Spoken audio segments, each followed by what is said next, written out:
If you're the date. But look, I just want to say, listen, yo, Tehuti is a close brother of mine, excellent scholar. You know, y'all better watch out because he's gonna be straight chopping some heads off. Man, you got props from a Hebrew, bro. The oldest known spiritual book to speak on the afterlife. Get that Palo Santos burning. Start burning that Palo Santos and that sage together. You can mix them together in the bowl.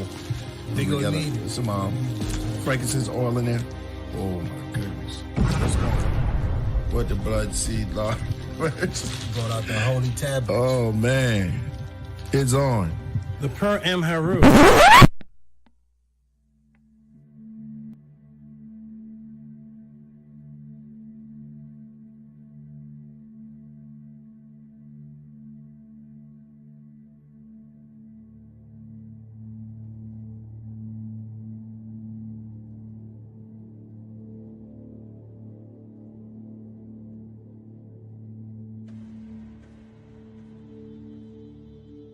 Coming to you live.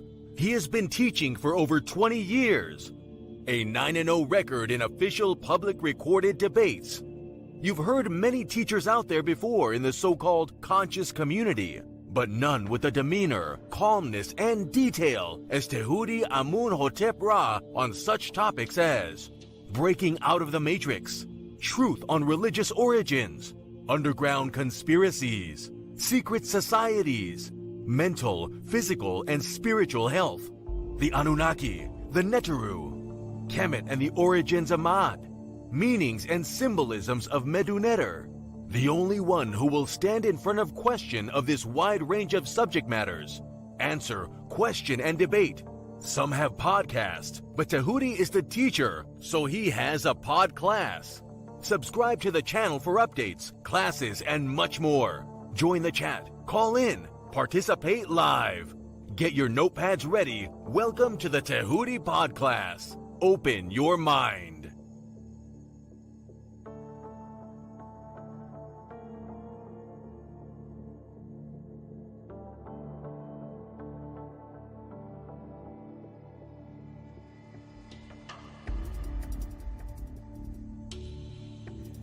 He has been teaching for over 20 years.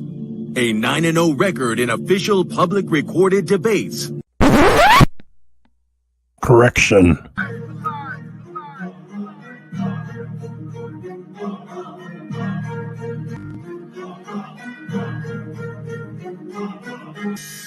All right, man. You already know what it is. That's the anthem for the debate music. Y'all already know. We got our brother Tehuti in the building, and he is going up against a heavy hitter, you know, who have been featured on this platform for a while now, Vocab Malone.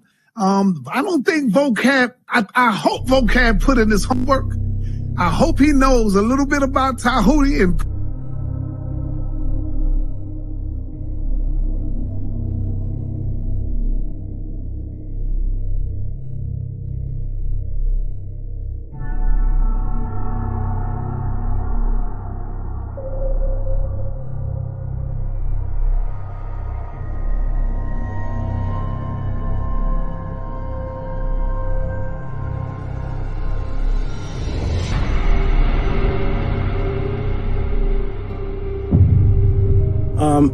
I appreciate everybody. press 1 for Tehuti, press 2 for JJ, y'all. Yes, I appreciate always being here. It's fun, it's educational.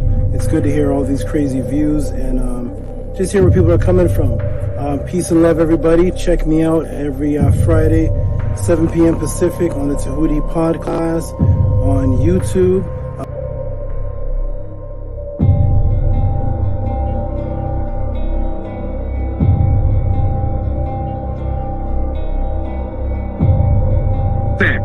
That's your words. Brother, Stand on that's it, not man. the topic of the debate, JJ. That was not the I'm talking topic. about the whole word. I'm talking about the whole misinformation. I don't give a damn about the topic of the debate. No, if you look at the community wall, I mean, damn, Tehuti is like dusting you on that shit. He killing you, Jay. And this Okay, is why man. you upset.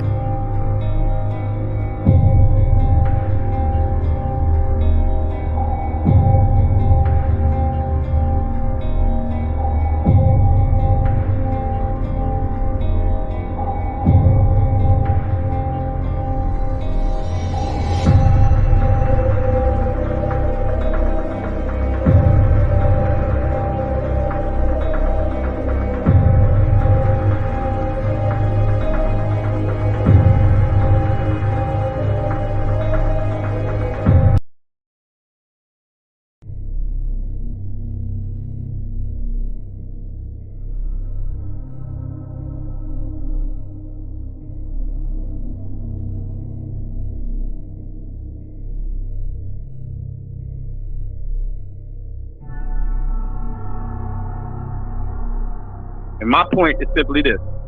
So we're going to give like this. Respect to Tehuti. Tehuti didn't want the topic. I won't say he was running because we had the conversation. So respect to Tehuti that he wasn't necessarily running like he was scared of the debate. A few minutes later. Does this mean you refuse to answer my question? Are you refusing? That's not even.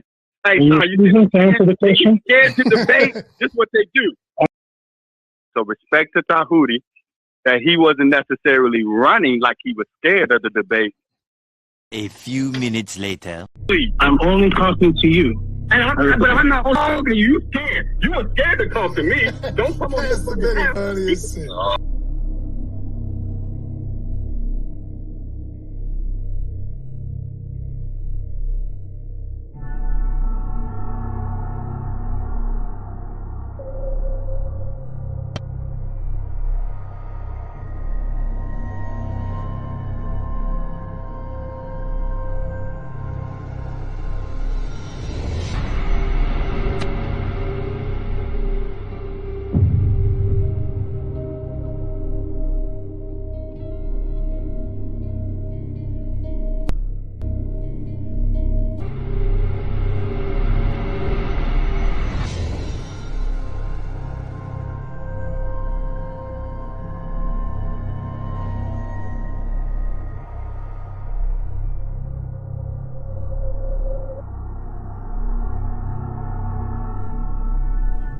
So he is God, the most high God.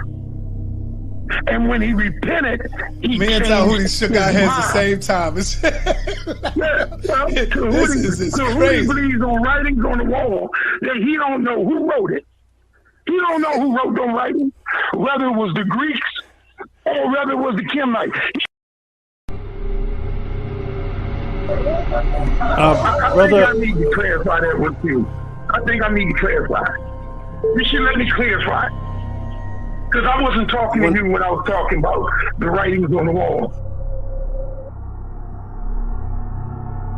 There's no name given to authorship, and there's no date given whereby we know when those writings on the wall were done.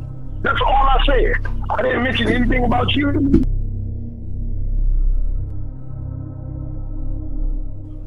So he is God, the most high God. And when he repented, he Me and Tehuti shook our heads at the same time. Tehuti believes on writings on the wall that he don't know who wrote it. He don't know who wrote them writings, whether it was the Greeks or whether it was the Kemites.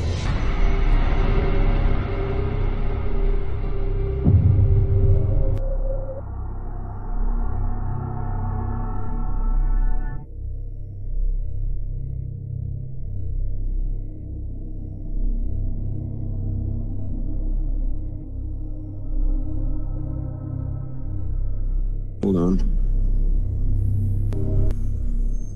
Okay. Yeah, what is that? What does it say there in verse 9? And they that were with me saw and were afraid, but they heard not the voice of him that spake to me. Right. This is the same. Mm-hmm. So those that were with him, they heard the voice, or they didn't hear it? Now, according to what he's saying here, to who's he talking to here? Felix or Agrippa? Yeah. According to this, he says they heard the voice of him that spake to me. That's what the other one. Where's the other one in Acts 9? They. No, I just want to establish one thing. It's those who were with him. They did not, according to Paul, not hear the voice that was with him. Yeah, you're right. I remember reading this recently, and I was like caught on that. I was thinking like, that's something that I don't understand because I don't see what It's like, it sounds like a contradiction. Isn't it easy to understand? No, it's not. Have you ever heard of a liar? It sounds like a contradiction in Acts, doesn't it? Right. It sounds like a lie, doesn't it? No. When something is said and something is said the opposite, both things be true at the same time?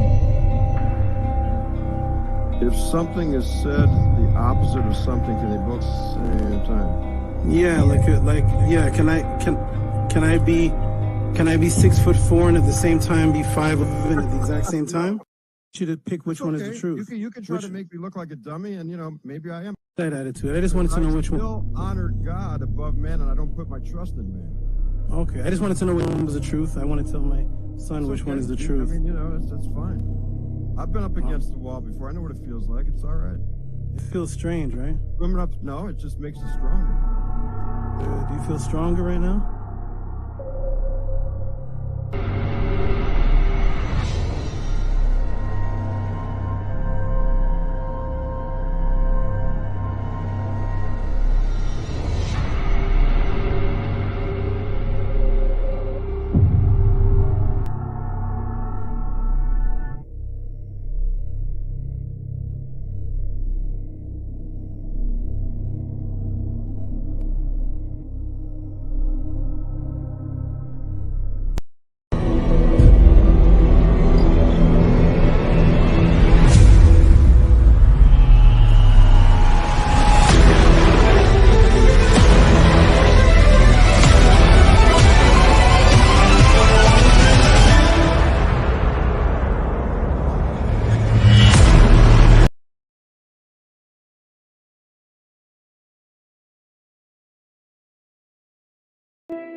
Peace. Greetings, everyone. Welcome to another episode of the Tehuti Podclass. Let me get a mic check.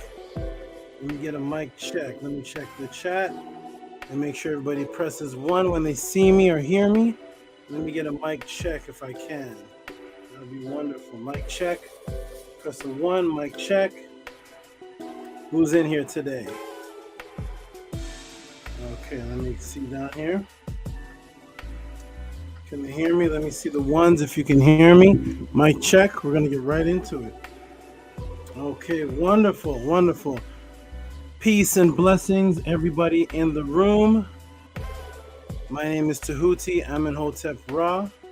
On my hat, all the way from the most southern parts of Zimbabwe, southern parts of Africa, as they call it, Zimbabwe, is Neith, my unicorn spider, a very unique species who has a unicorn. She symbolizes photonic entanglement, the weaver, the ancient goddess Neith. And if you want to know about Neith, the goddess, you can simply ask about her and how they use her today in quantum physics. All right, everybody. In my hand is Osset. She is all the way from the Nile Valley and also can be found in what they call the Congo. She is my lamp Ophis, Aurora, and she's all the way from the motherland, all the way from the Nile. So we have all the way from the bottom of the Nile, all the way going down to Zimbabwe, actually, is my spider. And one of my many serpents who lives along the Nile Valley and the Congo area and different parts of the motherland is Osset. And there she is right there. Boom, there you go, Osset. She shines and shimmers, and that's why they call her an aurora, because her skin actually reflects light and creates a rainbow, effervescent, an effect that creates multiple, iridescent effect that creates multiple colors. So I keep animals around me that represent parts of my personality and represent several different things in our ancestry. And that's why you see the ancient Cometians were always surrounded by animal imagery. So we're going to give a shout out to everybody in the room, and we're going to go ahead and get right started. So let's see who's in the room here. And let's give a shout out to everybody. So all right off the bat, everybody's in here. I see Jamio X. Jamio X, peace and shout out to you. Right off the bat is Netter the Greatest, one of the biggest supporters of the Tehuti pod class. Netter the Greatest. Peace, Netter. You are awesome as usual. And nice to have you here in the class. Okay, we're going to move on to, of course, Master K, another dedicated one who is consistent, very consistent in the pod class. Who's at every single pod class I've ever done. Peace and shout out to you. Of course, we have one of the moderators. Thank you, Nani Aset Mur, who is here, who says greetings all, welcome to the Tehuti pod class. Peace and blessings to Nani Aset Mur. We're going to get into the moderators in a moment. We have JP. JP says peace, peace. Master teacher. We have another moderator who's in the room. Peace and blessings, everyone. Thank you for joining the Tehuti pod class. It is Seneti Amun. We have peace to you. She says, get your pen and pad. And we have Peace Hotep Tehuti. That is, Naia Ninti. Yes, Ninti. Wonderful name. Awesome. Wonderful. Okay. We have a lot of people in the room today.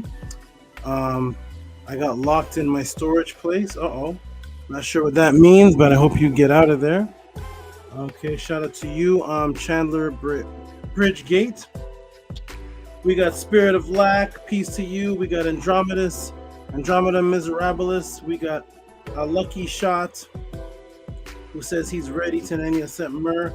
We have Ashley Too Crafty, who says love, light, gratitude, divine protection to the goddess and gods of Tehuti, of the Tehuti pod class. Love, light, gratitude, and divine protection to the goddesses and gods of the Tehuti pod class. Shout out to you. Shout out to everybody. We have Big Vapes. Big Vapes is another consistent person who always is here. We have Galaxar channel, who says blessing to everyone. Galaxar. We have Silos Congas, who is a great Congo player who also moderates the Sonetter channel. Shout out to you. And we have the namer of the moderators, Stranger. We'll get into that in just a moment. Robert Williams, Ma'at Hotep, brother. Ma'at Hotep to you, Robert Williams. Of course, we have Jody Southworth, who's been with me ever since the Killer Priest. She's all the way from when I was on the Killer Priest show. She used to be a moderator there as well. Peace and shout out to you, Jody. We have a lot of people in the room. We have Idren. There's too many people to go over. There's a lot of people in here. Already 50 people. I can't give a shout out to all 50 people, but you all know who you are. Everybody's in here. Of course, sorry, nobody is here. Shout out to and he put a ghost, a skull, something, and a ghost. Shout out to you. Shout out to everybody in the room. We have, of course, my unofficial moderator, Hati Ma'at, who we will discuss in a moment. Shout out to you, Hati Ma'at. Let's go ahead and get into the Tehuti pod class and what this is about. Before we're going to get into it, I'm going to go ahead and say the affirmation. This is the affirmation right here. Ankia Ma'at un ms nintet aset emayat min hepapet emayat her and hukiwi per ikut. I live for Ma'at. I exist within her. I do not speak in the place of Ma'at. Every day I advance towards Ma'at. My being is surrounded in darkness. I come forth as conscious light, as you see on my shirt. Anki Ma'at. Ankh am Ma'at. Living in Ma'at. That is on the shirt. That is what I represent. And shout out to everybody. Now we're going to get into the lovely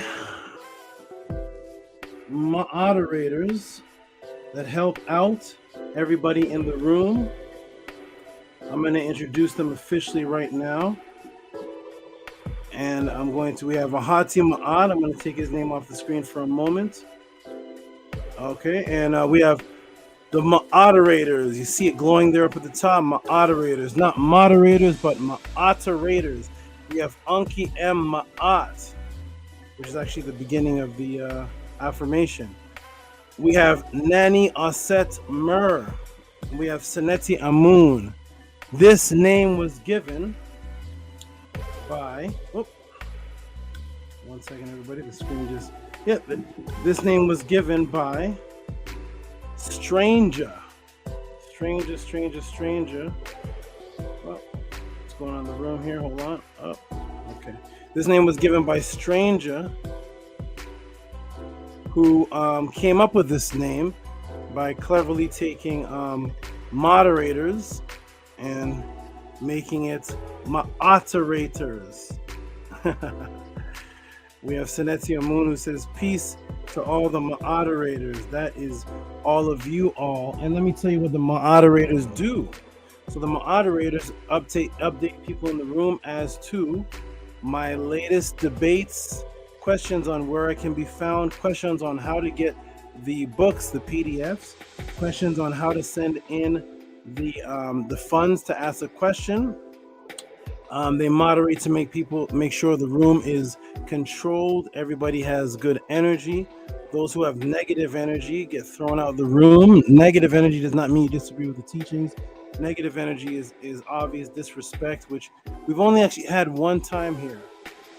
That was through a person named JJ, 7000. But other than that, we've never had any type of issues going on here. So shout out to the moderators for helping out.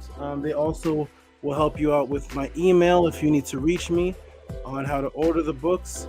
And let me explain now what the Tehuti Podclass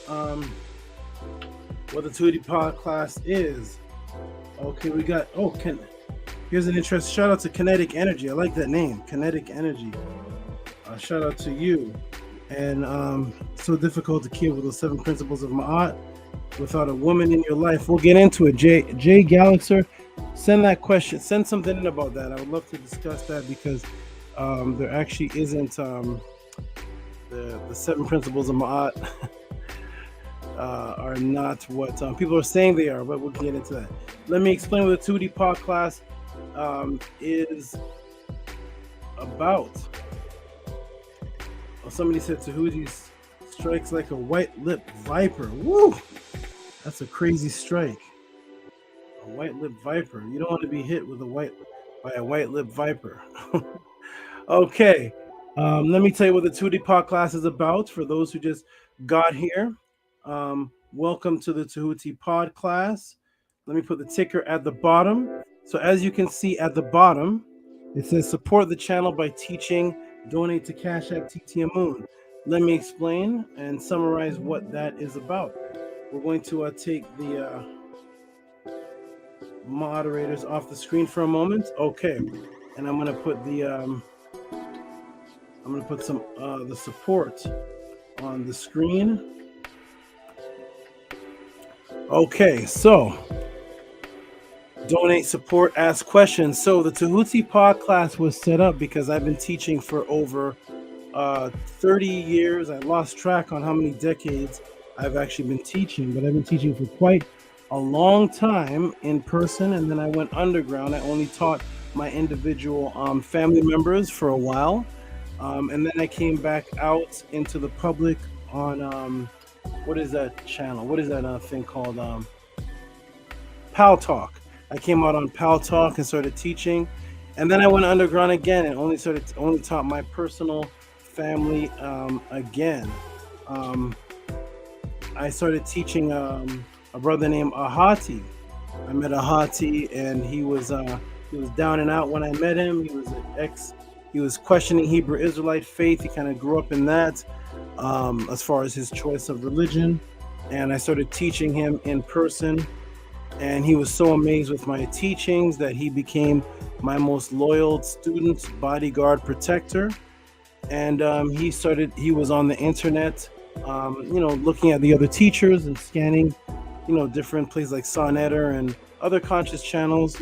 And he came back to me and he said, Tehuti, you need to get on the internet again. You need to get back out there because the teachers that are out there, they're unacceptable. They're not teaching adequately. and people need to know who you are. So after about 5 months of that, I said, okay, I'll get on. I got online and I first went to and did an interview with a debate group that turned into an actual debate with the champion challenging me. I ended up winning the debate, and then I ended up becoming the champion of that debate group. I did not go there for that, but I became that. And then I went on to continue to teach debate more in the public, letting my old students know from years and decades ago that I'm back. And then I went on the Killer Priest podcast, Podcraft, where a lot of older people that knew me from 30 years ago saw me and said, oh, you're back, and came back. One sister's name was Wesret, and one is Golden One, Spice Island, I think his name. He has different names, but these are people that I taught like 28 years ago. And so it rekindled people to realize that I was back teaching in the public again. And then people set it up one-on-one classes with me, but it was too much one-on-one classes. Like 20 people wanted one-on-one classes, and it would take up my whole day. So I said to people, I announced on the Killer Priest podcast that I will do, instead of people paying me, they're paying me different amounts of money. It's all reciprocity. And instead of charging people individually to have one-on-one talks with me for an hour, I said I will invite everybody to come into one YouTube group, and all of you all can just send in super chat questions. Send in the questions to super chat and support the channel. So anyways, I started it up, and YouTube removed my super chat abilities right when I earned them. As soon as I earned them, YouTube removed them, because this channel, of course, is under major scrutiny because of what I teach. They took away my monetization, and so I had to create a way for people to ask me questions by sending in donation support without the super chat, and that is what you see below. And so I set up this room for people to come in, ask questions, and by the way you ask questions, you don't ask them in the chat room below. You ask them through sending in a PayPal. It can be any donation that you feel my answers are worth. And once you see my answers, once you see the way that I answer questions, you will appreciate and understand why I do it like this. Nothing is opinionated. I'm not just talking off the top of my head. The answers, when you leave here, you will get on YouTube for the rest of your life a stamped answer to your personal question with demonstration slides, archaeology, anthropology, scientific research, depending on what the question is. Some of the questions can be simple. Some of them, as you're about to see, are going to be very elaborate. So this is my PayPal at the bottom, Rocky SV, and that is the Cash App, TT Amoon, and you send your questions in there. So you send any amount of Cash App that you feel you want to support as a donation. You can just send in a donation. Some people just send in donations, and then what happens is I will tell you how this works. So here's an example. Boom, it will pop up on the screen just like that. And say, for example, this person wanted to be anonymous, so they put up anonymous, please love and support, love the Podclass, support, anonymous, please love the Podclass. So then I shout it out on the screen. Put your donation on the screen so everybody can know that you supported. Here's another example. This is from Brian Wallace, who asked, can we talk about the importance of philology? And he sent in a 20. And for example, here is Melvin Brown, who said, who actually purchased books. So he sent in $25 in the class to purchase books. Here's Nito Campbell, who just said, superior teacher Tehuti. And so these are people that just send in support. Netter Ankhotep send in $7.77 to do a magic trick. You just send in support. Here's a huge one who just said, thanks for the knowledge. You send in whatever you feel you want to support, and you send it in with a question, and I break down the answer very thoroughly. Or you just send in support. I always shout you out. I put it in the room. I make sure everybody sees who is supporting. If you want to be anonymous, you can put anonymous. And I get the notifications in my email, and I go through them one by one live as we're doing class, and I answer the questions. This has never, and I'll repeat again, this has never, ever, ever, and an extra never, ever been ever done in history. That means that never ever has there been any YouTube internet channel where you send in questions with support to a Cash App or a PayPal.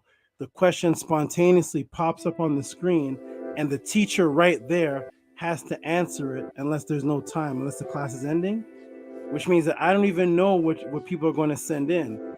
And I'm tested like that. I'm battle tested. I'm knowledge tested like that. These are not pre-set up questions where I text people and say, hey, ask me this. You literally send it in right now as we're talking. You send it into this PayPal. It pops up on the screen, and I answer it thoroughly. This has never been done in Earth's internet's history because it's extremely difficult and testing to do that. Extremely. I don't know what the questions are going to be. If I get to the end of the class or it starts to go into like 10:30, 11 o'clock, and I see there's some questions that can't be answered, all I do is put them in a file, save them for next week, and answer them there. But I try to get in as much as I can, and so you all know how it works. This is my AI moderator who says support with the Cash App TT Amun. Okay, so this is reciprocity because I know for years we spent thousands of dollars on potato chips, cigarettes, cotton candy, chocolate bars, and all type of sugar that we fed our children, and we do donate to those who poison us. So I'm setting up something of mental health, and all I ask is I do not get paid for this. My payment is strictly donations and support from you all. It's reciprocity. Most of our people do not associate finances with knowledge unless you go to college.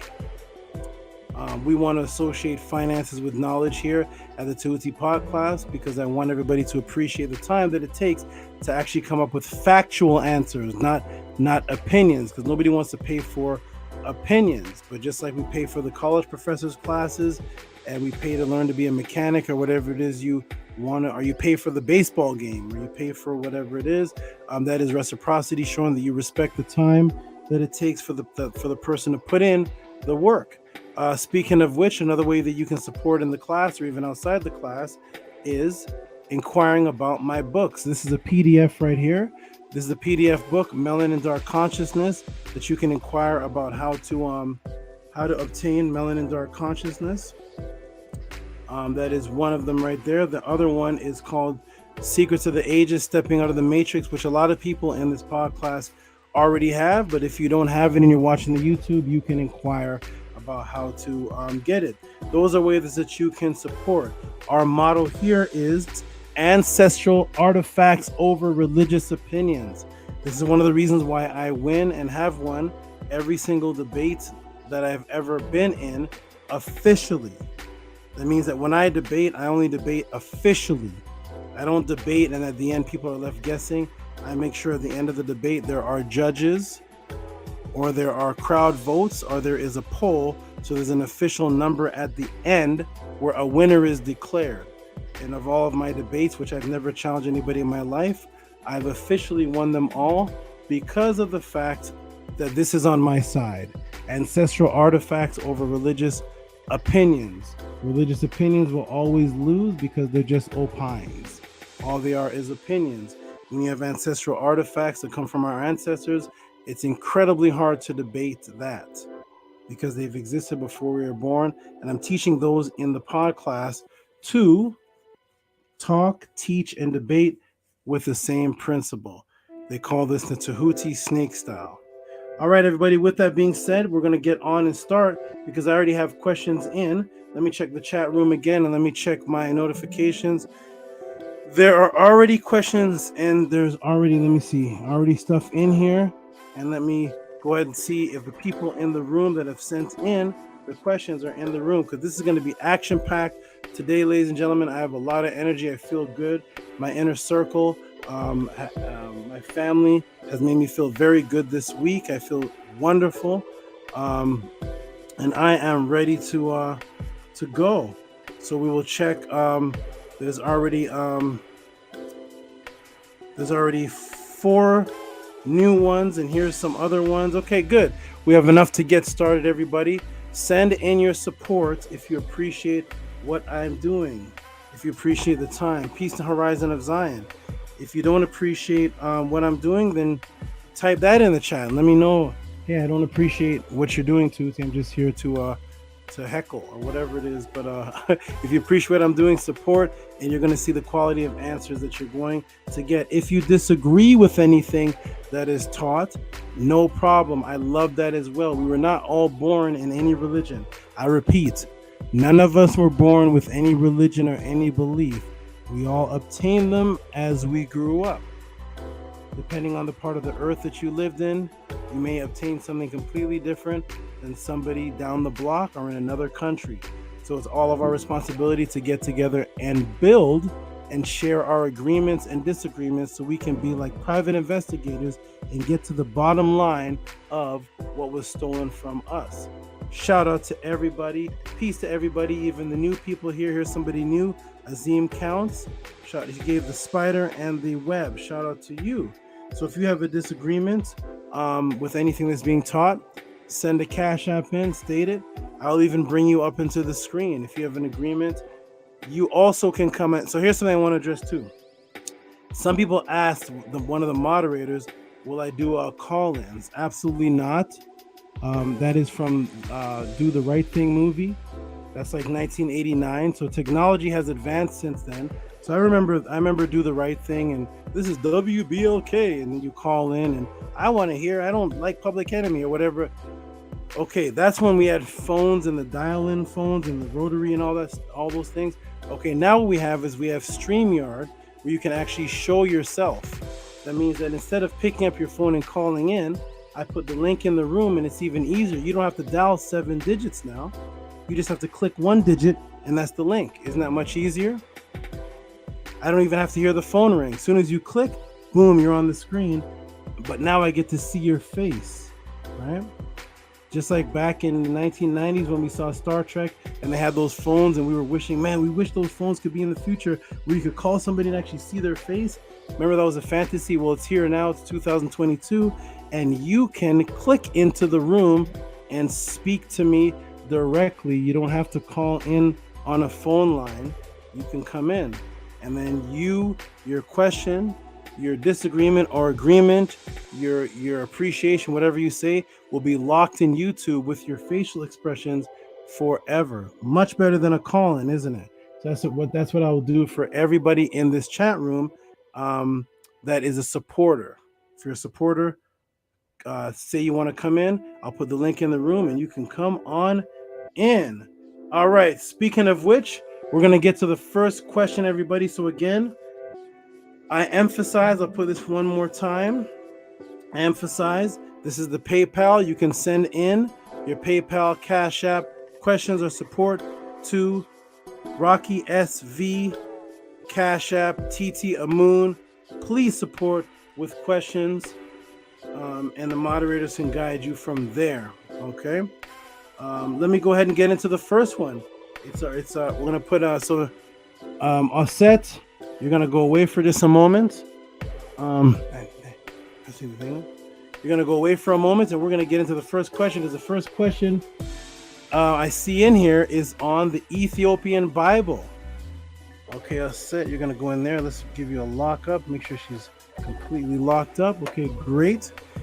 Let's get into it and see. Once again, these questions are sent in to me. I don't know what they are. Sometimes they're from the week before, so that's the only way I know what they are is because I couldn't get to them the last week. But we're gonna get into it again. Vinny Blacklaw, shout out to you. I don't know if you got my email. He sent an email for the books. I got an email and I thought I responded to it. So many people I don't even remember, but if you didn't, let me know. I thought I sent an email out to you. Okay. All right. So once again, what does the shirt say? What's the shirt say? Living with Ma'at Natural law. What does the shirt say? I'll go ahead and show the shirt. It just says living within Ma'at. That's what the shirt says. Okay, let's get into the questions that are sent in from the supporters who are sending in the questions. Okay, we're going to supporters.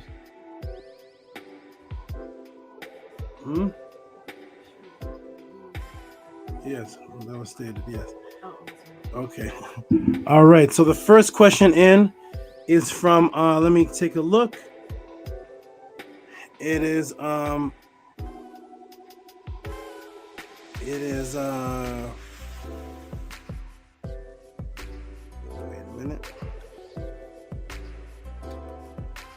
Yeah, it is. How do you say this name? How do you say that name? What's that name? Something Trader. Not a lucky shot. How do you pronounce this name? No. See, I have the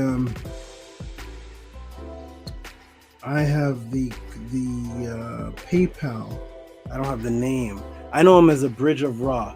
Bridge of Ra, are you in the room? Bridge of Ra. Apothecary. I'm gonna go ahead and put it in the room here. Shout out to Apothecary. He says, okay, I like. Yes. Okay. Oh, I like. Okay, good. Apothecary, if you're in the room, are you in the room, Apothecary? Last time you weren't, so I didn't answer the question, but you said go ahead and answer it anyways. Bridge of Ra, Apothecary, are you in the room?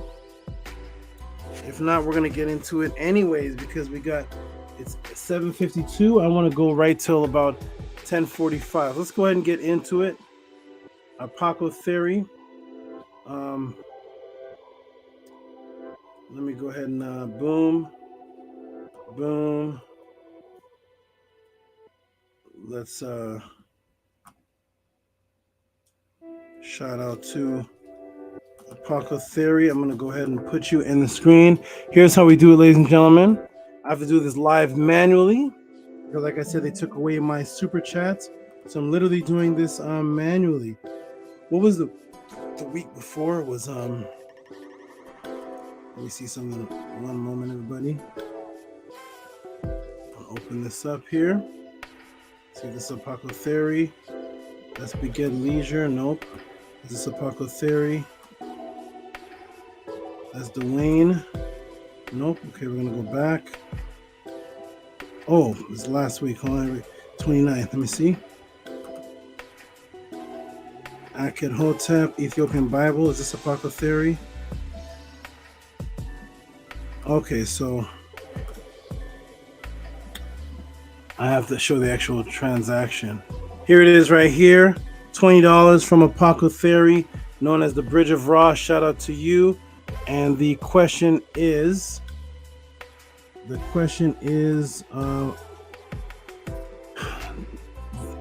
me do this. I have to do this, ladies and gentlemen. Hold on a second. One moment, because all I have is the hold on. One moment, everybody, hold on. All I have is the transaction receipt, but I want to show you the actual question that was asked. I want to get the question in absolutely as he asked it. So I'm going to go like this. Apothecary, if you are here, you can type in the question. If not, I'm going to go manually and find it right now. I'm going to go ahead and find it right now, my brother, so we can get right into it. Okay, and everybody has so many names on here. It's so crazy. I know him as Apothecary, then there's Bridge of Ra. And one second. Boss fee is Abraham. Here it is. Ibrahim, here it is. Okay, good. I'm gonna go ahead and put this in here. I'm gonna go to the actual question that he typed out and show it right into the room. It was about the Ethiopian. Here it is. Okay, let me go ahead and show this in the room. I'm gonna go boom. I have to do all this manually, everybody. I'm gonna go ahead and screen share. And here it is right here. Okay, it says Peace Baba. He calls me Baba, by the way. This is a young brother. Let me give you a little history on this brother. This is a young brother that I met on Twitter, and we had a disagreement about Ethiopia and its origins. And so we set up a friendly debate on Instagram, and we had a debate. We actually had a debate. This is before I was in the debate rooms or whatnot. We just had a debate on Instagram, and from that point, the brother had respect for me, and now he comes to the Tehuti Podclass, and he actually asks questions. So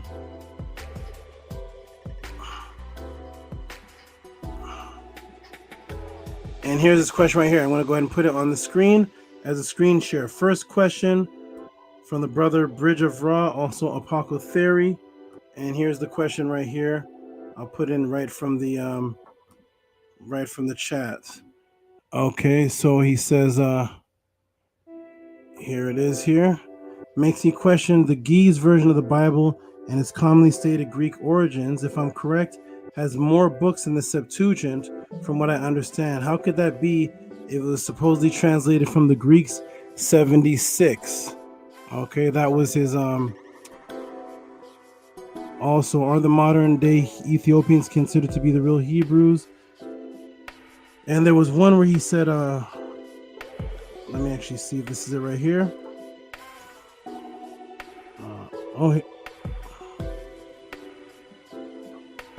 Here it is. Here's the question right here, everybody. Got it. Boom. I was able to expand it. Please explain the connection between the Ge'ez Ethiopian Bible and the Hebrew Greek Bible. The Ethiopian has been genetically traced to the Kohanim, Jewish priests.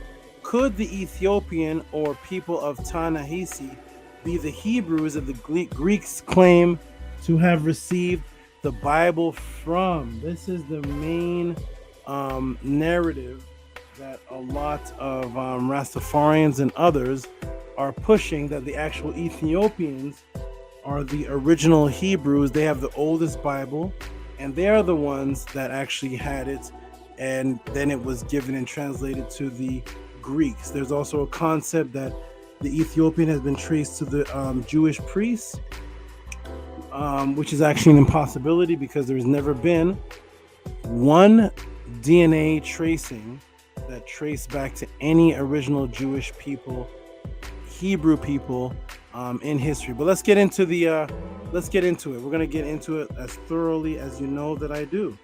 So everybody, welcome to the Tehuti Podclass. We're about to get into the first question, which you saw on the screen.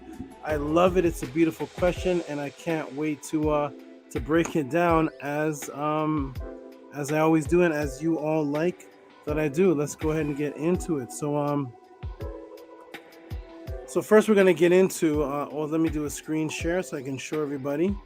So thank you for that question, brother. And here we go. We're going to get right into it. Let's get into some actual factual history.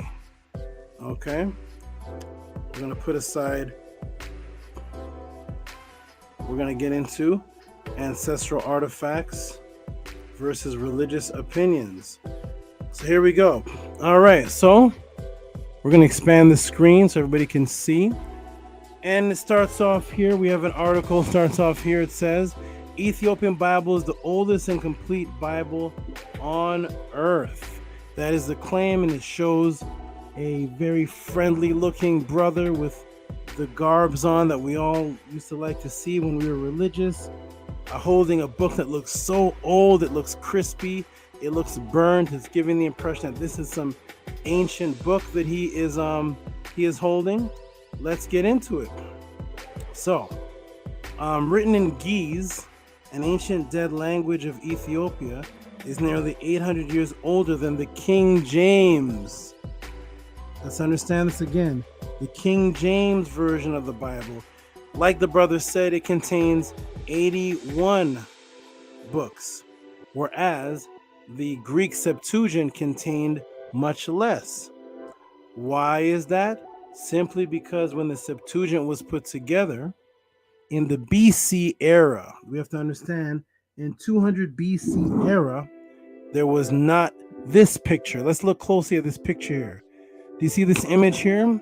When it says that the Ethiopian Bible is the oldest, it's the oldest illustrated Bible because the Bible contains Old Testament and New Testament, whereas the Septuagint just contained, which was the original one from Biblios, contained Genesis to the book of Malachi. There was no Jesus yet, so there was no images like this of these modern day saints in Jesus's time. So of course the Ethiopian Bible is going to have more books in it than the Septuagint book, because when the Septuagint book was written, put together, it was in the BCs. There wasn't any AD yet for there to be the whole Matthew, Mark, Luke, and John, Galatians, Hebrews, Ephesians, all of those books. And they added other books such as it says, the book of Enoch, Idris, Baruch, and 3 other books of Maccabees. Okay, so what is this book? The Ethiopian Bible is the world's first illustrated Christian book. One moment, everybody, hold on. Let me fix something really quickly here. Okay, here we go. We're gonna get back into it. Thank you. Okay, here we go. We're back into it here. Okay, it's the world's first illustrated Christian Bible. Let's get it right. It's not the oldest book called the Biblios. It can't be, because Biblios is a Greek word.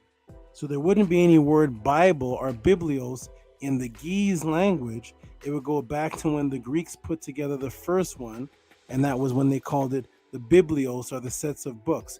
This is the world's first illustrated Bible that's just older than the King James version of the Bible, because Christians don't consider a Bible just the Old Testament. That's just called the Old Testament, or as white Jews call it, the Tanakh. So the Tanakh is not a Bible, and the Old Testament is not a Bible. To religious people, a Bible is from Genesis all the way to the book of Revelations. The oldest illustrated version of that goes back to the Ethiopians, which is completely recent. It's not ancient. Okay, so let's get into it here. Beautifully illustrated colors are still vivid, thanks to the Ethiopian Heritage Fund has been conserved. Abba Garima arrived from Constantinople in what year, ladies and gentlemen? 494 AD. Let's get our ADs and BCs clear. Very important. The Septuagint is around 200 BC. That's almost 700 years prior to this. So yes, this existed 700. This was years much later. This is much later. Legend has it that he was able to copy the Gospels in a day because of delayed sun from setting. So once you get into Bible stories, it always goes into legend has it. Incredible relic has been kept since Garima Monastery in Adwa, north of the country, which is on the Tigray region at 7,000 feet. Experts believe that it is also the earliest example of book binding still attached in its original pages. Survival of the Gospels is incredibly, considering the country has been under Muslim invasion and Italian invasion and fire since the 1930s. Okay, now we're going to go back up here.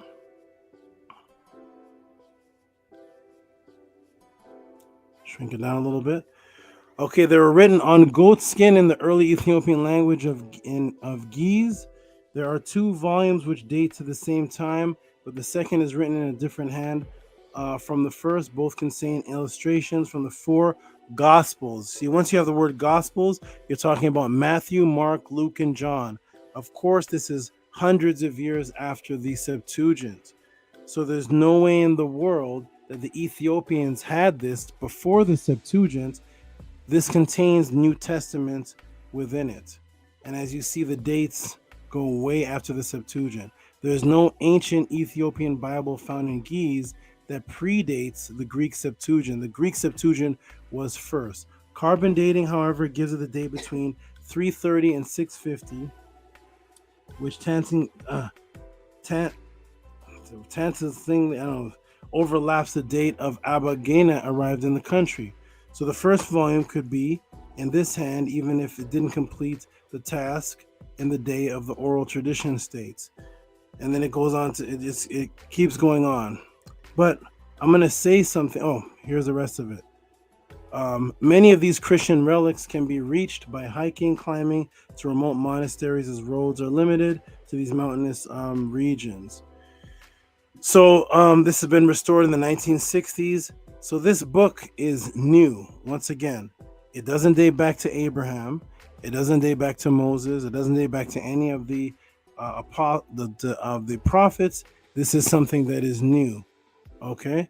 And here it is over here. We're going to get into the translation into Ge'ez. The Bible translation into Ge'ez, an ancient South Semitic language of the Ethiopian branch, dates back to the 6th century AD, making them one of the world's oldest Bible translations, which means that there's no ancient Ge'ez Bible that goes back to any ancient people of the Ta-Nehisi, back to Kemet, back to the Ptolemies. It was translated into Ge'ez.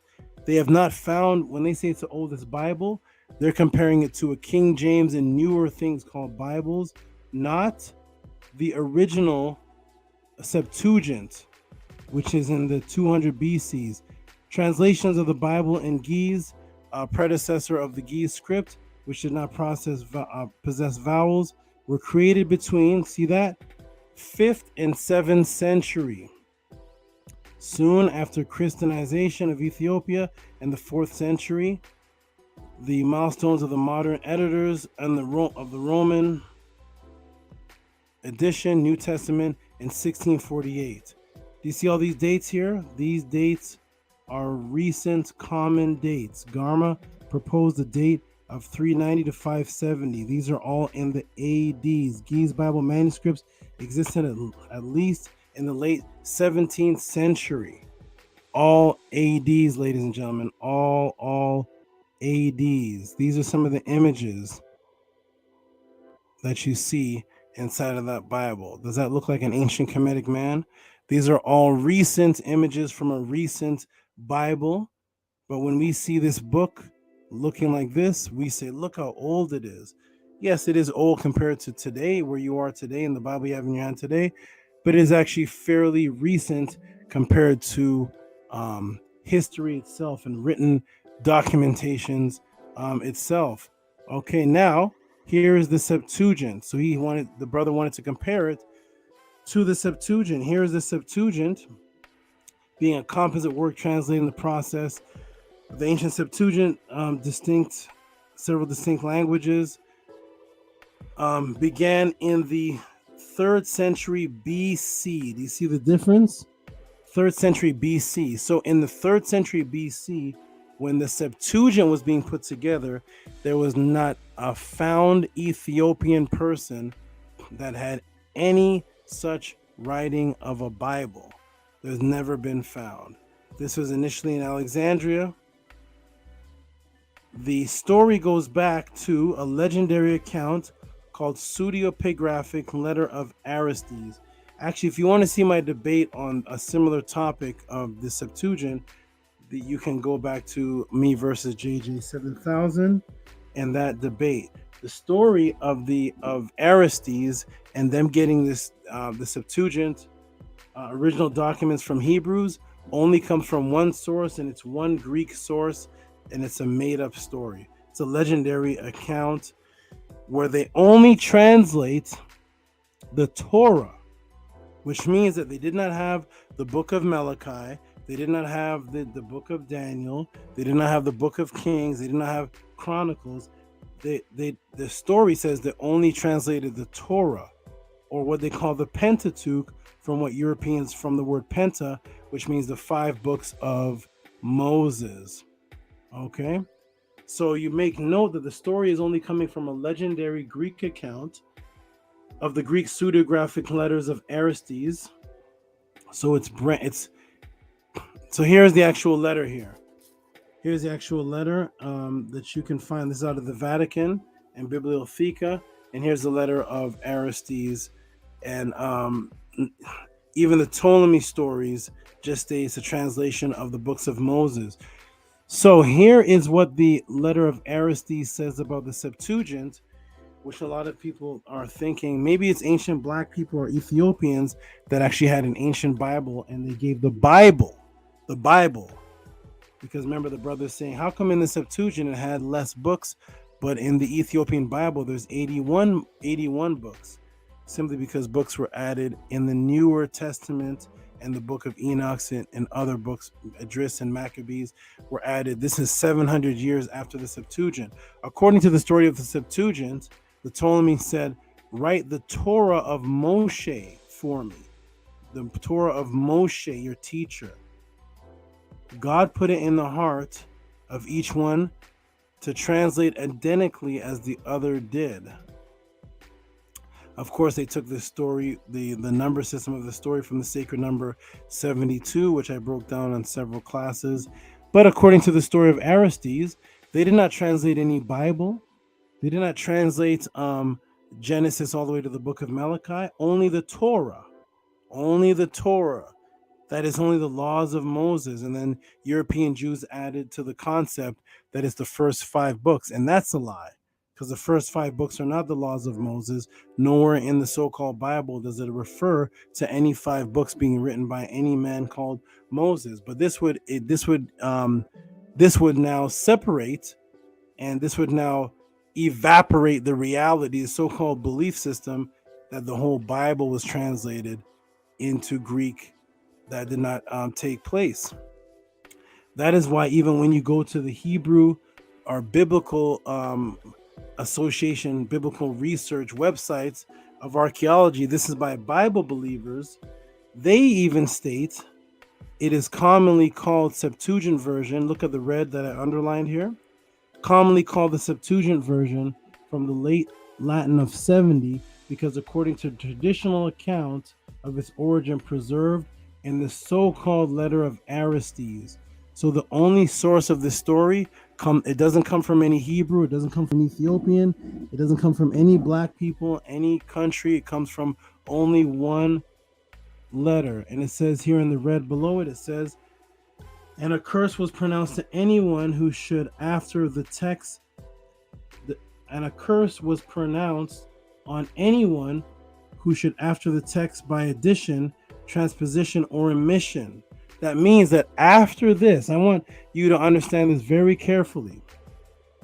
According to the same source that says that the Greeks received this information from a set of Hebrews, in the same source it states that nothing should be added to this. There should be no taking away or omission. Okay? Let's go back and understand what was given here. Write for me the Torah. The Torah. So if Hebrews or people believe that the book of Malachi, the book of Daniel, the book of Chronicles, the book of 2 Kings, 1 Kings, the book of Ezekiel, Jeremiah, Job, that all of this was added to the Septuagint, which actually in their history states that. Being a composite work, the translation process of the Septuagint has several distinct stages. Shifting from Hellenistic Judaism to Christian adoption began in the 3rd century. This is the Ptolemaic one, which according to the Ptolemy story, you can't add to it or a curse will be put upon you by God. It says was completed, look at the year, in 132 BCE. And actually the Septuagint kept being added onto after that. So if you believe in the story of the letter of Aristides, then according to that story, you could not add to it. So thus the Septuagint should only be from Genesis to the next 5 books. There should be no Chronicles in there. There should be no, because there's no story about that being translated. So even in the archaeological website of the Christians, it says later generations embellish the story. Look at this, ladies and gentlemen. Later generations embellished the story. Philo of Alexandria, writing in the 1st century AD, says that each of the 72 translators were shut in a separate cell. And miraculously, all the texts were said to agree exactly with one another, thus proving that their version was directly inspired by God. So the only thing proving that this oldest Bible was directly inspired by God is an embellished story. an embellished story. This is not real, ladies and gentlemen. It is difficult to know, and these are Bible believers in their archaeological websites. This is them. This is what this is not people that are questioning the Septuagint. These are those who believe the Septuagint. It is difficult to know how much credence to be given to these accounts.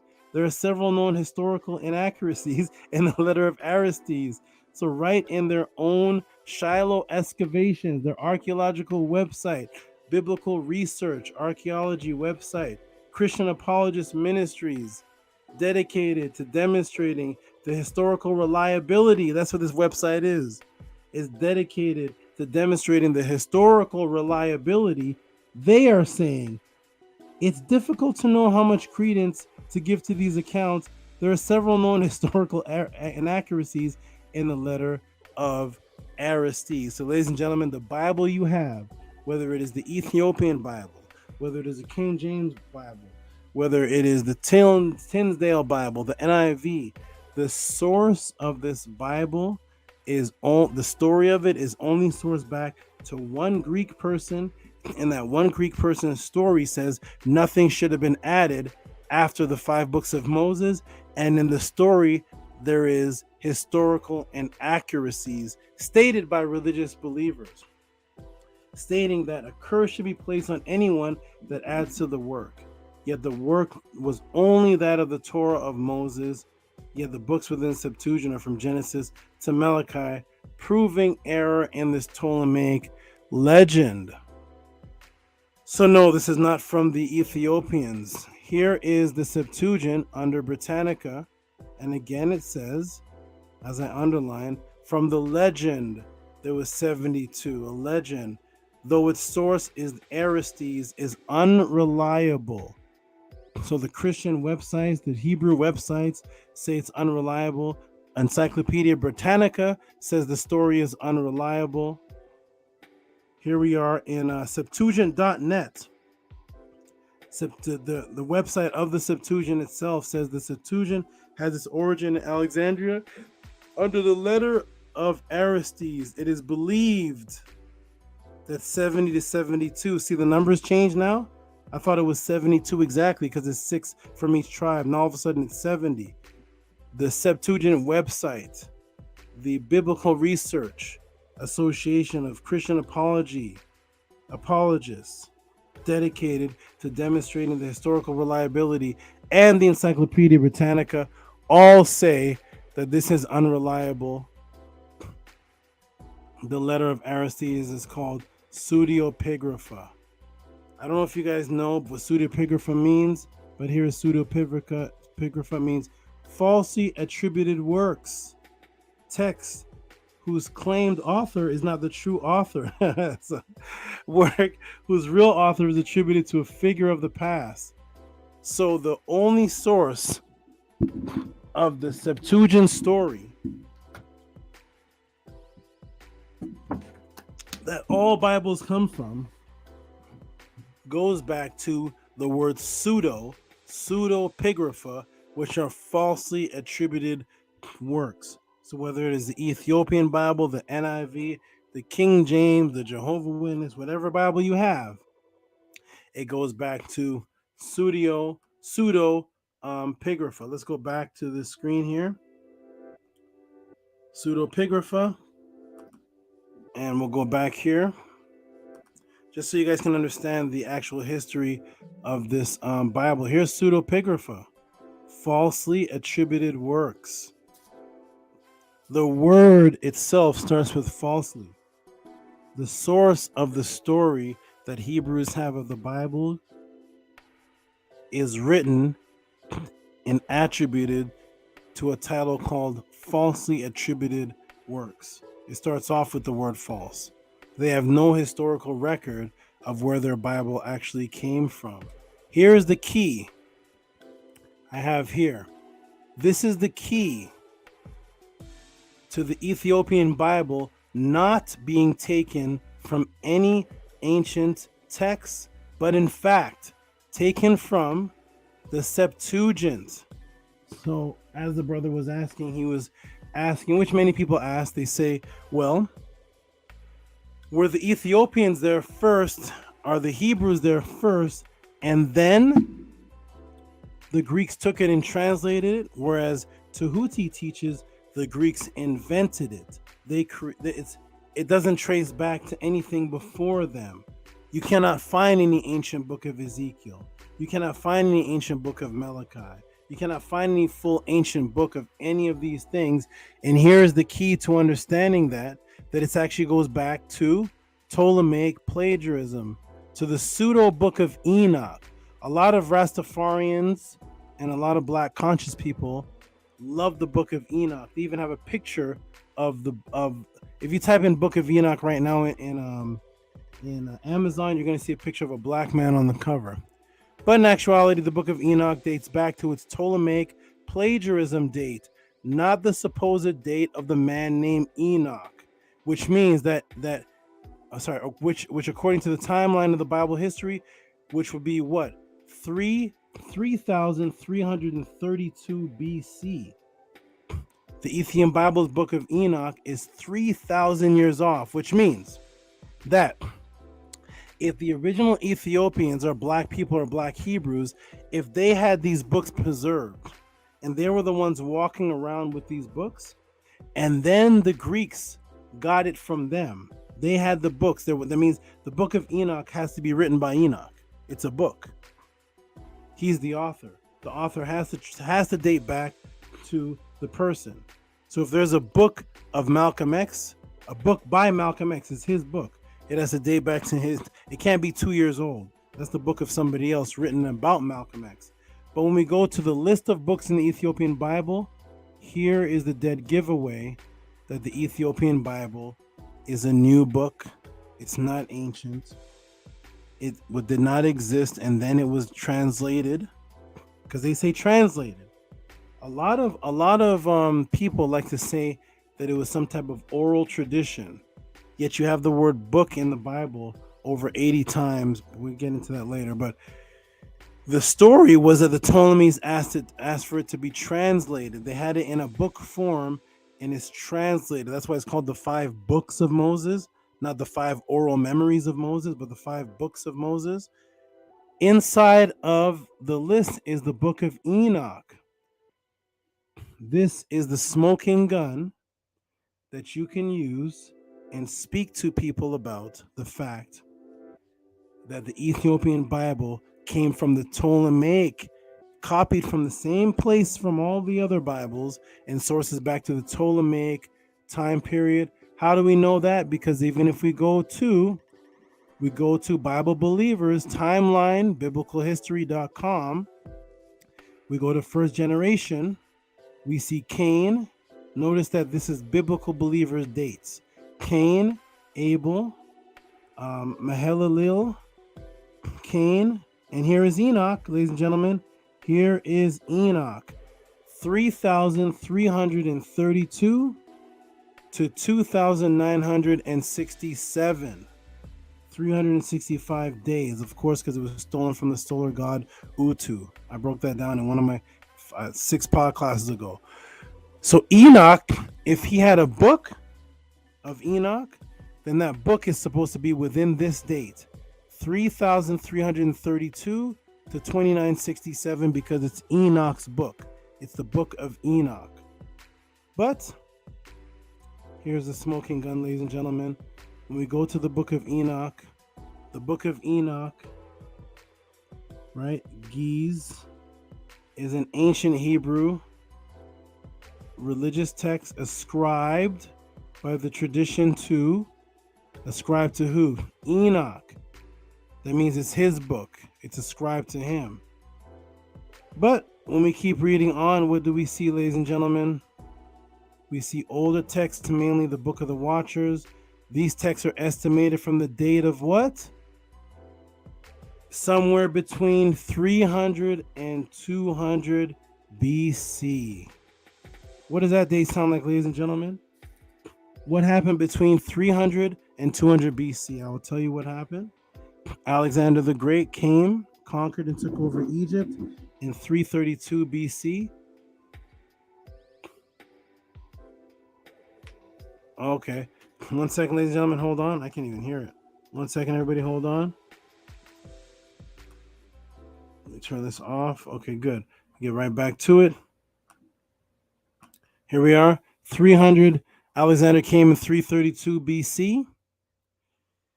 And he left his son in charge. His son was who? Ptolemy Soter. So sometime after 332 BC, he had a son who was old enough to lead.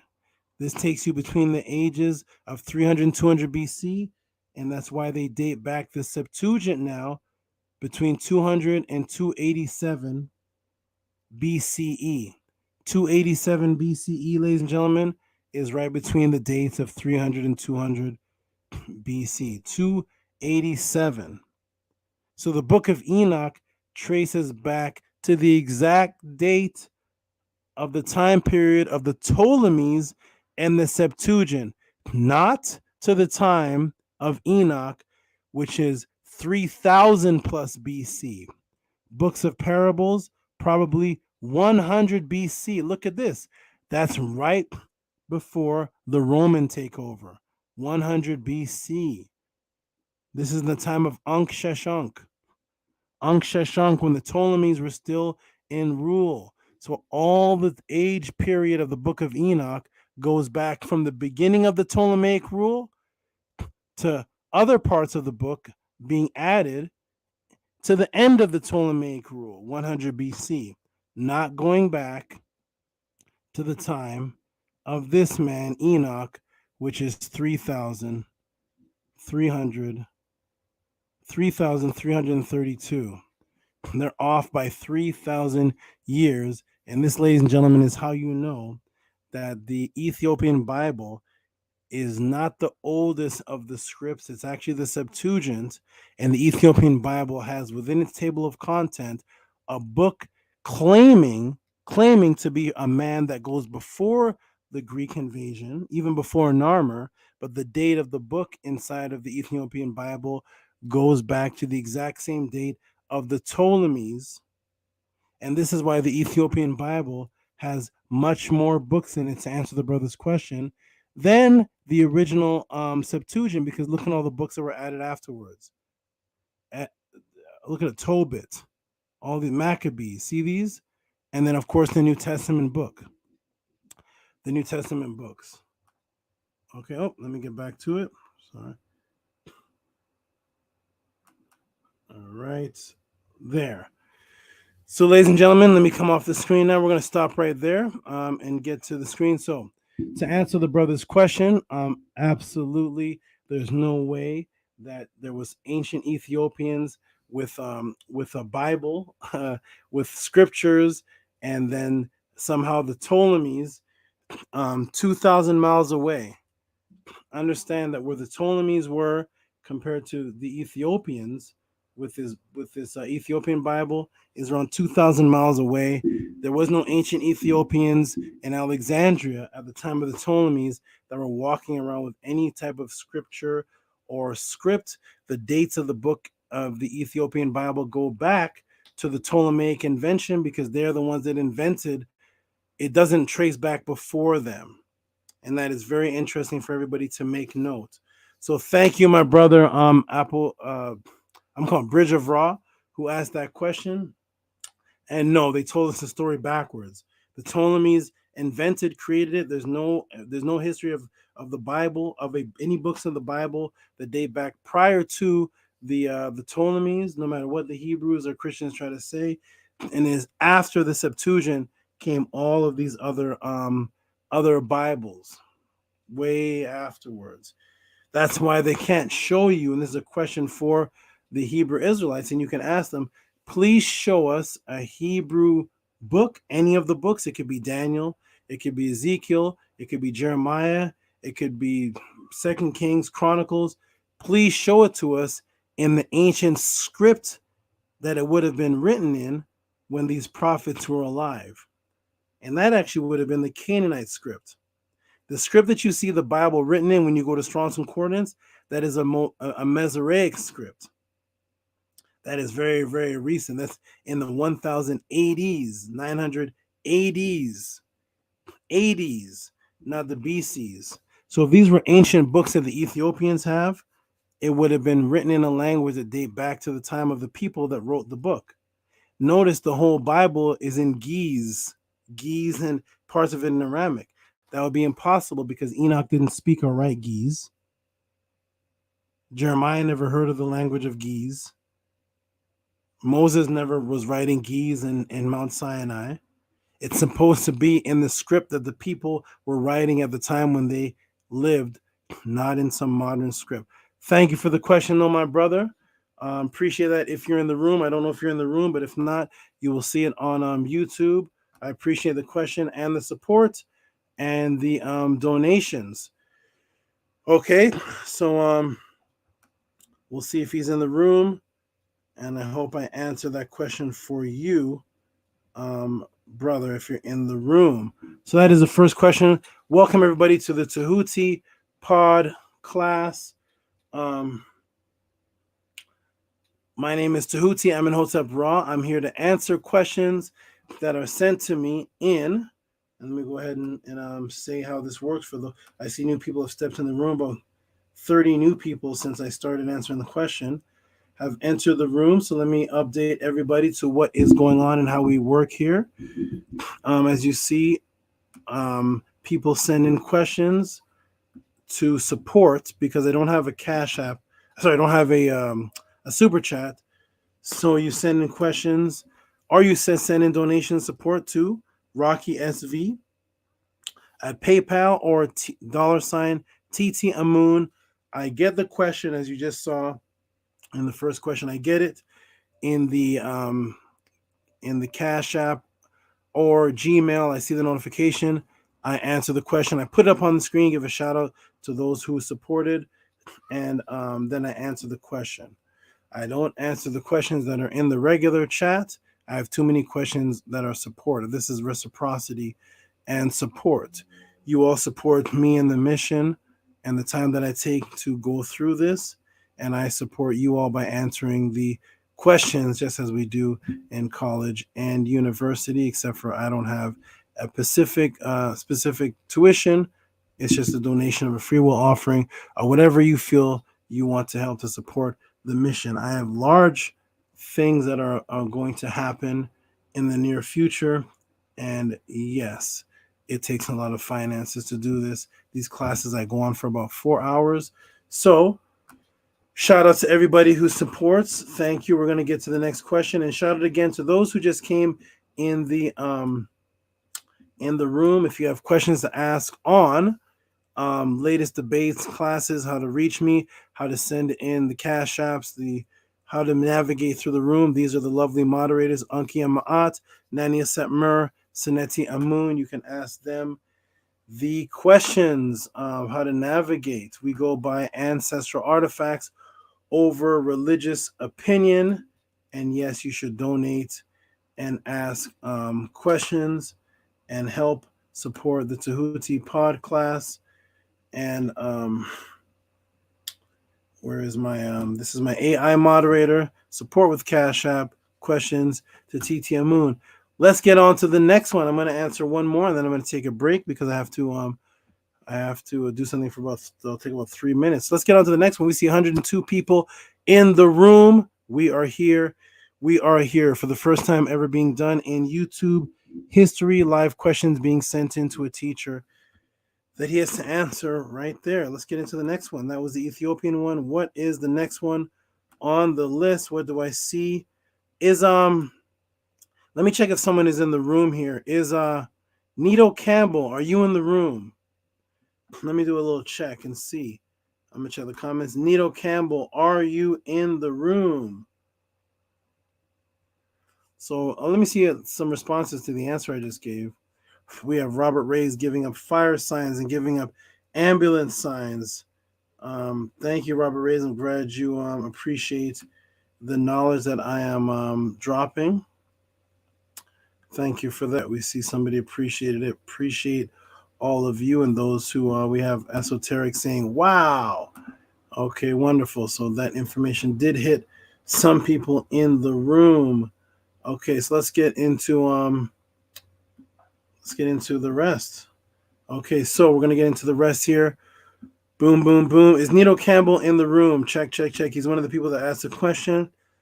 I want to see if he's in here. Nito Campbell, are you here? Are you here? Sakima says schema. Schema Uno says Jules. Jules. Okay, wonderful. Is Nito Campbell in the room? Nito Campbell in the room. Are you here, Nito Campbell? Are you in the room? Misted twirls, twisted morals, denying wisdom, weighing discipline, location, approximation, ancestral, 3 times aloud, dare they enunciate lyrics of Tham, math, allotting. I don't know what's going on here, but shout out to you because I like your name. You have a great name. 7, concentrated, 7, soul 7. Let's get into it, ladies and gentlemen. Let's get into it, ladies and gentlemen. What's the next one? Next one. Okay. Dropping gems like a jewel thief. That's funny. We're living in scripture. What is it? We living scripture already, lived in various ways. All right, let's get on to the next one. Nito Campbell, if you're in the room, moderators, let me know if Nito Campbell, if you're in the room. If not, I'm gonna go to the only for time purpose. I'm gonna go to the next the next one here. This is a shout out to. Let me go ahead and put a screen share on here. Let me go ahead and actually put this in the room. Somebody asked about these islanders. Actually, you know what? One second, everybody, hold on. 1 second.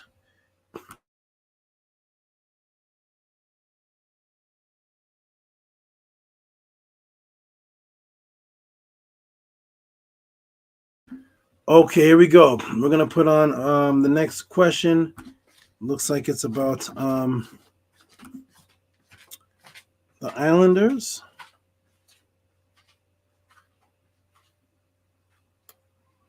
Oh, let me go up to the Sentinel Islanders. Let me put it on the screen here. A question was asked. I want to put it up in the room for everybody to see.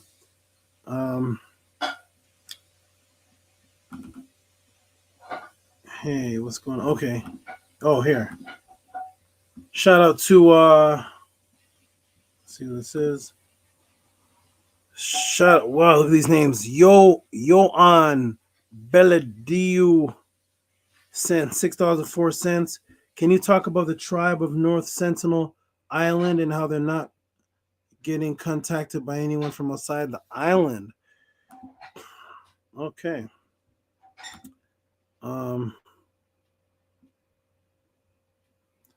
Wonderful. So there is one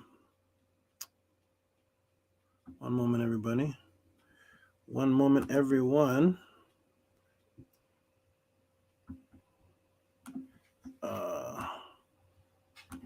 Let me go ahead and do this.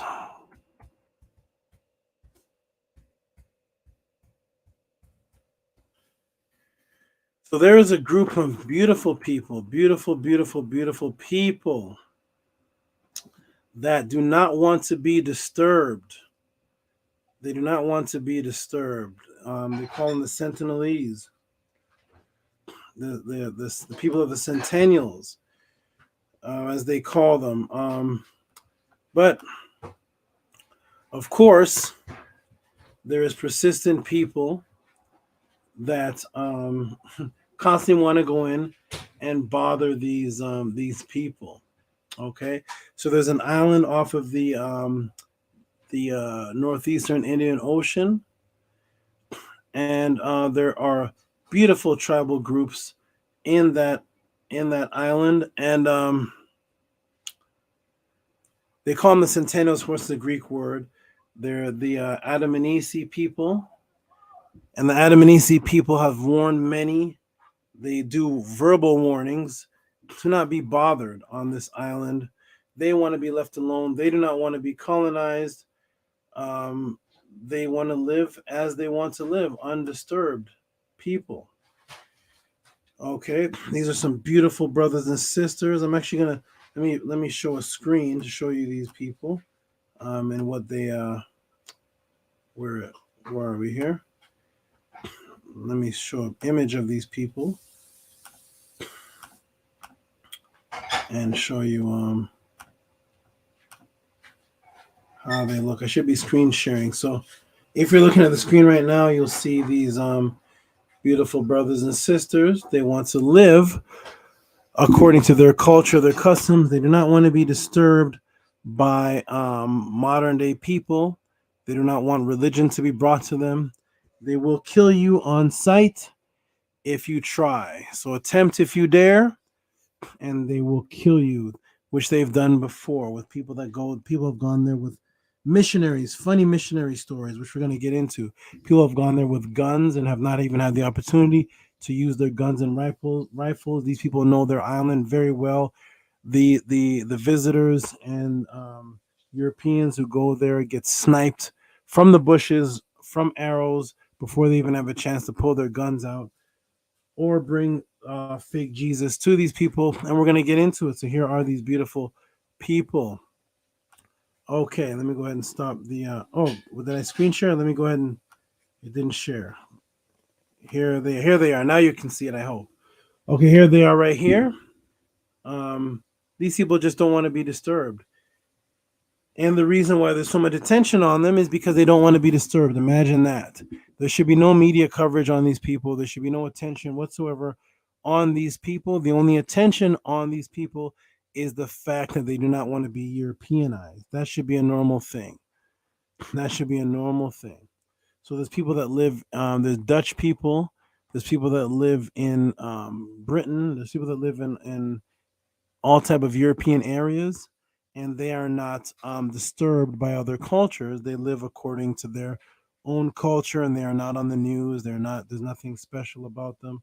But of course, when there are brown-skinned, melanated people who do not want to be disturbed, who have their own island, it's their property, which means they have the right to shoot or kill anyone that comes in there trying to interfere with them, just like you have the right to pull out a gun or a rifle and shoot someone that comes onto your property trying to interfere with your daughter or your son. These are those people. Okay, we're going to get into a little bit of, let me get back on the screen here, some funny videos. I call them funny because Christian European people are so arrogant that they feel that it is their right to push their religion on others, even if it means risking their life, which they've done on different occasions, trying to go into this island, trying to breach this island to bring Jesus to these people. These people are doing what Africans should have done when slavery began, which was shoot these people right off the boats. And they were doing it, and then it made the news. They do not want Jesus. They do not want Abraham. They do not want Moses.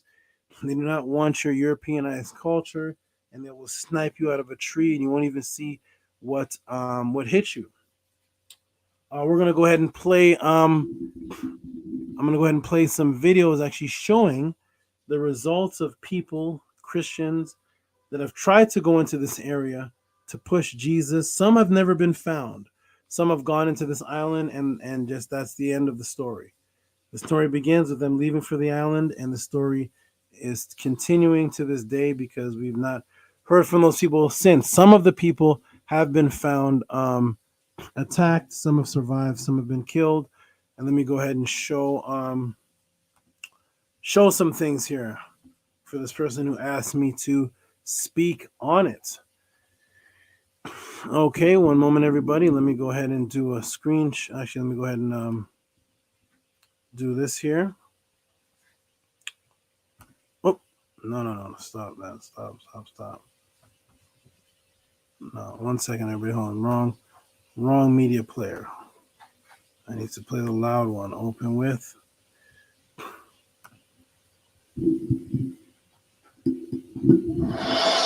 Okay, one moment, everyone. I'm going to put it on the screen share so you can see the screen. Let me do a mic check to make sure everyone can hear clear, because I'm actually gonna have to use the mic to for you to hear the video. Trying to get good lighting here. Hold on, everybody. One moment. Okay. Pull this up a little closer. Go like this. And let me do a mic check. Mic check. Press 1 if you can hear me. Peace, Maurice. Peace, Maurice. Nania Setmer. Peace to you. Peace, everybody in the room who can hear me. And yes, they practice natural law. They exercise natural law. Absolutely. Yes, they do. So, glad you guys all can hear me. And we're going to go. Oh, the bag chaser is here. Peace to the bag chaser. Welcome to the room, my brother bag chaser. Did you bring the bag to the room? I hope so. The bag chaser, did you ever catch it? Are you still chasing it? Keep going, my brother. Strive with your goals. Ramis is here. I like these names I'm seeing. I didn't see these earlier. I saw a name called Ramis. Where is it? Disappeared. Ramis has disappeared. Oh, there it is right here. Shout out to this name here. Ram Moses. Okay, that is actually interesting. That's where the name actually came from. Shout out to you. Okay, let's go ahead and show this here. I'm going to do a screen share. And shout out to the brother who asked the question. We're going to go ahead and do a screen share, and I'm going to play the video. Here we go. It should still show me in the corner here. And we're going to go ahead and play this here. Here we are. You all can see it, I hope. Wonderful. And I'm actually going to do this, everybody. I'm actually going to take myself out of the screen and go ahead.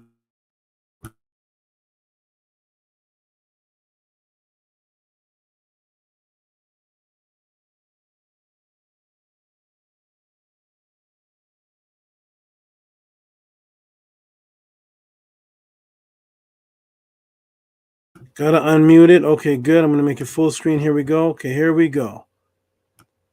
Boom.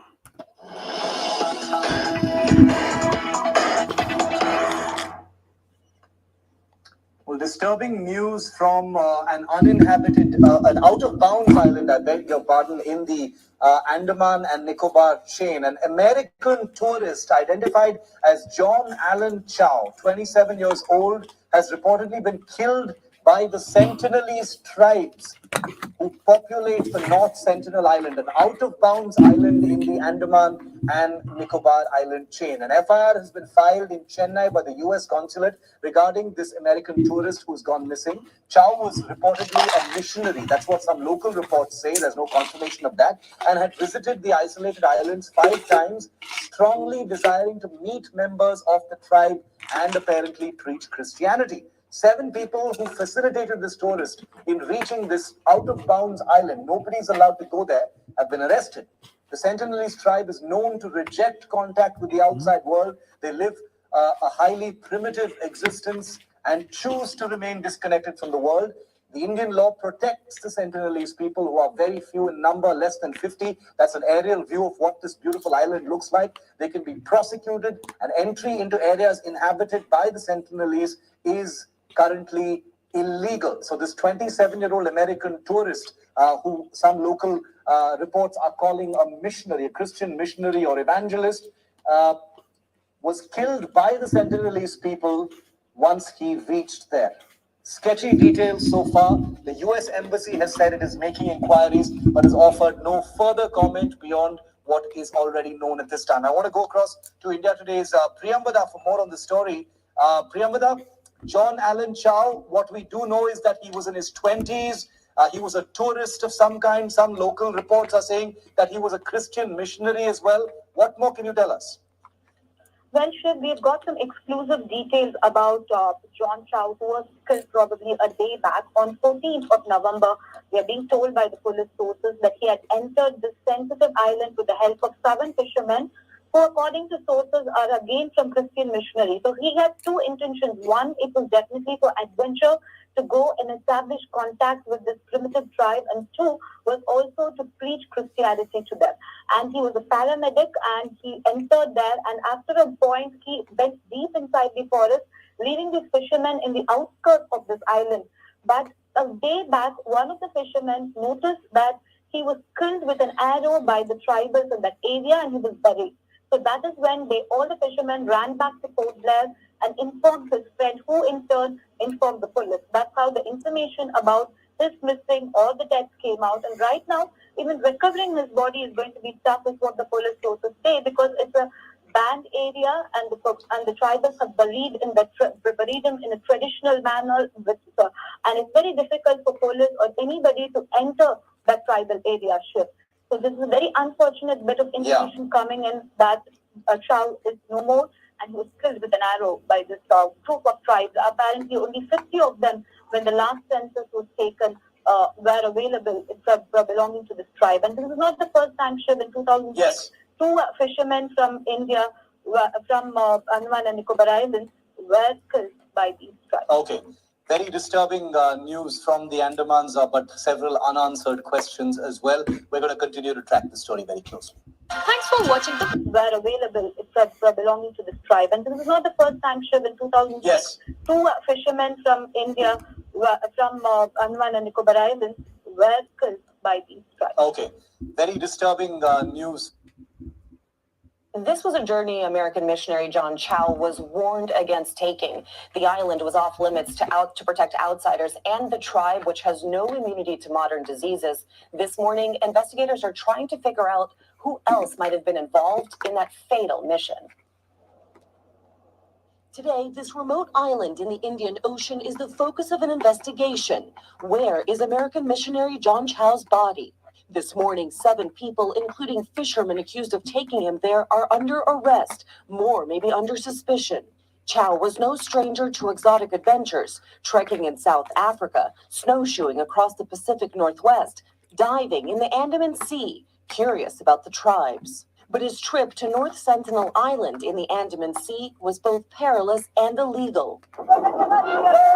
The endangered tribe that lives there, the Sentinelese, have kept their way of life for centuries, rejecting contact with a modern world, known for attacking outsiders. Chow's trip there, against the law.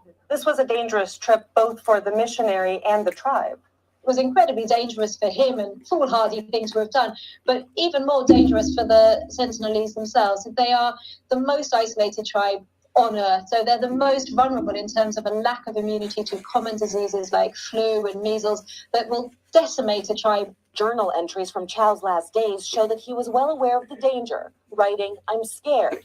If you want me to get actually shot or even killed with an arrow, then so be it. I don't want to die." He wanted to share the love of God with them. That was his whole mission. In another entry, he describes being shot at with bow and arrow, which pierced his Bible, writing, "Why did a little kid have to shoot me today? His high-pitched voice still lingers in my head." And a final message to family. Please do not be angry at them or at God if I get killed. Don't retrieve my body. Police have sent a second boat near that remote island on Friday with 2 of the arrested men who are helping them piece together Chow's itinerary as well as his final moments. But Indian authorities won't be sending anyone on shore to question this endangered tribe. That's just too risky for everyone involved. Guys, Lucy Kavanaugh, thank you. All right, I'm back. Okay, I am back. Wonderful. So you guys heard the great story.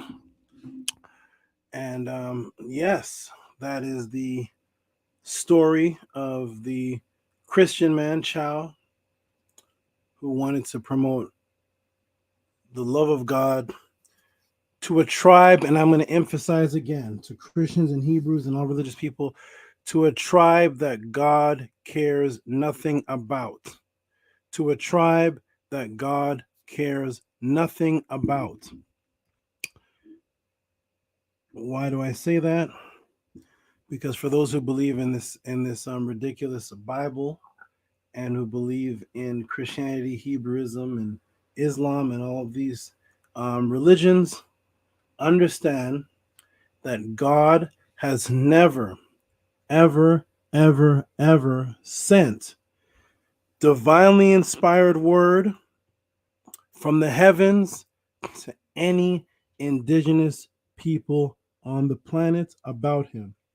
And I repeat, God has never sent, since he created this earth, according to Christians and according to Hebrews, since he created the planet Earth, God himself has never sent divinely inspired word from the heavens, from his brain to the brain of any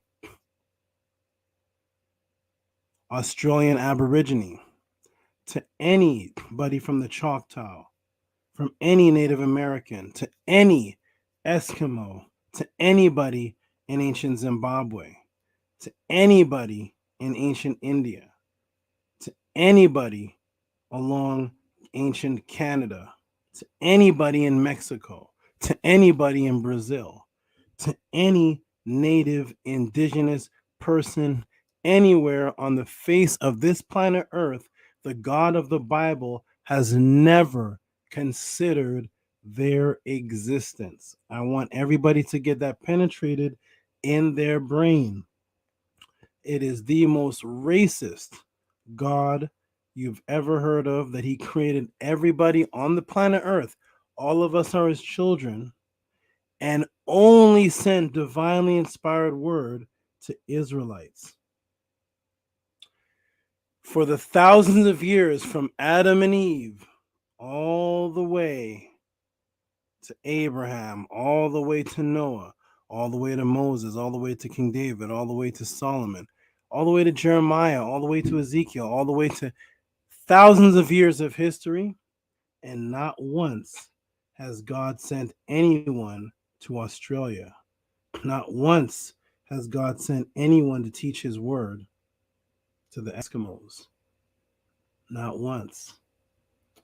He left all those people unguided since he created Adam and Eve, and only communicated with people that lived in that one particular area of Israelites, and left everybody. So here comes God's children now forcing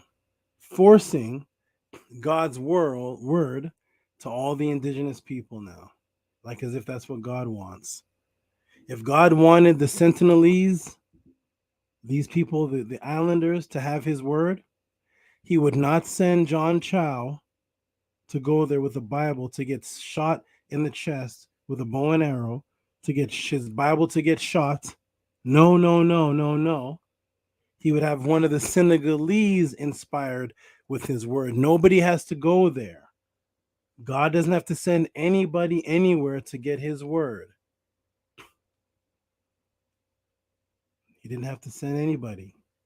He could just have one of the Sentinelese wake up and tell the tribe, I am the chief, and God has commanded me to teach you all. You don't have to kill me, I'm one of you. He doesn't have to send an outsider there to get killed. That means the Sentinelese are still not saved, ladies and gentlemen. God sent a Christian man to save this pagan heathen tribe, and they killed him. So they're still not saved. This is just to show, ladies and gentlemen, that religion is created, it's enforced, it's only been spread through violence. There is no peaceful story of Christianity spread. Find me. This is my task for everybody. Everybody's homework. From this podcast to the next podcast, I want all religious people, anybody, to find me the history of any indigenous people getting the word of God peacefully through inspiration. Not through conquistadors, not through the Knights of Templar, not through the Spanish Inquisition, not through King James's men, not through killing, not through force, not through smallpox, not through slavery.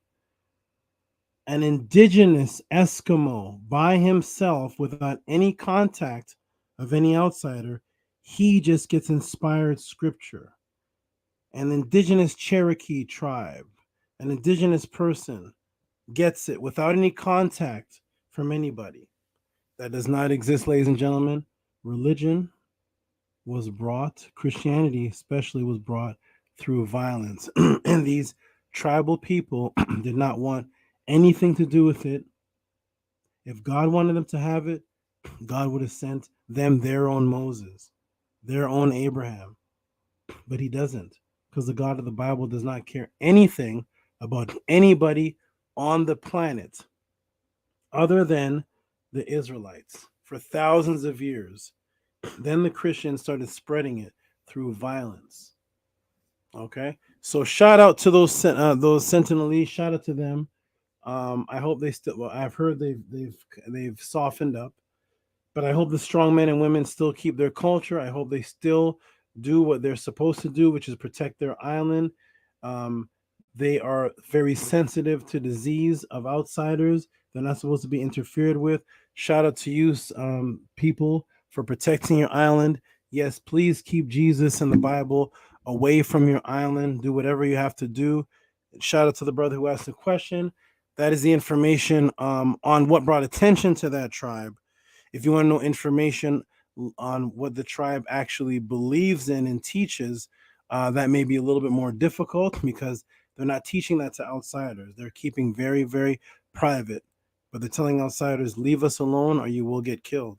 Shout out to them. Shout out to them. If everybody stayed with that principle, there would be no Christianity. Christianity would only exist in Rome. If all the natives, all the indigenous, all the blacks, everybody stayed with the principle of that tribe, did that exact same thing, it would be obvious that Christianity in the Bible was forced upon people, which it is. But when the story is retold, it's as if Jesus went to Africa, converted people. He went to the slaves, he went to the Aborigines, went to the Eskimos, and Christianity just spread. Remember, printing press companies are recent. So the Ptolemies, the ancient Christians, did not have printing companies to press thousands of Bibles to spread across the world. I want you to think about that. They did not have that. It didn't exist. These are handwritten documents. There was no printing press where everybody had thousands of Bibles and they were spreading it around, and there was churches, and each person in their little section had their own church, and they were giving out Bibles to native people. No, there was one person had the Bible. That was the missionary, and behind him was the horse with the Knights of Templar, behind them with the sword and the shield, to kill those who didn't accept the one priest who had the Bible. And everyone had to listen to them or be killed or tortured. This is written in a book called The Demon Logia. Who's the book by? King James, which show the torture methods of anyone who went against the Christianity or anyone who was suspicioned to be a witch, mainly women, killing them if they were found to be on your period. Where dost thou bleedeth from? And then you're killed. So shout out to you for that question. Shout out to them. Everybody go look up that tribe if you want to know more. Beautiful question. Stay strong, tribe. Keep your principles. Keep up the good work. All right, on to the next. On to the next. Beautiful question so far. This is wonderful, wonderful, wonderful.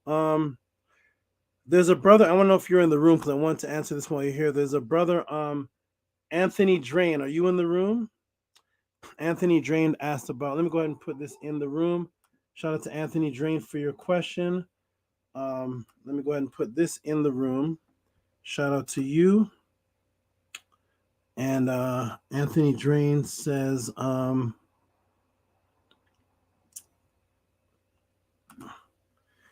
so last week there was let me check the chat room. Press 1 if you can hear me, everybody. Press 1 if you can hear me. Press 1 if you can hear me. Press 1 if you can hear me. Yes, I like this. The brother put our sister. I don't know who this is. Printing press wasn't created till 1475. Right. So prior to 1475, you don't have a bunch of people all over the world with Bibles that have that nice writing. King James version, William Tyndale's version. Everybody has a nice little Bible, with the red paper in the front, the gold trimmings in the front, and the red writings, and nobody had that. No ancient islander had a bunch of Bibles passing around. Nania Setmer says, thank you for the donations, and everybody can hear me. Wonderful, wonderful. So everybody can hear me. Sanetia Moon can hear me. Chandler, Nathaniel. Shout out to Nathaniel Turner. Can hear me. Awesome. Boss Fee can hear me. Okay, so here is the question. Are you in the room, Anthony Drain? Anthony Drain, are you in the room? If so, he may be in the room under another name. But last week, there was a good brother. Oh, he is? Let me see. Anthony Drain is in the room? Let me see. My computer's not showing in real time. Anthony Drain. Oh, there he is. Anthony Drain. Thank you. One of the moderators told me, Nania Setmer told me that yes, Anthony Drain. Here he is. Anthony Drain. Anthony Drain, let me ask you a question, my brother. Are you able to come into the room? Just click and come into the StreamYard. I want you to give your thoughts on this live. I want to see if you're in the room. I'm going to put the StreamYard link in there and just go ahead and tell us what you heard. A lot of people are not familiar with this. This is a big topic actually in the conscious community. But shout out to you for 1072. I knew he sent that 72 as a number for Tehuti. And what does he say? Anthony Drain says, peace and ma'at, brother. Hope all is well. Great job with the Podclass question. I heard Sonnetter interview with Walter Williams. By the way, shout out to the brother Walter Williams for the good that he has done. He's actually the oldest. He's actually the oldest of the teachers left, of the people that brought Kemetic information or questioned Christianity. He's actually 90 years old. He is an elder's elder. He is the elder's elder. Okay? So shout out to him for still keeping alive, and still he shows no sign of Alzheimer's or anything that affects his brain. When he's teaching on, so I want to give him his respect up front. When he was talking on Sonnetter, he was very clear. He was very adamant about his points. Everything was understandable. And I personally don't even know a 90-year-old that can hold a conversation with me on knowledge. So shout out to Walter Williams for that. But let's see what Walter Williams said. He did an interview,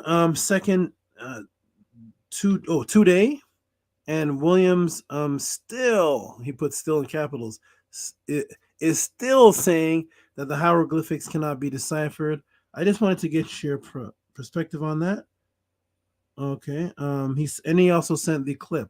He also sent okay, not good at sending clips. He said the timestamp. But if you YouTube Professor Walter Williams and the origins of Hebrew Israelites and go to the 3130 mark, that's 3130 mark. He talks about this. It should be on Sonnetter's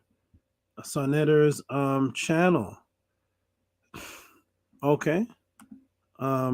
Here I am on Sonnetter's channel. And so all shout out to Sonnetter. I also go on there and do debates and do teachings. Shout out for Sonnetter for doing a great job for getting everybody's opinion and information out. Some of it has turned into comedy and entertainment, but shout out to Sonnetter. So here it is right here. This is it at the 31 mark.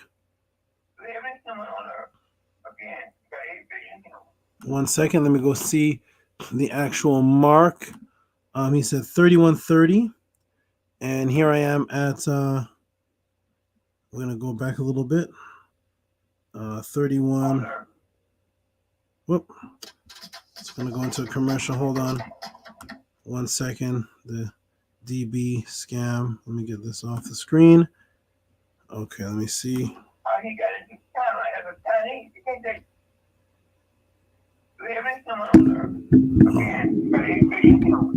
Is this it?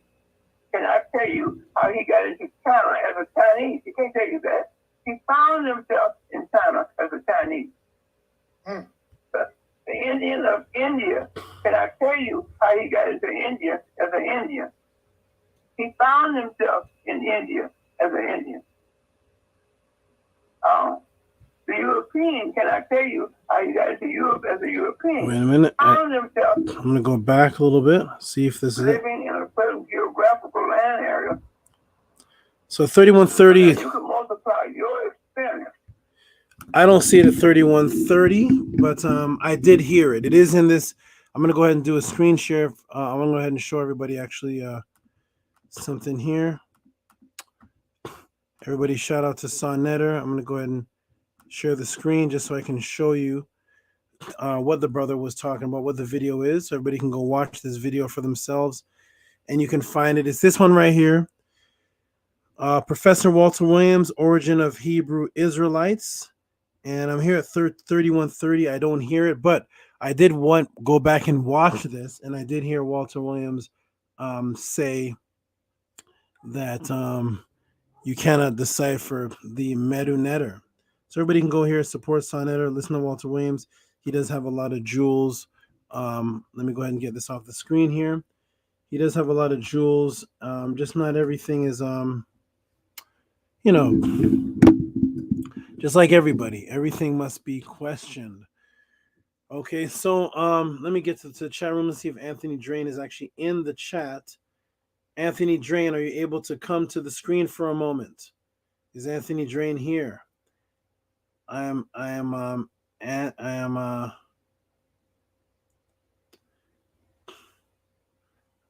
seeing if he's in the room. Once again, like I say to everybody, if anybody has any disagreements or whatnot, any questions, please send them into the Cash App and you can come into the room. Okay. Anthony Drain, are you in the room? While I'm looking for Anthony Drain, like for example, we have this person here. I usually don't do this because I only pay attention to the supportive questions and comments, but it says, Tehuti, your ancestors practice voodoo. Honor that. Stop making up lies about Kemet. All right. So things like that. But of course, nobody will come to the screen with any of that. Send in your Cash App questions. You can come to the screen and question. But of course, it's easier to type than to actually come to the screen and show yourself because you will end up like everyone else at debate. Is Anthony Drain in the room? If so, Anthony, I don't see him. Anthony Drain in the room. Yes, we have people telling me where my ancestors came from. That's quite interesting that people are telling me where my ancestors came from. I need to talk to that person so he can educate me more since he's ran DNA tests on my ancestors. I want to make sure to everybody clearly again that practicing the laws of Ma'at, see where it says right there, living within Ma'at, which is truth, practicing truth and the laws of Ma'at really have not much to do with your direct bloodline ancestral lineage. But if that question is sent in, I will address it. So anyways, let me address the Walter Williams thing. I don't see Anthony Drain. It says not able to come in at work right now. Okay, so it's actually quite simple. When he says that the Medu Netter cannot be translated, you'll find that people like my good brother Sarasun Seti, there's another guy named the Younger Pharaoh, some young Pharaoh. A lot of new people have come on the scene after Walter Williams. Walter Williams is one of the originators of this concept, and they're echoing this this narrative that the Medu Netter cannot be translated. And it's actually quite simple. If you ask them any one thing, such as if you see the brothers there, they have on an ankh. Most people that are actually quoting this narrative are actually wearing they tell stories about a Set and a Sar. They wear ankhs. Let me fix this lighting here. They wear ankhs.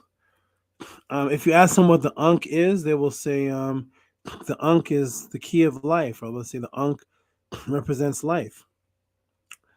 As soon as they talk, the conversation is over. If you cannot decipher the Medu Neter, then you cannot say the Ankh means life. That means you just created that. You didn't just create that, because the Ankh does mean life. And you got that from a translation. Because it's not coincidental that every single person says the Ankh means life. And none of these people that say that you can't translate the Medu Neter, they'll never take the Medu Neter off their body because it looks pretty. They'll still wear Ankh earrings. They'll still wear a chain. They'll still wear the Kepara. If you ask them, what's the Kepara scarab beetle? They say, oh, that's a symbol of evolution. Oh, yeah, because the word Kepara means evolution. How do you know that the word Kepara means evolution if you can't translate the Medu Neter? So anyone who says that would really need to completely leave the Medu Neter alone and stop wearing it for egotistical practices or egotistical reasons.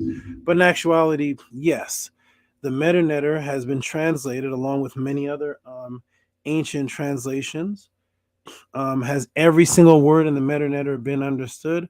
No, every single word in no language has been completely understood, even by people that speak it as their first language, such as English. There's over 500,000 words in the English language, and most of us in this room only know about 70,000 of them, 100,000 of them.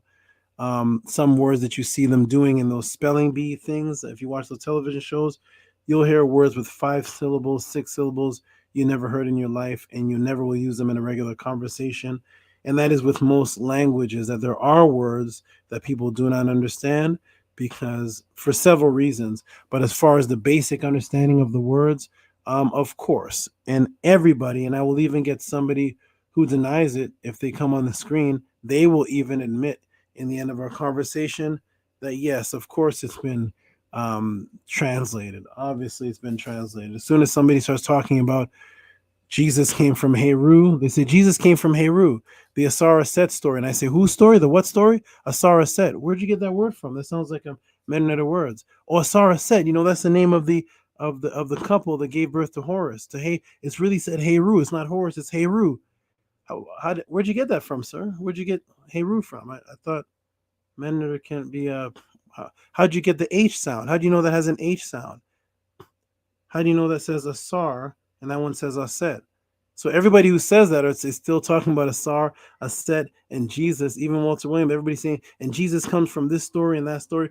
How do you know the story if nobody translated it? So that knocks out that. That's of course has been deciphered, or else nobody would even know anything about. Where do you even get the word Kemet from? Ask anybody, what's the ancient name for Egypt? They'll say, oh, it's Kemet. How did you get that? What does Kemet mean? Kemet means black. I thought the Medu Neter was not deciphered. So anyways, that's how you end that debate within about 40 seconds. Is there anybody that can speak Medu Neter fluently? I've never met them, but that does not mean that the language in its basic understanding is not deciphered, because everybody is talking about everybody's talking about the stories. The second you say the place is called Kemet and it means black, you've just deciphered one word. So just people should correct it and say there are certain words in the Medu Neter has not been deciphered. Then I would love to sit down with those people and go over those words step by step and see if they've been deciphered or not, and have an educated conversation, as opposed to doing blanketed statement and saying nothing in the Medu Neter, not a word has been deciphered, not a sentence, nothing at all, nothing in the what? What's the language called? You call it Medu Neter? How'd you get that? How'd you get Medu Neter? Where'd you get those? What's the language called? Oh, Medu Neter. Oh, you're deciphering it. So you know it has an M sound, and it has a D and a U, and it has an NTR, right? Are you deciphering it? You should be able to look at the word and say, I have no idea. That could be ZQH, but the fact that you say the Medu Neter has not been deciphered, right there, you're saying the word. So you're deciphering there's an M, there's a D, there's an R, there's an N, there's a T, and there's an R. So the conversation is over. Of course, Medu Neter has been deciphered fully by anybody. I've not seen it because I've never had a conversation with anybody on every single word in any language to know if anybody can speak Chinese in every single word. So anyway, shout out to that question.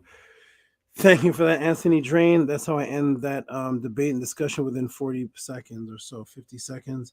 Let's move on. There is one more going on here, and that is one more from from the back, and then there's new ones that are after this that are in my notification box, because you guys, thank you everybody. You guys are constantly sending in more and more support and donations as the show goes on. So when I think there's one more left or two more left, I go back to the notification box and there's like 3 more, 4 more. Thank you for the support. Let's go on to the next one here.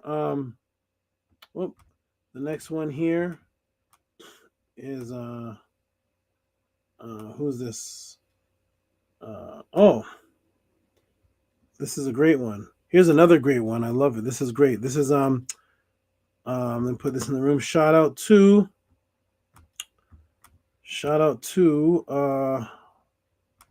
who is this here? Let me get it in the big screen so I can read it. Shout out to the support, everybody. Welcome everybody to the Tehuti Podclass. And you will get your questions answered. I'm kind of playing with the lighting here because the light is changing as I'm doing the class. Let me fix something here. One moment. I don't have the bright light that's directly in front of me because that actually kills my eyes. It actually has made my eyes blurry when I have the light shining directly in front of me. But you guys can see me and everything is fine. Let us continue. Who's this by? This is Jermaine. Shout out to Jermaine, who is Arcad, and he sends 777. 777. This is a question that was asked right at the end of the last class. And for what is the best way to meditate? Okay, what I'm going to do, ladies and gentlemen, is I'm going to step away for about 40 to 50 seconds for a moment.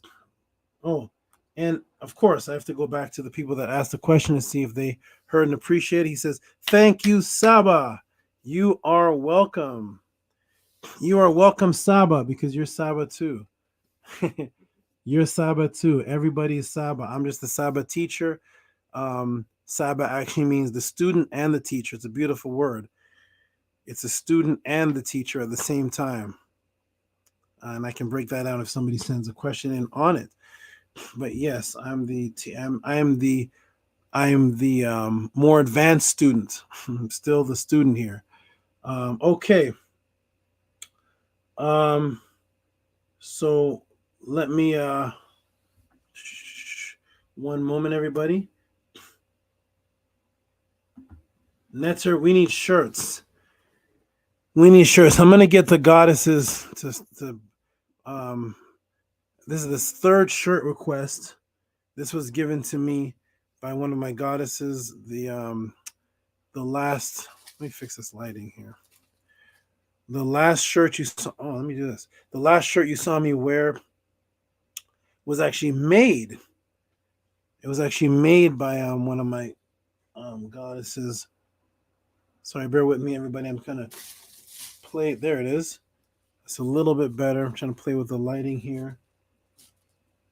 It's changing because it's actually getting dark outside, which is changing the lighting in here. One moment. I'm going to fix that in a moment, everybody. Okay. Boom. We'll do that for now, and I'll fix it in a moment. So one of my Naturts makes the shirts. She makes the shirts, and you'll see me wearing them sometimes. Commute 101 wants one made. We can organize that. We can get that organized. Okay, contact me, and we can get that organized. Okay, so what I'm going to do is I'm going to step away for a moment. I'm going to put the link in the room for Brother Ahati. Are you there, Brother Ahati? Master K wants a shirt too. Okay, there is the link in the room. Ahati, are you here? If you could step on for a moment. Oh, actually, is Galaxar here? Galaxar? What I can actually do is Galaxar actually sent money for me to play a song, but I need Galaxar to send me another song. I can't unfortunately play that song because that song has high sexual content, explicit sexual contact. It was called sacred geometry, and it had high sexual contact. It could survive on your channel because I see that you had like 22 views, but on the Tehuti Podclass, those kind of songs will on my, because of how they look at me and what I represent on the Podclass, I will be scrutinized a little heavier than somebody with another type of channel. So if you have another song that is not as sexually explicit as that, I'll be glad to play it in one of my breaks, because you did send a nice amount of money to play a song. So hopefully you have another song, Galaxer, if you're even in the room, if you can even hear me. Okay. Is Ahati in the room? Is Ahati in the room? Has anyone else who sent a Cash App or PayPal question, are you in the room, and would you like to come in for a couple minutes while I take a break and maybe speak about how the Tehuti Podclass has affected you, or maybe ask your question live in the room? If not, I'm going to Ahati's here. Okay, Ahati, jump on for a moment, because people for whatever reason don't want to jump on. Ahati, if you could jump on for a moment. I just need to step away for just a quick moment, and you can jump on. Jody, maybe Jody wants to jump on for a minute.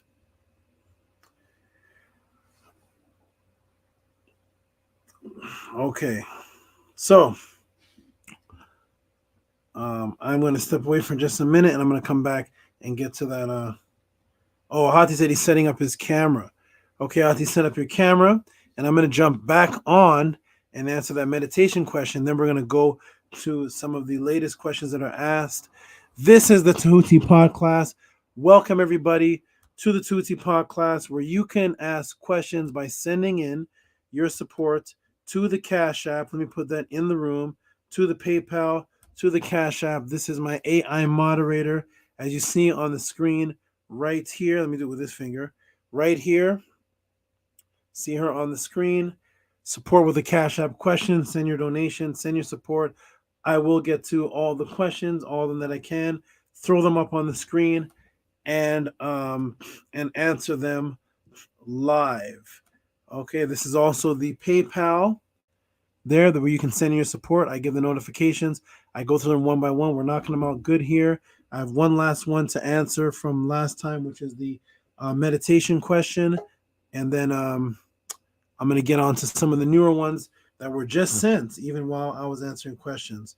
So I think Ahati Ma'ad is in the room. Ahati, you can step in for 2 minutes while I step away. Let's see if Ahati is here. My light-skinned twin, let's see if he's in the room. It's spinning.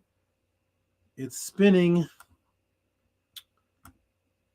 I don't think his camera is set up right. Okay. Ahati, you're not on the screen. Your screen is just white, and it's just spinning and spinning with a white circle on the screen. Maybe there's some camera issues going on, Ahati. I'm going to try to add you again, and I just see a spinning white thing on the screen. Okay. Is that you, Ahati, in there?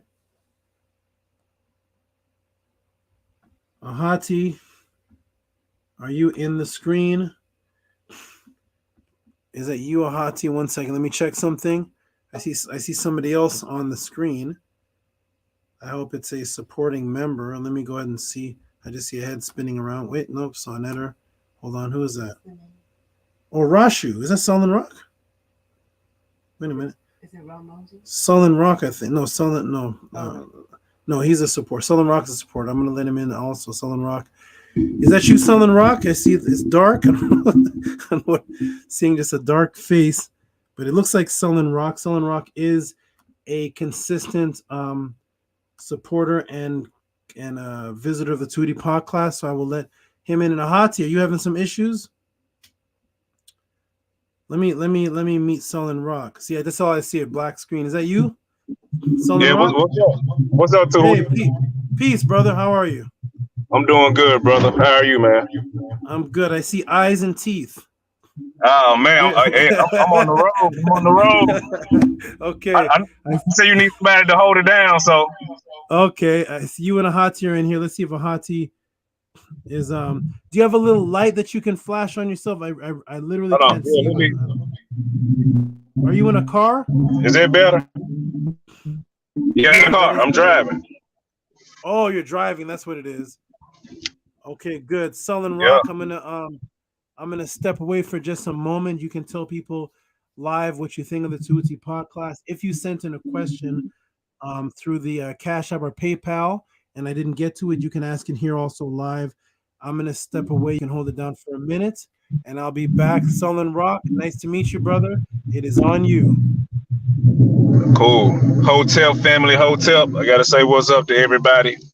I just want to say first and foremost, the Tehuti Podclass, even before the podcast, when he was doing the Killer Priest podcast, it was a lot of information getting out. And I ended up coming across it. I was already studying Kemet and ancestral artifacts over religious opinions. I was already on that phase. So just running across the Tehuti, it just took my my knowledge to the next level. And the thing about it is it's really not about my truth or your truth. It's about the truth. And I heard that from Professor James Smalls, and that made a lot of sense to me. You know what I mean? It's not about our own truths. It's about the facts, the artifacts, the pottery, the papyruses, the astral scrolls. When you look on the walls and you see the ancient, when you see the meta nature, like that's facts.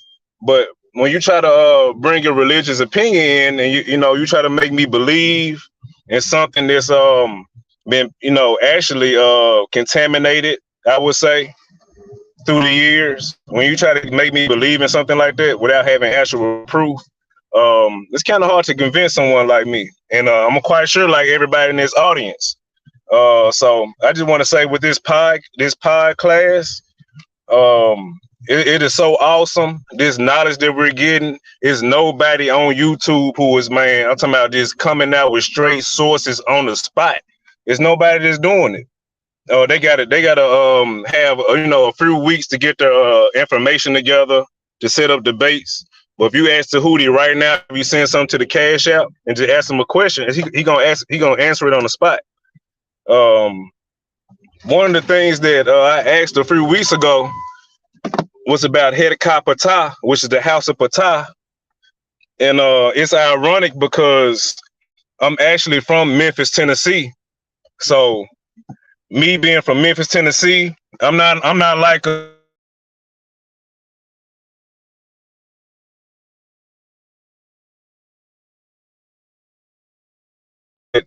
Egypt is is east of where I am. It's not here in America.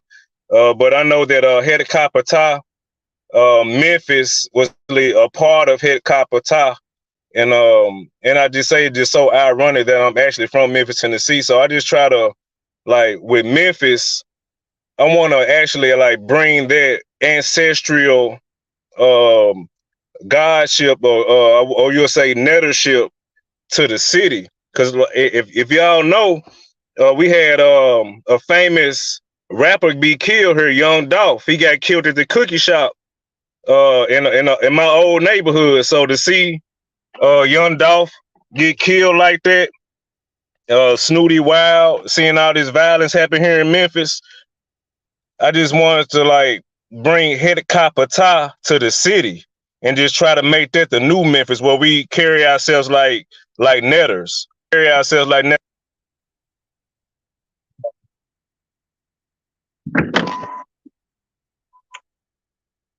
Give me 1 second. Give me 1 second, family.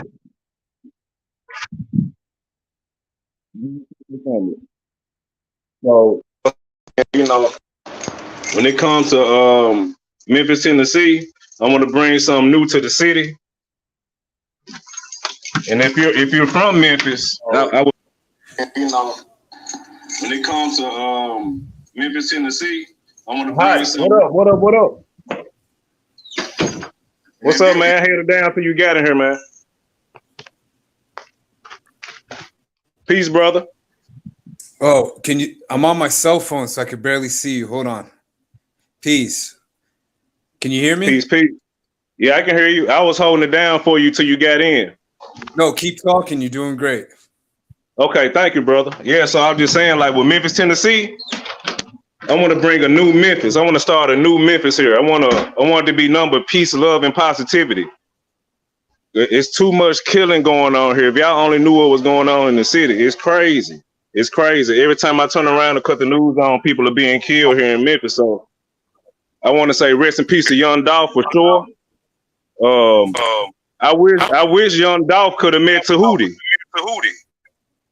If Dolph would have met Tehuti, you know, he would have been probably in a whole nother situation.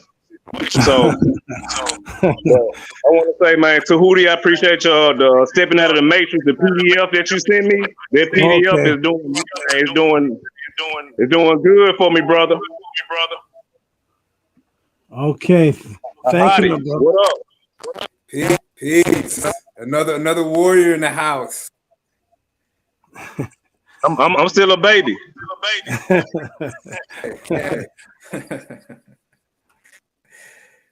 Peace, brother. Sullen Rock.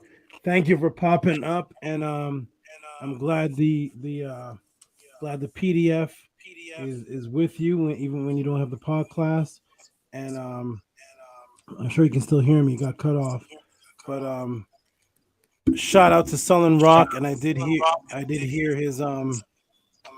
his tribute and his appreciation of understanding how hard it is, yes, to answer questions on the spot as such. So peace, Ahati, shout out to you. I like your background. And we're gonna go ahead and start back in. I couldn't get you on for a little bit for some reason, but I can't through my computer for some reson, so my phone. Okay, good. You can give a quick shout out, and then we're gonna get into this question, my brother. We only have a limited time, so go ahead and say some real shout quick. out to my behind me, and the shout out set my two favorite women. All right, wonderful, Ahati. Great. Okay, we're gonna get back to it. Let me fix this here. We're gonna get back to it. Shout out to everybody.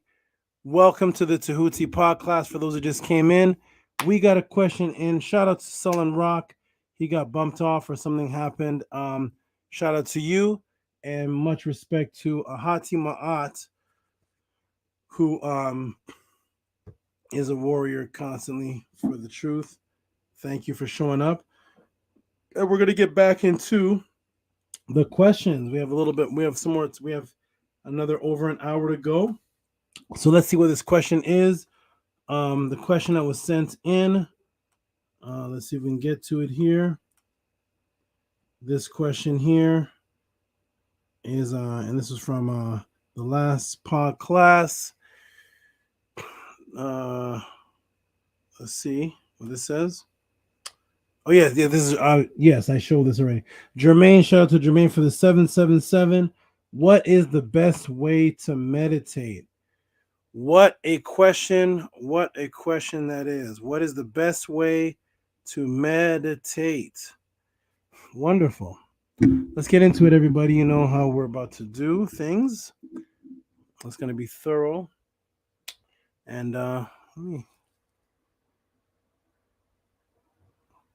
let me do something here, everybody, with this lighting. I'm going to do something here, and then I'm going to fix the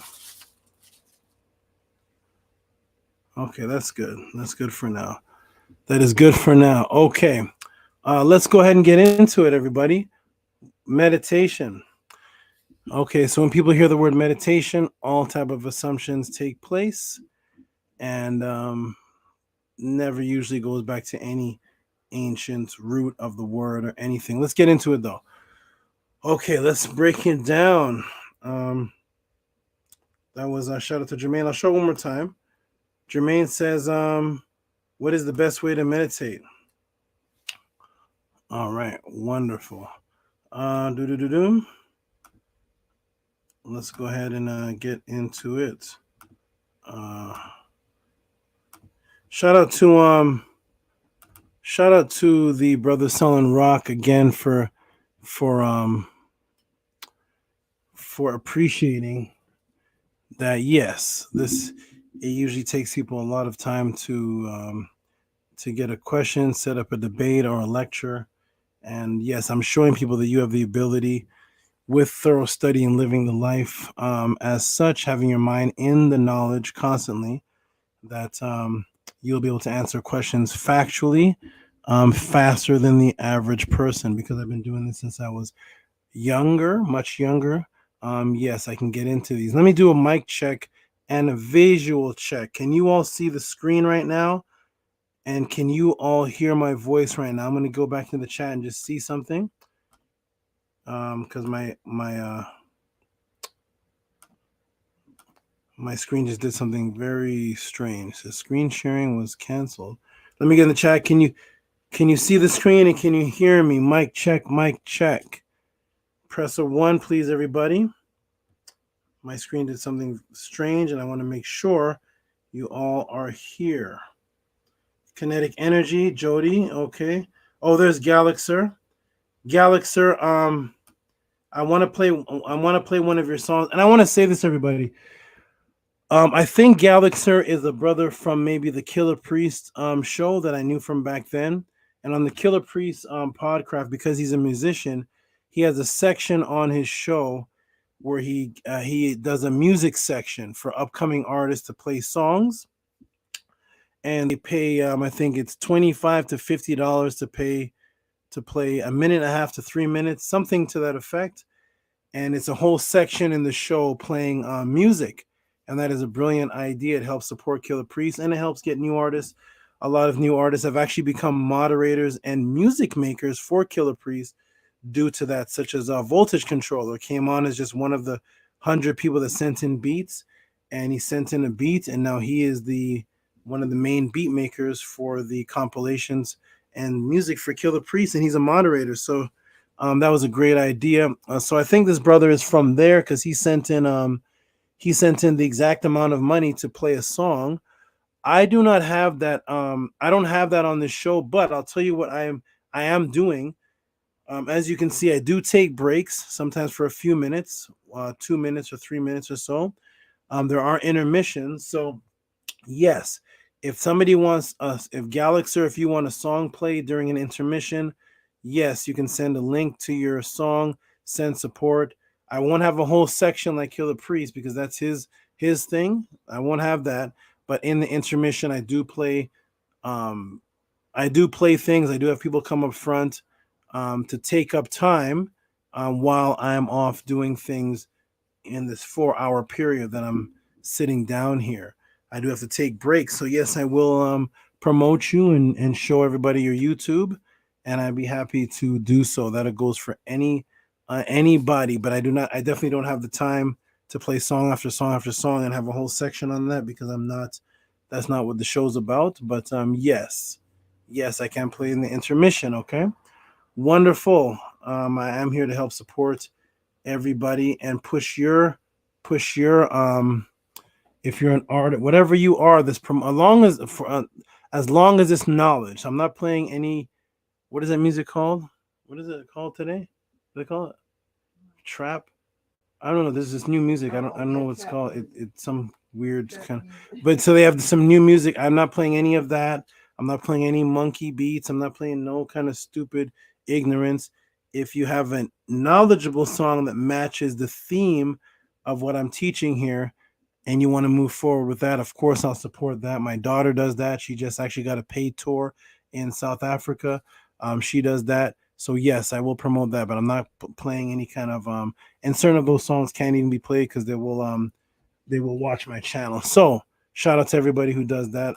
I will support it. Let's get into the question here. Okay, good. Everybody verifies that they can see the screen. Wonderful. Wonderful. You can all see the screen. He says much appreciated. So yeah, if you, Galaxer, have another, send it to my email. if you have another song, that particular song is just too sexually explicit and it's kind of strange. It doesn't match what I'm teaching, and it will get reviewed if I play it. If I play it, you can play it on your channel because you have like 22 views. You don't have much attention. I have a certain attention on me where they're looking for different excuses to remove my content. So send something if you have with more conscious knowledge or whatnot, and I'd be glad to play it. Okay, shout out to you, my brother. Absolutely.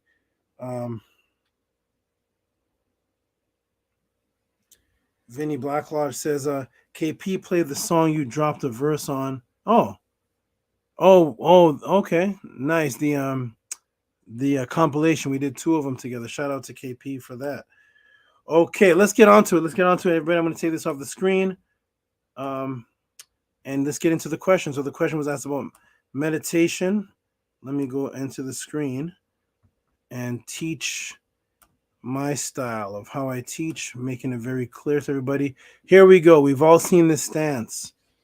We've all seen this. Do we know what it is? 99% of us don't, but let's look at this. Let me go ahead and close this. Okay, so if you ask someone, what exactly does meditation mean? You will not get an answer sourced in any actual language. What you will receive is a plethora of ambiguous, fluffy, opinionated, projected, made-up answers that are usually created by the person you are asking. In other words, opines, which creates a feel-good answer, which itself is never questioned. Or you end up in one of these stereotypical positions, which are usually uncomfortable, and the focus of maintaining the foreign position in the mind itself is a distraction to the mind's focus of the meditation. If I were to tell you that the original word for meditation was the same word for body, the same word for body itself, and the reality is that your consciousness is what holds your physical etheric body together through Saket memory. So once again, when you look at these interesting meditation positions that are very popular, they usually put you in a position that is usually foreign and uncomfortable, and never explain the source of, never shown an ancient stone or ancient teaching on the position, and usually the answers of the positions are made up. You end up more focusing on the position itself, holding one leg up and putting it on your leg, like the bottom picture, with your hands in a circle, and standing on one foot, or crossing your legs and bending your knees in a position that the knees really don't bend, putting one knee up, sitting somewhere, and doing these kind of positions. And this becomes the popular position, which in most cases originated in India, or they trace back to Buddha, in a position that Buddha and his men actually sat in regularly on a day-to-day basis, which becomes a meditative position today. But let's get into it. All right, so this is Tehuti. This is the image of Tehuti. He is the god of focus and thought. So this is Tehuti, and this is the netter of the god of thought, and his scribes in the position of the writers and the thinkers, those who teach mental focus. Here's the true origin of these positions being associated with mental focus. That means that if you try to get these positions of the legs crossed and the arms to the side, trying to source them beyond these dates, you won't find any source of it. You'll get stories and legends. There's no archaeology. There's no explanation. What you're actually looking at, for example, here, this is the statue in the limestone of Henka. It's a prescribe of Sneferu, found in medium in the early 4th dynasty. This is a particular position that represents in Kemet the thinking man, the man you go to for wisdom. This is the first and oldest time you find people sitting in this cross-legged position that is associated with the mind's mental focus. Over here, we have the most popular, and the reason why I call him the most popular is because this is the reason why you have the book of Proverbs and some of Psalms. This is the real author of those books that are attributed to a fictitious character named King David and another fictitious character named Solomon, the Hebrew who wooed an African woman into his arms due to being what? The wisest thinker, the wisest man on the planet. Due to being the wisest man on the planet, he was able to get a queen of Kemet. In actuality, the author of that wisdom comes from Amenemope, which I showed in my Mighty Hebrew conversation. Let me see something real quick. Hold on. Anna, do you see me on the screen too? With the screen share? My computer's showing something. Okay. Covering the whole. I was trying to put the link of your thing on. So Okay, let me. 1 second, everybody. Let me just check something real quick and look. Yes, I do see me as well. Okay. All right. So Amenemope, the real author of the books that are attributed to King David and some of Solomon. 1300 BC, predating King David and Solomon by 400 years. Here's the real author. As you see, he's in the position, head down, looking at something.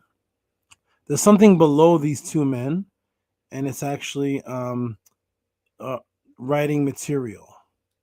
Writing material because these are scribes. These are the keepers of Ma'at, the wisdom teachers and givers along the Nile Valley, which taught proper thinking, how to meditate, how to control thoughts. This is where that position associated with focus actually originates from. They have no older images associating focused thought with this position in history. This goes back to these people here in the whole culture, going all the way back to Sneferu, all the way back to 2500 BC and even further. This is, and here it is again. Here it is again. What you're looking at is you're looking at the imitation of the monkey that can actually sit down on its own behind. It's the monkey that looks like it can sit like a man and focus, called the baboon, originally in Kemet called Baba. It was the animal of Tehuti. So the baboon became the animal, which was the symbol of Tehuti, because the baboon at that time was called the Anan.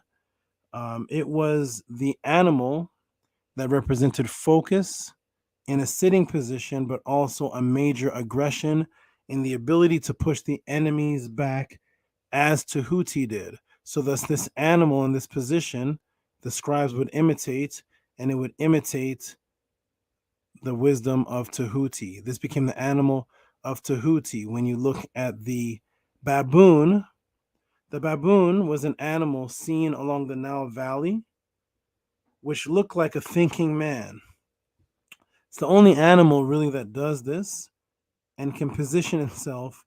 It sits down directly on its behind, its knees are up, and its arms are crossed, and its head is looking down, just like an older man thinking, or just anybody in thought. This is how humans are when we are usually in thought. We cross our hands, we sit, and we look in a downwards position, and it looks like we're meditating or we're thinking. This was the imitation that the scribes would get in, and they would actually, after this position, it would be a perfect table for them to set the papyrus right along the legs, which ended up looking like this. And thus the baboon in ancient Kemet, as we can see right here out of the museum, is in that position with its hands on its knees, sitting down, a position that animals do not usually do.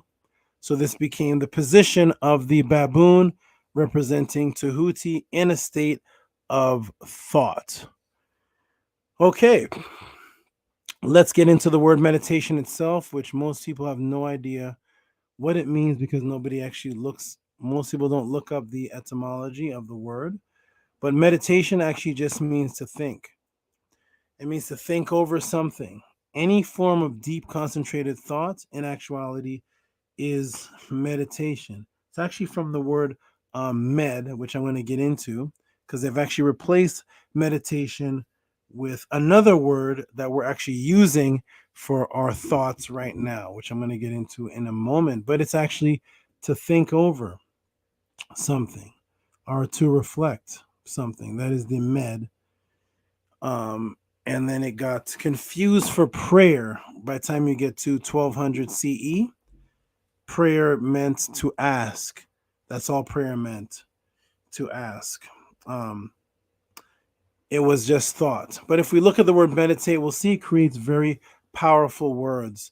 But meditation is self-healing, to think or to mold self.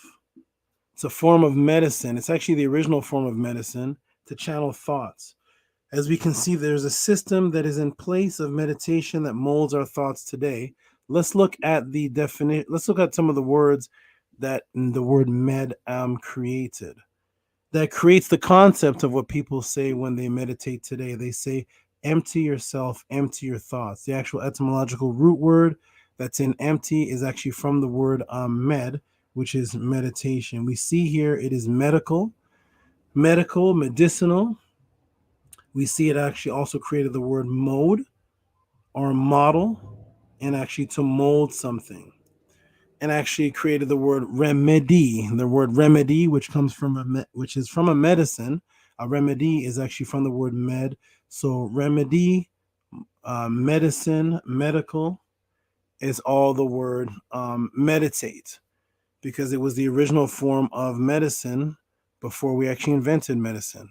Just the power of thought to heal oneself by going back to what's called 0-point field energy. Once you understand this, you'll understand more of what meditation actually is. But we'll see that they've actually replaced something that is controlling our minds right now, which actually bred from the word meditation. And guess what that is? That is the media. The media today, which controls our thoughts, is from the root word of meditation, which is med. And most of our thoughts today actually come from the media. And they knew this. One of the reasons why they named it media, because media actually is from the word that means to think, to empty out your thoughts and to put other thoughts in your mind, which is why most of the answers that we give to questions and most of our behavior on relationships and thoughts actually come from television. That's why when we zoom in on the etymology of meditation, there it is right there, the media. Okay, inner thoughts was the original form of medicine, 0-point field energy. I do a ritual practice with my goddesses and with others that have paid me for healing. And I do 0-point field meditation, 0-point field energy focus, where you can actually get the cells in your body to think as they were before they were altered by any form of toxins. And by the memory, by the cells remembering what they were, they can help to go back to their original state, called 0-point field energy. And I do it with an energy wand. And I've healed many of back pains, gout, and other things that people have come to me for. I've helped them with that. And that was a form of thought, because in that ritual practice, I ask the person themselves to think of things before we even start.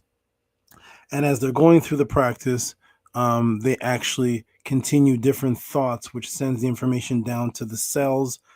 And it deals with healing your own self. Meditation was actually a word for the double body, which we're going to get into in just a moment. So here we are in the Per Em Haru, and most people may be saying, why?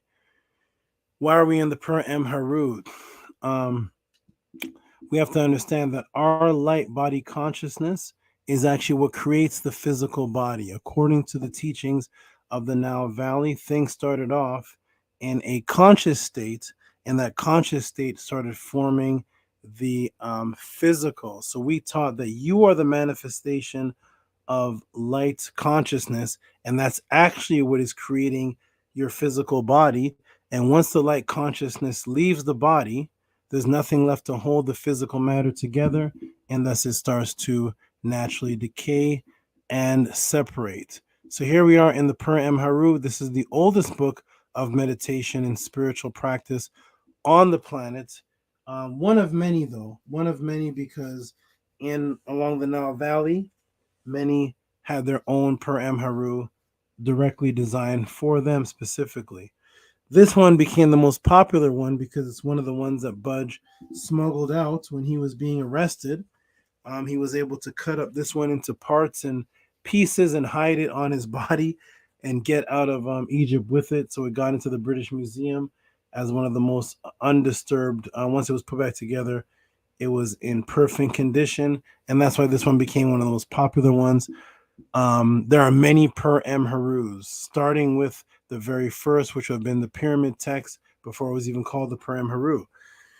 So in the Per Em Haru, the oldest spiritual book on the planet, it says here, he maketh the way for the intelligence. You see the word intelligence is the word ku, and it's the Tehuti bird. It is the consciousness. This is called the Cam bird, the Cam, and it is the Tehuti bird of thought and intelligence. It is the part of the consciousness that is the oldest word known on the planet Earth for consciousness and spirit, called the Ku. Okay. For the soul, the Ba. You see a pot there with a fire coming out. One of the reasons why the spirit or the soul was considered a body of light in religion, because the original word for Ba, one of the symbols of it, was a pot with fire.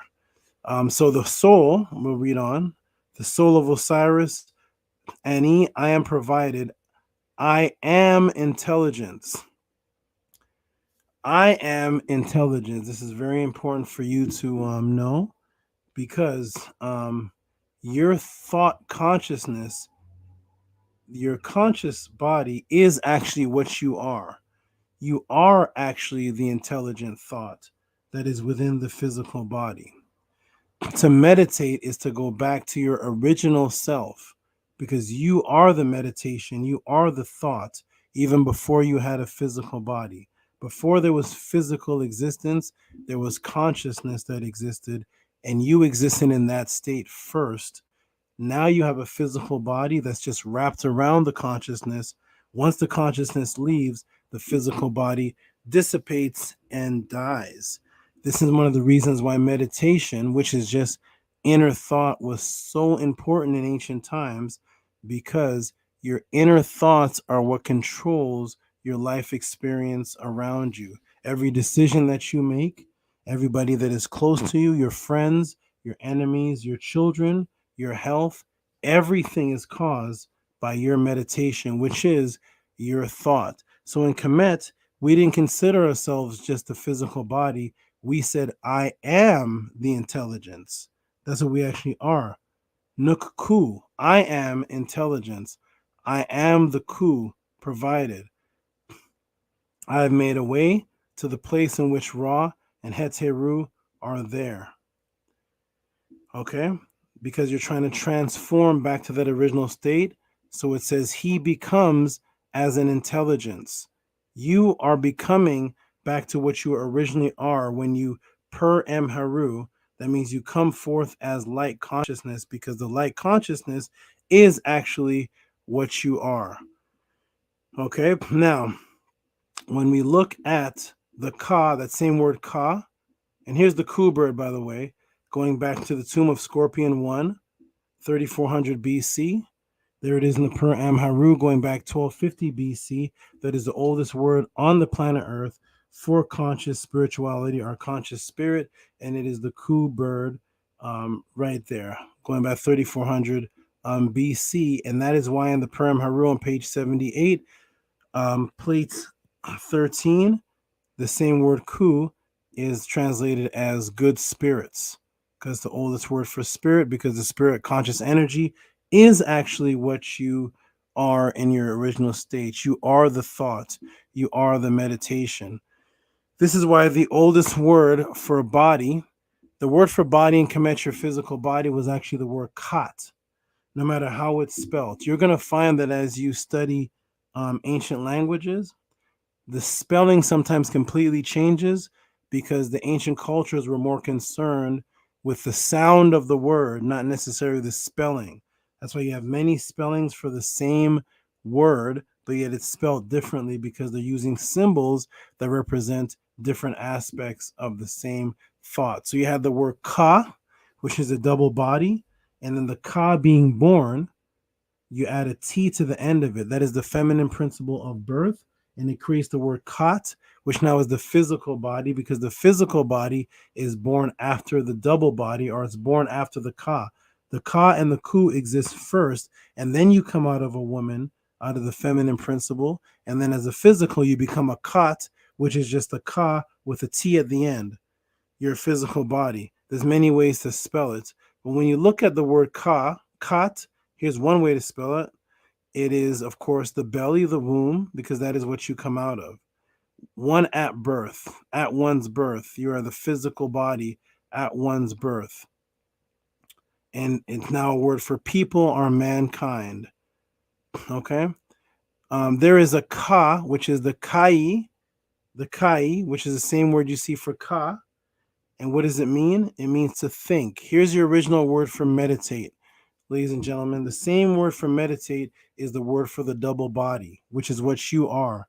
You are the Ka. The Ka, which is the bioenergetic template, the energy body that makes you up, is the conscious body, and it does mean to think out, to meditate, to speak, to say. And there's your Kat, again, spelled another way. It's just Ka with a T at the end. And what is that? That is the thought, the meditation, the thought of the heart. And there's the Ka symbol there, which the vital strength of the Ba soul. The same word spelled different ways because it's the spelling of the word.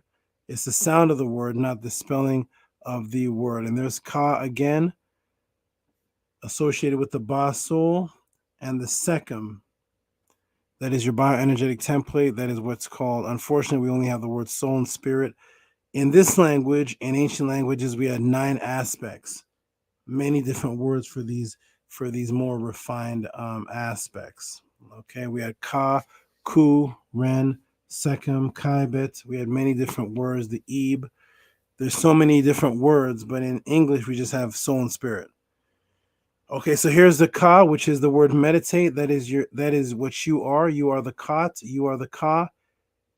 And the Ka, the Kat, which is a double body, is the same word for thought meditation, because you are the manifestation of consciousness. You are the meditation incarnate. Once you have this thought and this understanding that you are a meditation incarnate in physical form, then when your neurons change to accept this type of reality that you actually are a meditation in physical form, you'll understand more of how to use Hika or magic to change your surroundings that are around you. If you understand that this is your world, that you can actually change based on your thoughts and your aspects, based on what you do, you'll understand how important and valuable your thoughts are, and you will do your best for them not to be impurified. You'll do your best for them not to be intoxicated with television, TV shows, thoughts that are not pure. You will understand that as you take in impure thoughts, your body also will reflect an impurity. Okay, because you are the manifestation of etheric conscious matter. You're the Kat, you're the Ka. Now, understanding that, I'm going to give you the brother that asked the question, because he asked, what is the best form of meditation? I have close to 100 forms of many different forms of meditation, which is just proper thought, thinking, which can change the frequency. And when you are the neurons have little sparks of light.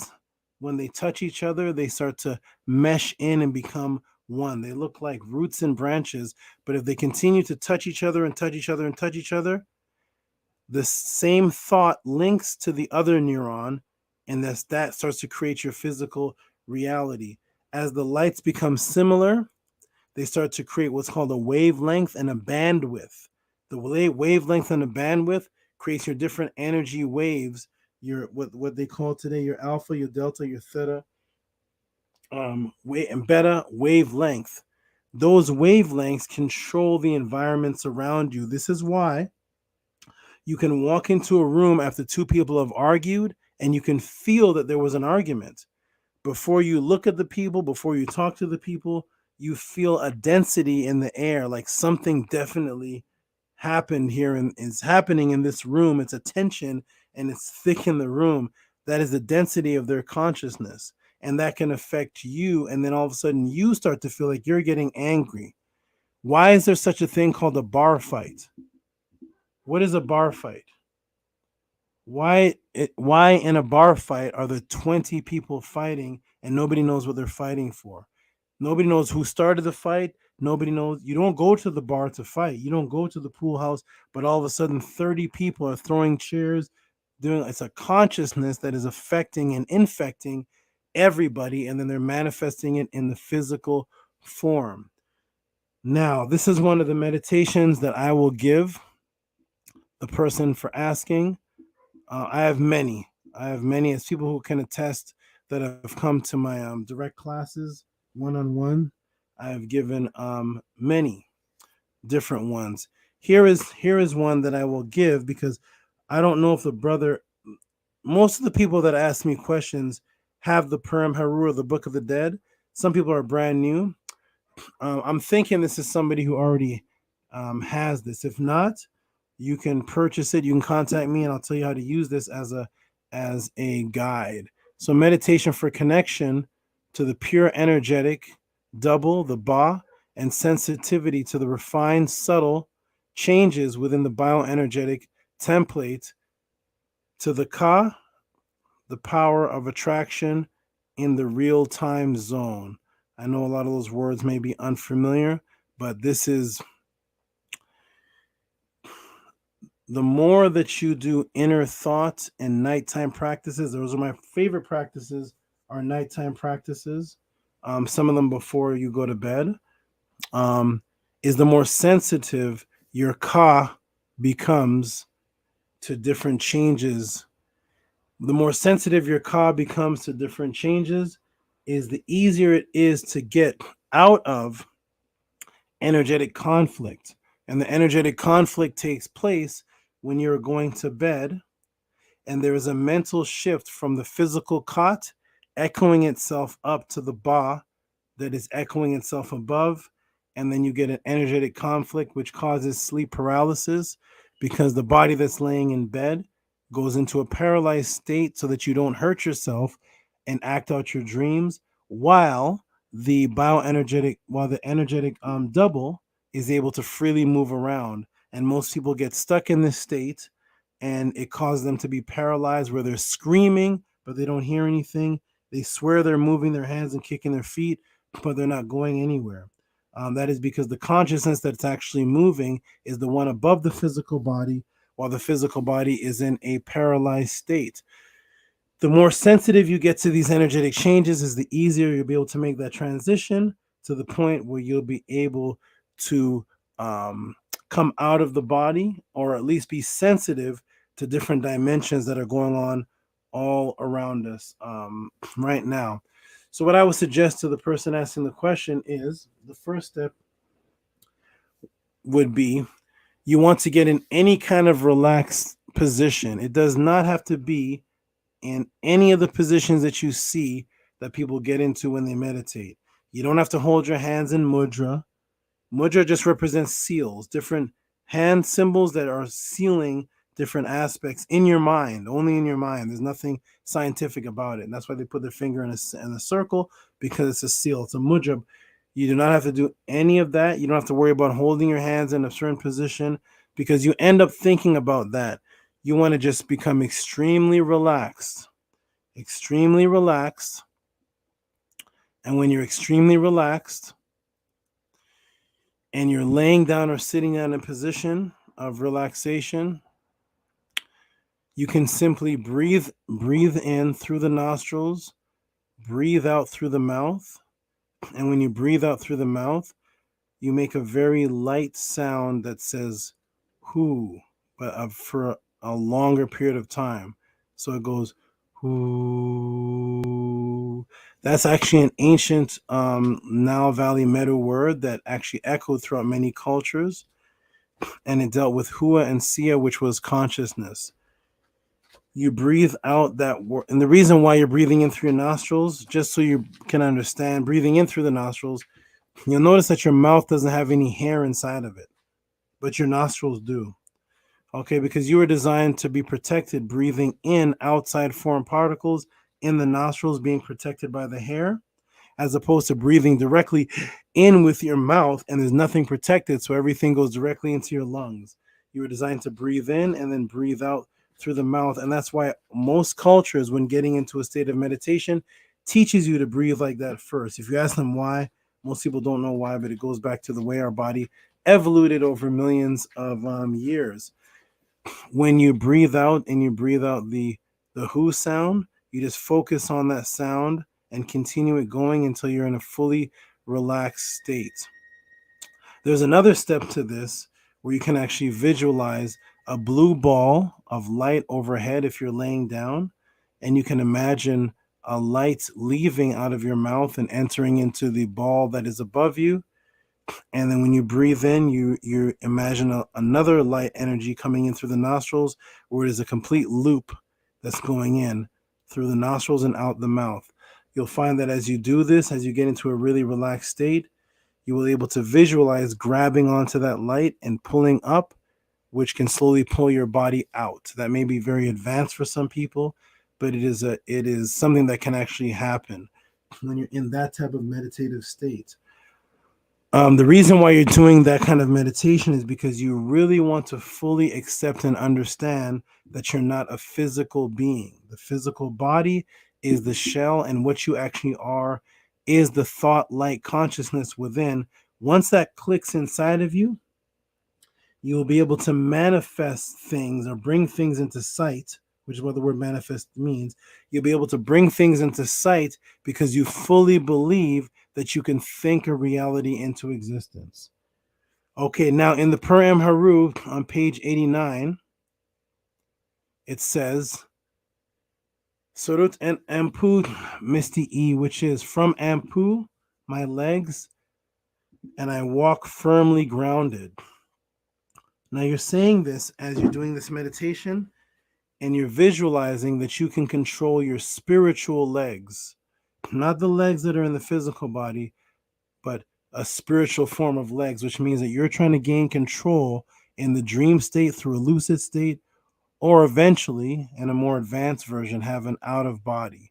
So it says, Desu, which is to rise up for myself, maketh me to rise Seket. Seket, as you can see, Seket is an ancient word for power of memory, and it's directly associated with the goddess Sekhmet. It's actually the same word root, and that's why you see the goddess Sekhmet right there in the word, with the cobra on her head, with the lion's head and human body. It's called the Seket. She is the goddess that represents the energy that brings one into birth in the spiritual state, just as it's only feminine energy that can bring you into birth in the physical state. It is only feminine energy that echoes due to the as above, so below principle that brings you into existence and consciousness in the spiritual side. So thus you give credence to the feminine energy that does that for you. This is why they wanted to eliminate this in religion, feminine power. So maketh me to rise Seket, the goddess, that I may be in the pet, the higher conscious realm. That became the word heaven. Maketh me to rise, being done what I command in the realm that opens the Ka, that is the Het Ptah Ka, or Het Ka Ptah. Sometimes it's said both ways. That's the realm that is the opening of the Ka. This word actually got mutated into the word Egypt, and it was actually one of the names for just a city and a temple in Kemet. But the actual word itself is the house of the opening of the Ka. In that realm, when you're visualizing that you are a spiritual being, you do the things that you command, the Ari, the Utu. You're commanding that realm. When you're in an out of body, when you're in a dream state, or when you're in a meditative state, you are the one in control, and you fully believe that. If you're trying to heal your body or put your mindset in a certain thought process, only you can change it. Nobody else can do it. You command that. It's giving you the power. You say, I know by way of pure heart, E, Rex, the RX, the Rex, that's the wisdom, the knowledge. You know by way of a pure heart. So the only way that you can get in this state is if you purify your thoughts. You have to purify your thoughts. You can't go into a meditative state thinking impure thoughts. It will alter your meditation. Plus, your mind will be going everywhere. I have conscious memory by way of my pure heart. I have conscious memory by way of my heart. I've gained power over my two arms. I've gained power over my feet. Through my mental consciousness and my Ka, I can mentally manifest my desires through love energy. If you need to contact me for more clarity on this meditation and what it means more, because I could do the whole rest of the podcast just on this, but there's other questions. You have this to the person who asked the question, and you can contact me directly, and I can guide you through more of what this means and why it is the love energy that actually guides everything in your life. If you understand what the word love means, that is magnetic attraction. That's the Marit. That was actually the name of Kemet. It was the land of magnetic attraction, or the land of love, called Ta Marit, or Ta Mary. And it was the land of attraction. It was the land of love. That's what love actually is. And if you can control the true love energy inside of you by using the power of the Seket, the memory, and using your consciousness, you can actually draw things towards you by changing your frequency, because they will start to become attracted to you due to the change of your neuronic frequency and the bandwidth and the wavelength that you have created, and you will bring that into the next world and draw things from that world into this world and change your reality. Okay, I'm going to stop right. Was it sharing? Stop screen share. Yes. Thank you for asking that question, brother. Very deep question, and there's a lot. That's just one page from the Purim Haru. There's a lot to know on that topic. I see people are appreciating it. They're saying amazing, and thank you all for absorbing that. There's a lot of information that you can apply to your life, and you can actually screenshot that, and you can actually compare it to the Purim Haru that you have at home, and you can actually apply that wisdom and knowledge to changing aspects around your life. Me and my goddesses do it all the time, where one thought transfers to the other. Somebody thinks about something, it happens in their world. I'll do a podcast on a topic. They'll go home. That topic is on the screen. There is a whole reality that's taking place around us that you cannot see. And so you can cause it to be manifested because it was always around you in the first place. You just weren't sensitive enough to realize it. Okay, so we got to thank you. We got all hail praise to Master Tehuti teacher. Thank you, and all hail praise to you, and everybody who is a part of it. Amazing people find this hard to believe. Yeah, we got wow from Rigo. There's a lot, and really, if you submerge yourself in this type of information, you don't have to go out. The Kemetians never knock door to door converting people, you'll notice. everybody came to Kemet to get the knowledge. The Kemetians didn't go all over the place saying, would you like to learn about Ma'at? The light was so obvious and the information was so deep and everything they were doing was so obvious. There was no record of a Kemetic priest looking for Pythagoras. There's no record of a Kemetic priest looking for Aristotle or Socrates. There's only records of Socrates, Aristotle, and Pythagoras looking for the people of Kemet. Because when you have the wisdom and it shines and you can manifest and you have the power, people will see it and they'll ask to be converted. They'll ask for the teacher to appear. So once you manifest this type of magic, the people around you will want to know about it. If you have people around you, and I want everybody to hear this clearly, if you have people that come around you and you think you're living this life and they're not asking about it, you're not living anything. I'll say it again. If there are people around you and you're living this type of life and they're not seeing you and inquiring about how to gain it, not you pushing it on them, but they're not inquiring, then they're around you for other reasons other than that life, and they're not interested because you're not shining bright enough.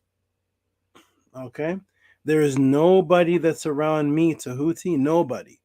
You will never catch me on the streets, at the club, at the bar, anywhere. You'll never catch me anywhere with anybody around me who's not asking me questions. I have absolutely nobody around me who doesn't inquire on a daily basis about this information. That means I don't live a double life. I'm not Tehuti here, but then when this camera shuts off, I'm living some other kind of life and I'm hanging out and doing all these things and merging in with the matrix. As soon as I shut this off, tomorrow in my real life, I'm going to be around people that are in person going to be asking me questions, and the next day is going to be the same thing, and the next day is the same thing, because just as all you are here in this Tehuti Podclass, most of the people that are here I've never invited. You sought it out, you found it, you said, I like this information, and you naturally come to it. That's the light that you have to be out there in the world where your friends and family members and people will say, man, I noticed your life is changing, your thought patterns, you're different. What's changed about you? What are you studying? Where are you doing on a Friday night? What is this book you're reading? If they're not saying that and they're only talking about matrix things, is because they found the matrix within you that they can relate to, and they knew they can hang around you without having anything to do with this information, because they're drawing you into their matrix world. I have nobody around me. Everybody that's around me who is in the matrix is a student of mine or asking questions. Just like when I was young, that's what I decided. I only want knowledge. I only want to purify myself. I'm not drinking Moet on tomorrow night. I'm not out drinking Moet, hanging, rolling dice on the streets, foul language talking. This is what I am, and that's why I'm able to answer questions like this, because I do not live a double life. This is the shirt I wear in the Podclass.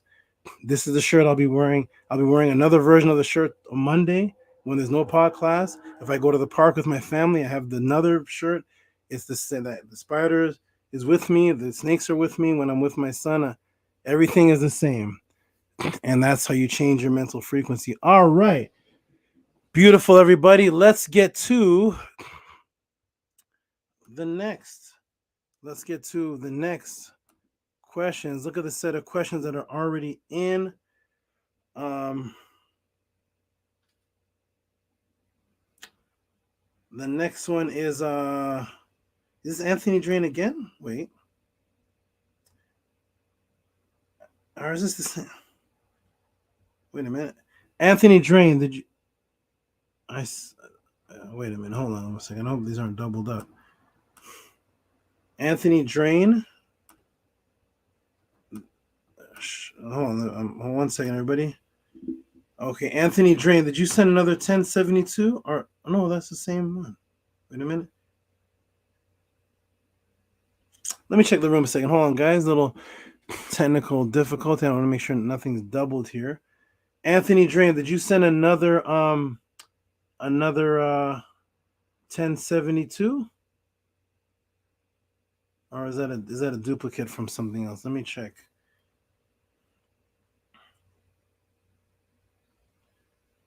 Anthony Drain. Okay, well I'm gonna show it anyways. I'm sure if this is a double, but it says wait a minute, hold on everybody. Hold on. Because it doesn't say anything. I'm just gonna go ahead and show it. Shout out to Anthony Drain. Let me put it in the room here. This looks like a donation. I don't know if it's a double or 1 second. Hold on, everybody. Pod. We're gonna go another hour. Let me see. Podclass, set up info, May. Anthony Drain, I'm gonna put this on the screen. Tell me if this is something you recently sent, or if I am posting a double. May 6th. We're gonna call this 1. Shout out to Anthony Drain, who always supports. I don't know if this is a double or if this is this is recent. I'm just gonna shout him out. Anyways, here we go. Where are you? Anthony Drain.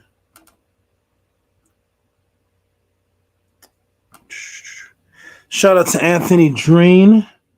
It says 1072. There's no comment under it, and I don't know if there's a double, but whether it's a double or not, whether this was already shown before or not, shout out to you, brother, for being a constant supporter of the Tehuti Podclass. Everybody do the same and help support. Shout out to you, Anthony Drain, if you're in the room. I'm not sure if you're in the room, but I will keep checking. Shout out to you. Let's get to the next one.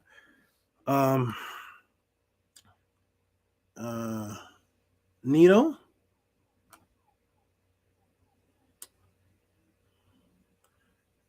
Shout out to Nito. The only reason I think doubles is because I love you guys. I love how you guys send you send it a certain number system, and sometimes I see the number system again. I think I've already read it, but like I see a lot of 27s, a lot of like 1111s, 1072. But shout out to all of you. I appreciate it. I see Nito Campbell here. Shout out to Nito Campbell. Let me put this in the room. Another support from Nito Campbell. Fix that. Okay. Showing love. Nito Campbell. I don't see Anthony Drain, so I don't know. But okay. Shout out to Anthony Drain. Here's Nito Campbell. Here, wow, with a nice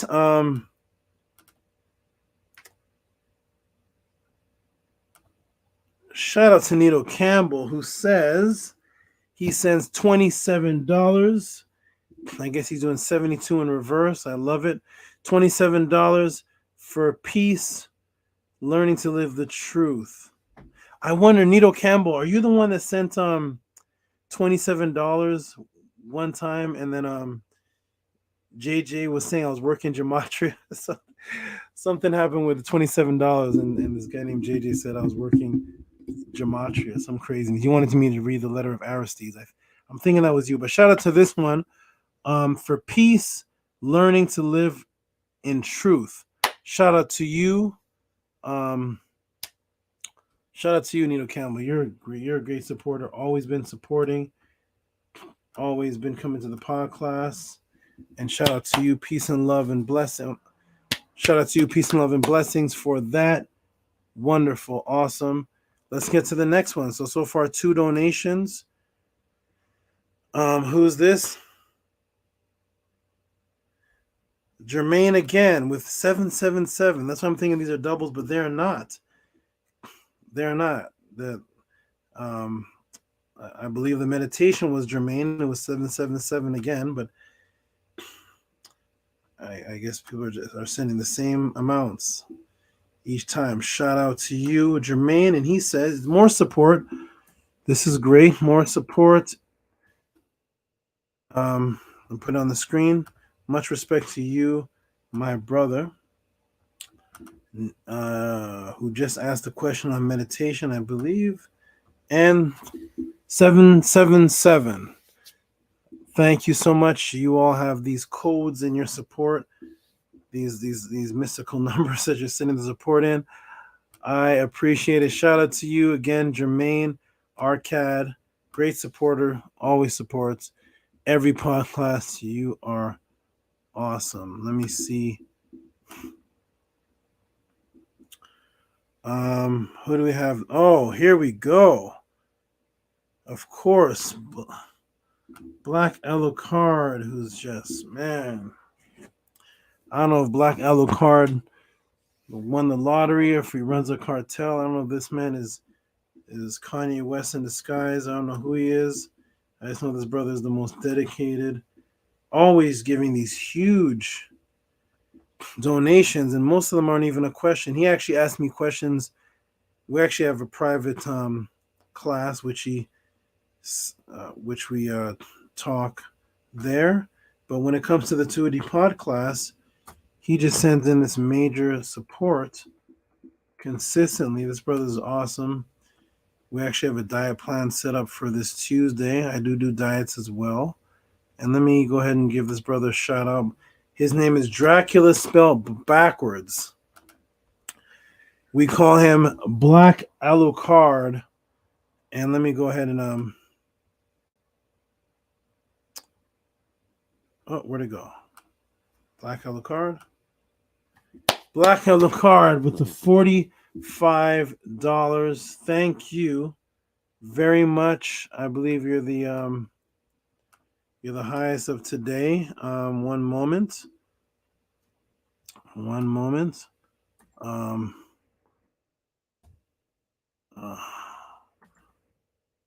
Is this it?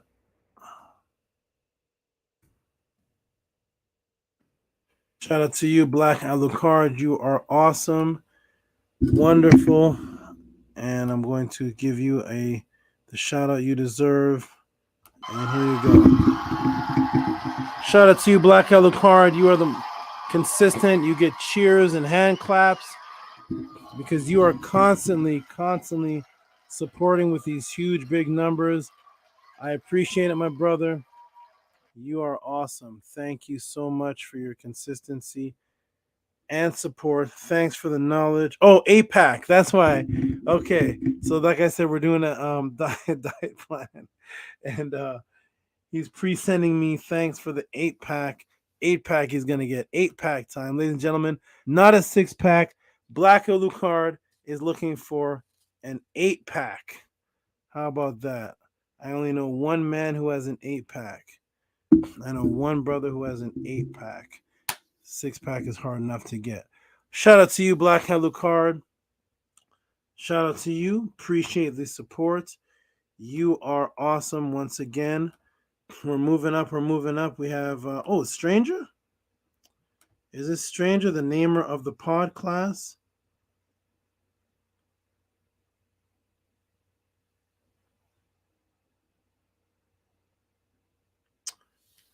Yes, it is. Yes, it is. Let me go ahead and put this on the screen. Stranger with an interesting question. This is going to be it's going to be interesting to answer this one because it's not really specific, but I will comment on it, and actually I'll give some information. I'll give some papyrus examples. Let me go ahead and put him on the screen. Stranger, who is the namer of the moderators. That is Stranger. He's the namer of the moderators. That all rhymes, actually. Let me get him on the screen here. Where are you, Stranger? Boom, Stranger. Not Stranger. Stranger. Here we go. Shout out to you. He actually did a PayPal, not a Cash App, but a PayPal. Both of them are available. Thank you very much. And he sends a $20. Stranger, he says, which diet do you lean towards? Ancient or modern practice? Let me see if Stranger's in the room. Stranger, are you in the room, my brother? Sometimes these, yes, sir. He said, yes, sir. As soon as I got to the room, yes, sir. All right. The guy said, APAC would come with a lot of perks, though. Yes. I know somebody who has an APAC, and they use it to stimulate their counterpart. I won't get any more graphic than that, but they use their APAC to stimulate their counterpart. Yes. So yes, sir. A stranger says yes, sir. So stranger,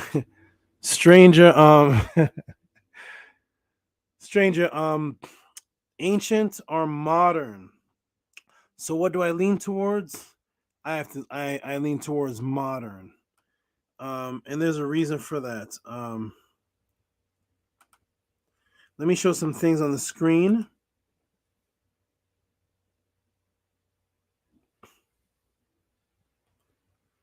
I'll show some things on the screen because a lot of people believe that the ancient Kemet. Actually, this is one of the questions that were sent in. If the ancient Kemetians were vegans or such.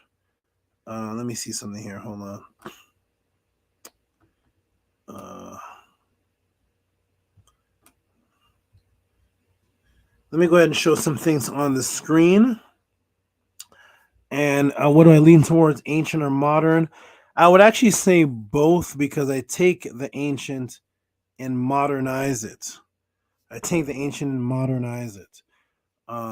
let me go ahead and show some things on the screen from the Nile Valley, from some ancient examples of the diet they had and the things that they ate some 2,000 to 5,000 years ago. Let me go ahead and show this. So here we are. These are some scenes here. I want to examine and show you all. Let me put center this. So what you're looking at is you're looking at a lot of vessels of the Kemetians drank a lot of beer, but it wasn't Molson Golden or the beer of today. It was more like a barley type beer, of which I don't drink any beer today of any type. Personally, I only drink water.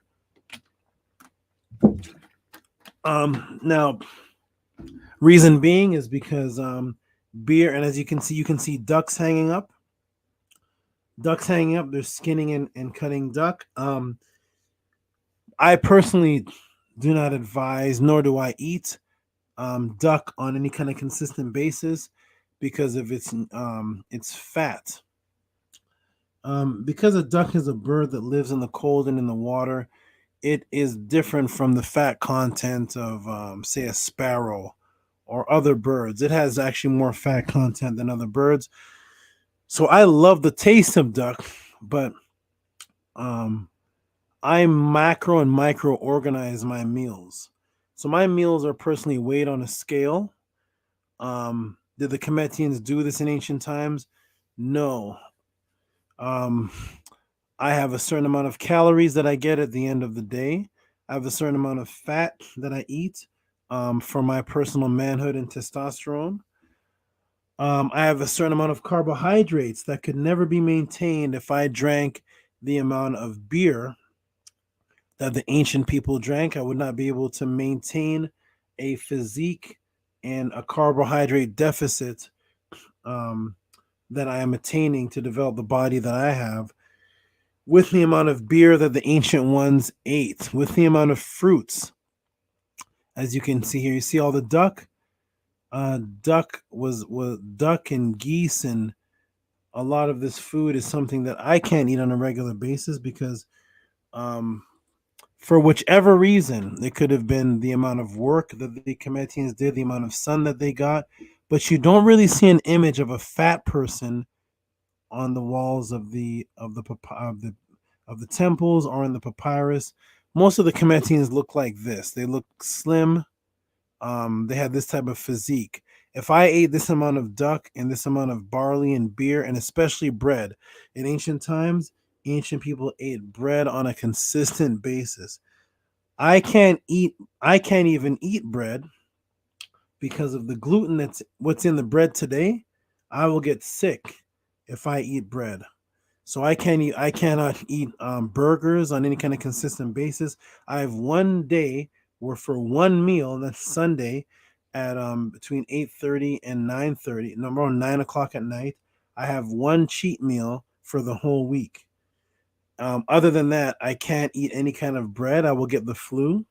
So no, I can't eat as they ate in ancient times, where the Kemetins ate bread every day. If I did that, I'd be about 350 pounds of fat. If I ate bread and duck and geese and beer every day, I would be not in the shape I'm in. So I cannot eat that. Now this is from the Tale of Sinehu. This can be found in Merriam-Webster Literature, Volume 1, page 227.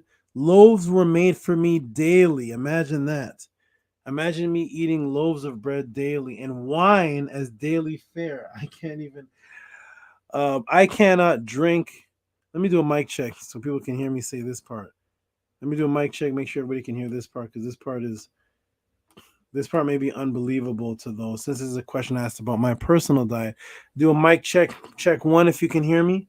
Mic check. Check one if you can hear me. They can hear me? Okay, good. Okay, let me get back to this. Okay, so I cannot drink alcohol. Like my body, I've tried I don't know what it was. I don't know if it was rum. I'm not sure what it was, but it was a cap. It wasn't a cup. It wasn't a shot. It wasn't a glass. It was the cap that was used for the top of the bottle. One of my family members, I think it was my aunt, poured some alcohol to fill the cap, and I drank the cap, and I was unconscious. I was on the floor, unconscious. So me drinking wine daily, that's not happening. Me eating loaves of bread daily, no. Cooked meat, roast fowl, as well as desert game. For they snared for me and laid it before me. In addition to the catch of my hounds, many sweets were made for me. I can't eat sweets. On my cheat meal, maybe, but I cannot. That's it. I can't eat sweets. Milk? And I wouldn't last one day on this diet. So if you gave me bread and wine and duck, desert game, sweets and milk, I'd be in the hospital. I'd have the flu, personally. Now, this, of course, could be because of the quality of food in a natural environment compared to today's environment, where things are injected and hormones, and the chicken at KFC is not even from a chicken. That they say the type of the quality of food, even in Jamaica. I've lived in Jamaica. I've been to Jamaica several times, and even if you taste a chicken in Jamaica, it doesn't taste like anything here in America. There's not one piece of meat, including chicken, that tastes like chicken cooked in Jamaica. So was the food purer then? Absolutely. I cannot eat it today. So I have to stick with I have to modernize my diet based on what I can eat today. I have to take enzymes. Okay? I take enzymes to help me digest my food, or I will be stuffy all day with the amount of food that I eat, because I eat about 7 times a day. My metabolism has been sped up. The ancient Kemetins didn't eat on a consistent basis as much as I do. I eat every 2 hours, 2.5 hours. That is a modern day diet based on the fact that I have weights in my house. I go to the gym. There was no gym in Kemet. I'm doing bench presses. I'm doing exercise that didn't exist in ancient times. My testosterone levels drop, so I have to boost back up my testosterone. My immune system drops, so I have to boost back up my immune system. So my diet today is based more on a modern system. The Kemetians ate wild hog. I love the taste of pork. I can't eat it. I cannot eat pork. I will also get sick for whatever is in the pork today. Whatever's in pig today and whatever wasn't in it back then, I can't eat it today. So here I multiplied the divine offerings presented before me: bread, wine, beer, Fat geese, not even regular geese. So geese is a duck is a goose, same family member, different sizes. They didn't want just regular geese. They want a fat geese, numerous oxen, calves, cows, white onyxes. I've never ate a white onyx. I've never ate a gazelle. So, so I would say to answer the question, my good brother, for asking that question, I definitely do.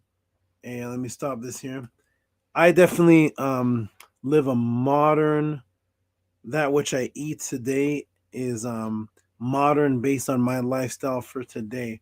I don't get half the amount, I don't even get a quarter of the amount of the vitamin D that an ancient Cometian got, especially during this COVID season.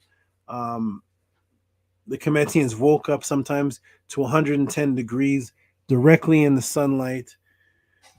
I don't get that. I have to take orange triad multivitamins to get the vitamin D and the multivitamins I need, whereas the Cometians never took a vitamin. I don't even think there's a meta word for vitamin.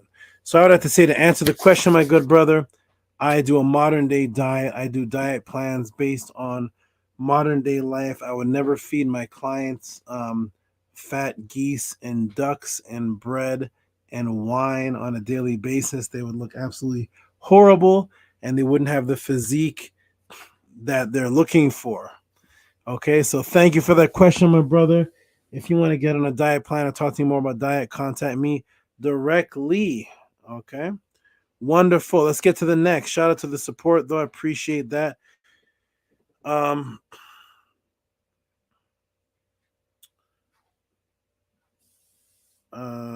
do we got here? Hold on, everybody. There's a couple in here. Anthony Payton. Wait.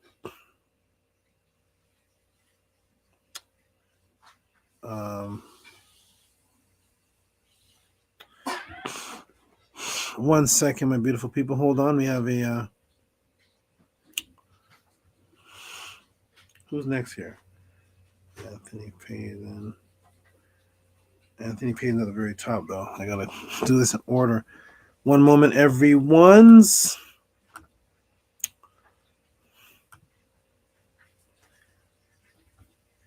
I see you, Anthony. I see you, Nathaniel. I see you guys up there. You're up at the top. I'm trying to do this in order, but one moment.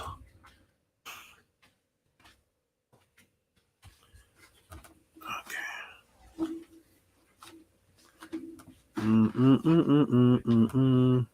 Oh, we have a new person here. I see this in order. Azim. I see something from Azim in here. Hold on. Let me expand this. That's not extra large, is it? Okay, let me go for the next one up is Azim Counts. Azim Counts, are you in the room?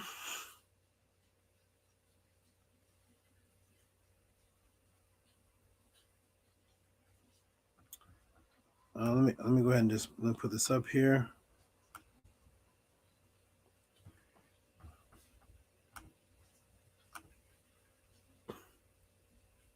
What number is this? What number is this?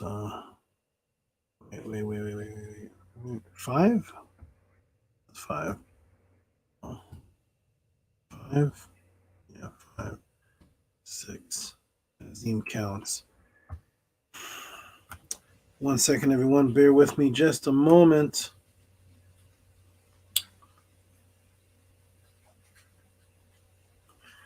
Oh, yes. Okay, here we go. Azim Counts. Let me get you on the screen. Azim Counts, are you in the room, my brother? Azim Counts, are you here? Hecka Keparaz just getting in, saying, wow, I missed the whole class. It depends when you got here, my brother. It depends when you got here. I don't know if you just got here now, you've missed. We're about to end soon, so you've missed a lot. But you know, beautiful thing is, it's on YouTube, so it's saved forever. It's saved forever. So even if you missed participating live, you can always go back and watch it. Okay, somebody put this makes me happy. I'm not sure what makes you happy, but that's beautiful. Whatever is making you happy. This makes me happy. Okay. Nania Set Myrrh. Thank you for your all support. Nania Set Myrrh. Okay. All right. Where are we? Positive Sullen Rock. Positive vibes only. Okay, let's see the oh, okay. I have someone else in the room that I go back far ways with. Okay. Hey. Wonderful. Okay. All right. Wonderful. Shout out to Lotus. Awesome. Nice to see you. Okay, let us what's the next question? So Azim, who asked the question. Once again, everybody, these questions are asked to me just live. And let me see what we have here. Let me see if I can get Azim in here. Is this Azim? Is Azim Counts in the room?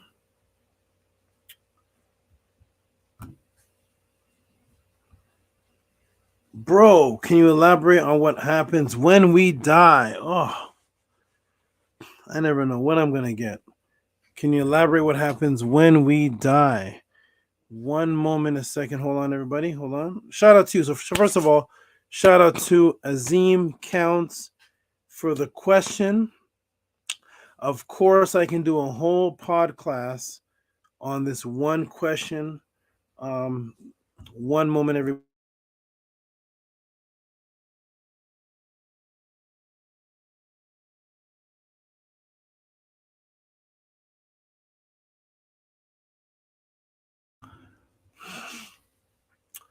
Okay. Shout out to you, Azim, for the question. Are you in the room, brother Azim? Are you in the room? I know it's late where some people are, so I know some people fall asleep before they get their question answered. Well,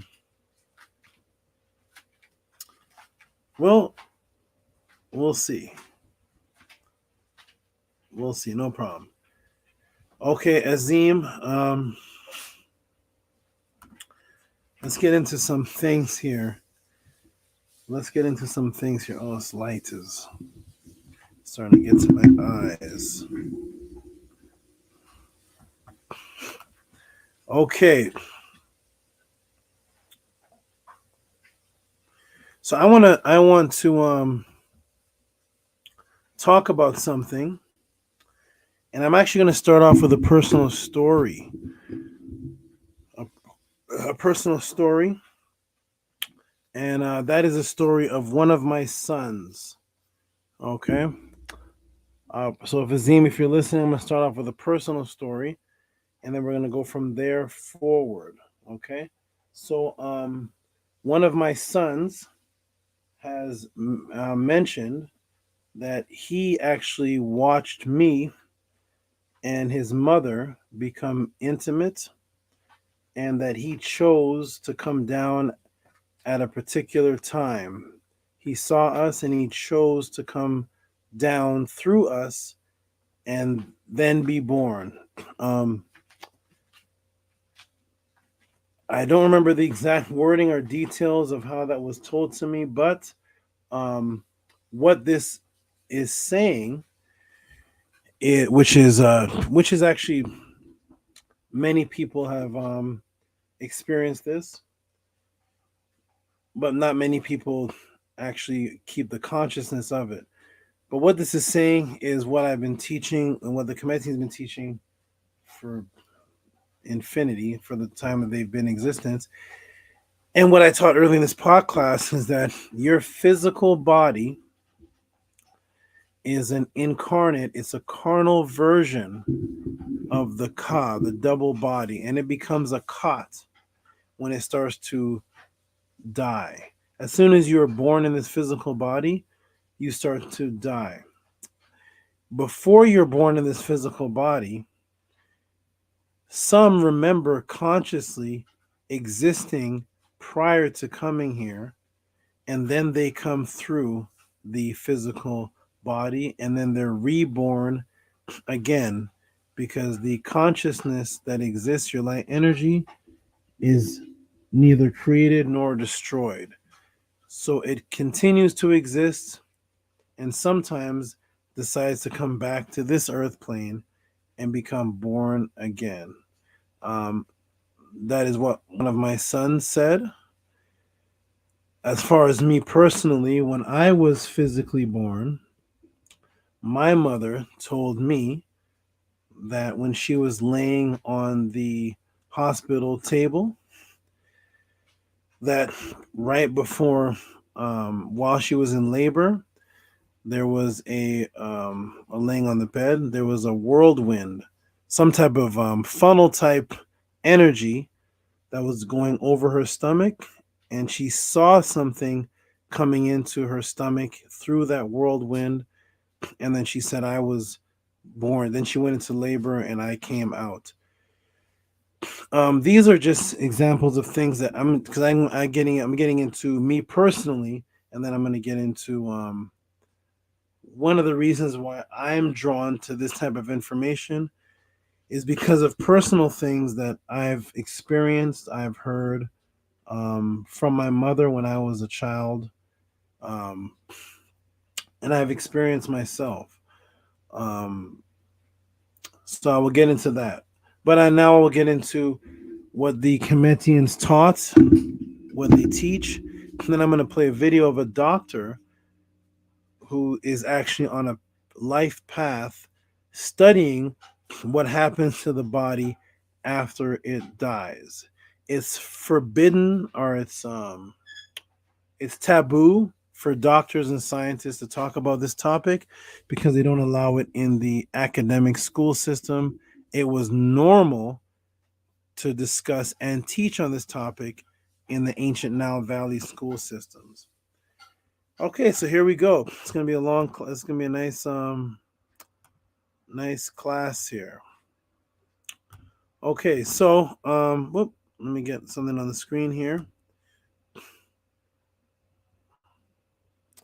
and let me go ahead and do a screen share because I want to continue from what the Cometians taught, from what the Nile Valley people taught, starting from the story of my son story, and starting from what my mother said she saw, and how does that comport with what the ancients actually taught on a regular, which seems strange to us now, but is actually regular teachings in times before we were corrupted. So let's go ahead and go. All right, so boom, let's get into this. So, oops, not that one. Let's get over here. So the people of Kemet knew we were the Ka being birthed here. The making it a Kot was a form of death. So we look again at the word for Kot. It is the womb, the belly, one at birth. But then over here we see that it means to be, the Kati means to be exhausted, used up. There's all the words for the physical body. You see the Kot, the dead body, the corpse. But then we see here at the bottom, we see Kot and its filth and its sickness. It's some form of sickness. We see over here the Kot, and it is the woman or the mother, or what's interesting, the gravid uterus. So the Ka, which became the bioenergetic template, was a consciousness that actually existed prior to the physical body enveloping it, or prior to it living in the physical body, and then it comes down.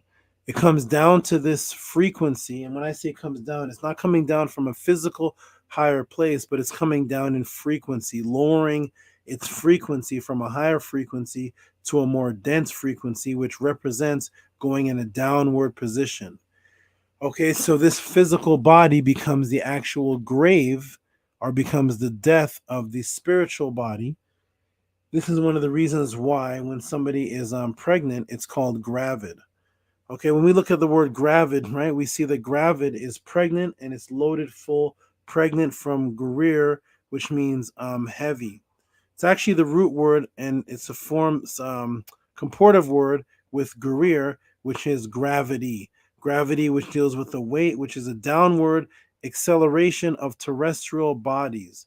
This is interesting because downward acceleration of terrestrial bodies actually takes place prior to you dying. The downward acceleration of a terrestrial body is actually the downward acceleration of the ka becoming more dense to become the physical body, associated with gravity, or a woman becoming gravid when the ka actually becomes something heavy or gain weight.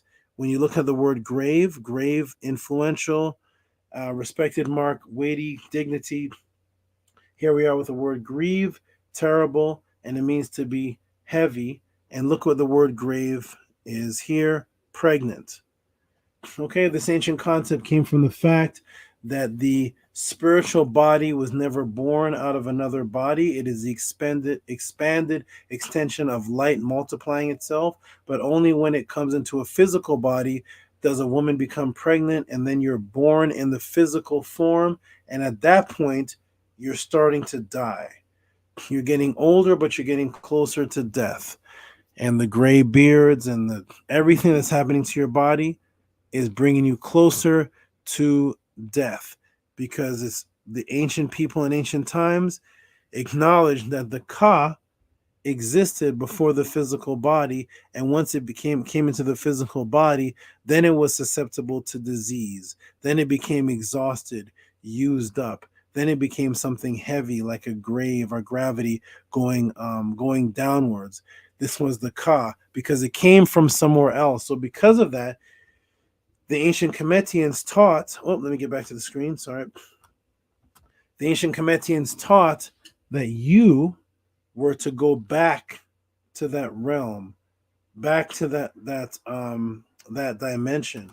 I always show this to people because there is a way to prove that you're not the physical body. There's actually a way to prove it, doing a practice which actually stimulates the expanded energetic aspect, or the double energetic body, the double body. So the expanded energetic aspect occurs when the physical body falls asleep or enters the trance state. The substance of the pure energetic aspect of the etheric body becomes energetically excited and it begins to expand outward. This allows the pure energetic aspect of the etheric body to function independently of its physical body without disturbing it while it sleeps. Holding the mind awake during the trance state creates a wide range of energetic conflicts. These conflicts cause some very particular sensations, such as feeling of expansion, often perceived as sensation of shrinking or falling forward. The degree of the etheric body expansion possibly depends greatly on the level of sleep or trance attained. So what happens when the body sleeps and rests?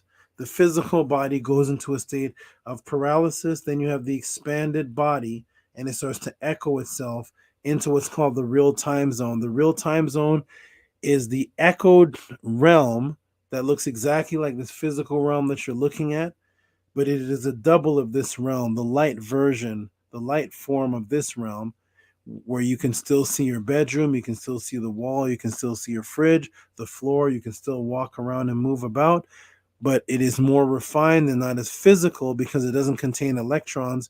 Electrons are the part of the atom that reflect or reject something from touching it. So it's pushing it away. Thus, you can hear a sound when you're tapping on something. That's due to the electrons. In the real time zone or the energetic realm, none of these electrons exist as that. So you can walk through walls. This is having an out-of-body experience after you do the mind split, and you can make it through the energetic conflicts, which is usually depicted as something like this. So if you look at these two images, it's not your body just leaving and rising up, because people always ask me the question, well, if my body leaves, what's protecting it? What's protecting my physical body? Can it be possessed while it's laying in the bed? No, because your body never leaves. It actually echoes and creates different echoes, and that one echoes another one, and that one echoes another one.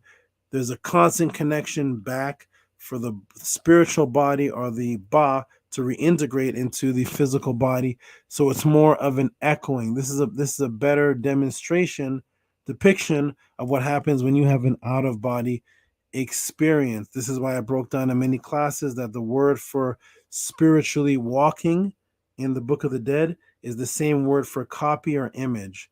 It is the word satut. Satut is the word for spiritually walking somewhere. Here it is right here in the Book of the Dead, coming forth by day, and here it is in line 18, and coming forth of my soul to walk about in every place. This is after you die. After you die, you want to have the consciousness of your soul to be able to walk about in anywhere where it pleases. There's that word please again, which is the mirror, which is love, which is the magnetic attraction. It's your consciousness causing you to do things in the afterlife or in the out of body. And there's the word for walk again, which is satut, which is the same word for echoed body or making a copy. Satut, making a copy, because it's actually copies that the body is making to go into more refined states. The reason why I'm bringing up out of body experiences in this answer is because, let me get back to the screen. The reason why I'm bringing up out of body experience it was screen sharing, right? My screen is black. Okay. Yeah. The reason why I'm bringing up out of body experiences. No screen sharing. I just see you. No, I mean before. So I asked that. Yeah. The reason why I'm bringing up out of body experiences, and I'm going to go ahead and show it again just in case I don't know what was something happened with my screen there. I don't know, but I'm going to show it real quick once again for those who may have missed it. There is the word for spiritual walking on line 18 and 19 of the Purim Haru, coming out of the body, which is the word satut, which literally means to echo, but they have it as walk because the way the spirit moves out of the body is actually echoing itself as you're coming forth and your soul is walking about in any place that it pleases. There is the word satut, which means to make a copy of something, to fashion a copy of something, because your spiritual body is actually making copies. The bioenergetic template makes a copy of itself and it starts to echo out, called the ba, because the ba is another word for a bird that can fly out. It represents the flight aspect or leaving the physical body. And that one echoes another one, and that one echoes another one. Now, the reason I'm bringing up out of body experiences in the answer is because no one has been back. No one that you know, I'll say that. Most people that you know have not come back in their form they were in from the dead to explain what happens. The Kemetians explain what is supposed to happen.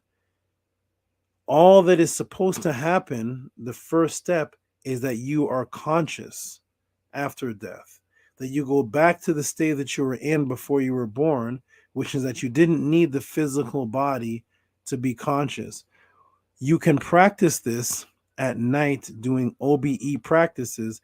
Once you've come out of your body in that practice, once you come out and you're for sure you've had that experience, your life, or you have a near-death experience, your life perception of what is reality completely begins to change, because you start to realize that you are able to function without the physical body. Once you realize that, then you'll understand that after death, you can do the same because you don't need the physical body to be alive. Okay, now I'm going to show one thing and then I'm going to play something because there's so much to know on this topic. But this is from the scribe Peheri. This is on page 17, volume 2 of the you can get the Merriam-Lithium book. Sometimes I advise people to get the anthology book, but if you get the Merriam-Lithium book, Ancient Egyptian Literature, then it's broken up into volumes, and this will be on volume 2, page 17, and it's called The Life Beyond. This is something, and let me check one really quick here. I'm going to go ahead and do a share again. Here we go. Screen share, because it always knocks off my screen share. And now I am sharing, hopefully. Yes, now I'm sharing. And now I'm going to go to the, here it is right here. So now you can see the screen. Okay, so this is something that is not regularly spoken of by anyone in the people in the conscious Kemetic community, because the new focus of being pro-black is to be an atheist. I repeat, the new focus to being pro-black is to be anti-spiritual and to be an atheist. This developed because there was so much focus on proving that Christianity was wrong that it subconsciously made us want to get away from all forms of spirituality. So now most of our black popular teachers that are out there are all atheists. They don't have any spiritual path. When they talk about Egypt, they only talk about the Egyptians were black. The Egyptians were black. The Egyptians were black. Blah, blah, blah. Yes, the Egyptians were black. Now what do? There's never teaching from what the Kemetians taught about the afterlife or spirituality. This is coming from the scribe Peheri, and this is describing what the Kemetians taught happens in the afterlife. Then I'm going to play a doctor's video after this. You come and go out. Your heart is in joy. Your heart in joy at praise of the Lord of the gods, the Neter. A good burial after reverent old age. So this is how you know that this is speaking about after you're already buried, the afterlife. After old age has come, you take your place in the Lord of life. You come to the earth in the tomb of the west. Now, when people talk about ancestral worship and setting up altars to contact their ancestors, and you see either in people's homes or in the movies, wherever you may see this, you see an altar set up and you may see food placed in front of the altar. You may see a comb that the person owned. You may see clothing. All this originally was to give the being on the other side something familiar to see, because the energetic double, which I've shown proof of in many classes, the energetic double is echoing on both sides. So the physical object is sitting on this side, the energetic double, or what would be called, seen as Curlian photography, the Curlian image can be seen in the more refined realms. So beings on the other side see things or sense things that are familiar to them because they can't see everything on the physical plane, and that draws them back to the altar. That is one of the reasons why people put familiar things of your dead mother, your ancestor, your grandfather on an altar, because the Kemetians say you come back to the earth, you come back in the tomb, you come back. This was a Kemetian teaching. You come to the earth in the tomb in the west, and then you can come back. You become indeed a living Ba. You shall thrive on bread, water, air, to assume the form of the phoenix. The phoenix is the Bennu bird. The swallow is the word or, which means to be great, or the falcon, which is the bird that can see up to 2 miles. It has one of the best eyesights. It represents the ability to see further ahead of you, or to have sight. That's what that eye represents. When you see the eye, the great eye. The heron again is the bird in Kemet that sails smoothly across the Nile Valley as you wish. So it starts comparing you to your ability to fly around and move as a bird. That's why the word for soul in Kemet was Ba, which is shown as a bird's body with a person's head. You cross the ferry without being hindered. You fare on the waters flowing the flood. You come to life a second time. This is where the second coming or the second life in the book of Revelations is stolen from. Your ability to come to life a second time. Your Ba shall not forsake your corpse. So that means that you can visit back the corpse, which is one of the reasons why the Kemetians created Sahus or mummies, a physical indestructible body to represent the etheric indestructible body that you were trying to get. And you are a Sahu being preserved. And that's one of the reasons why for thousands of years after the mummy is opened up, you can still see the body, because you want to keep that form for your Ba to recognize, to come back to. It will not forsake the corpse. Your Ba is divine amongst the spirit. The worthy Ba converses The worthy Bas converse with you. Now you're in a realm where other Bas can talk back and forth with you. This type of teaching has completely been removed from the conscious community. Now they use words like that's spooky, that's pseudo, that's da-da-da, that's da-da-da. No, that's the words of your ancestors. That's what your ancestors taught, and nobody in Kemet said this is spooky. There's nothing scary about this. It doesn't. I'm not spooked. This is what our ancestors taught. You join and receive what is given on earth. You thrive on water. You breathe air. You drink as your heart desires. Your eyes are given to you to see. So now you can use your astral eyes or your spiritual eyes in that realm.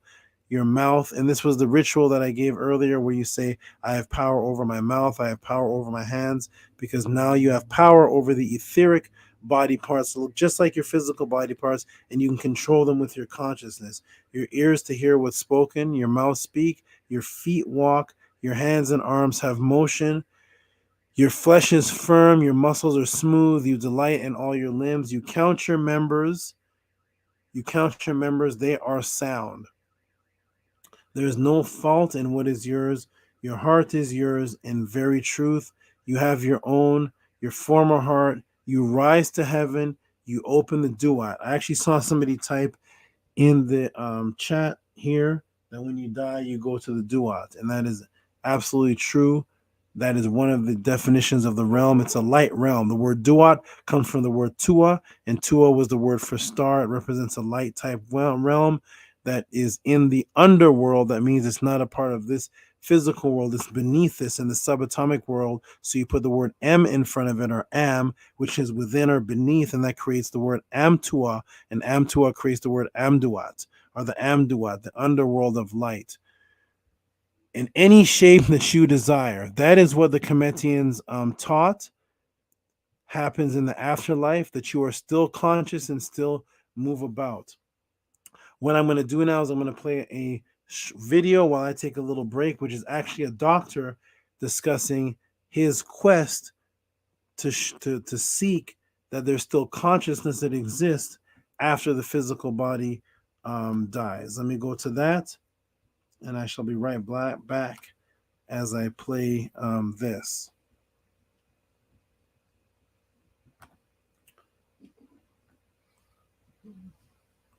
Okay, we're right back, everybody.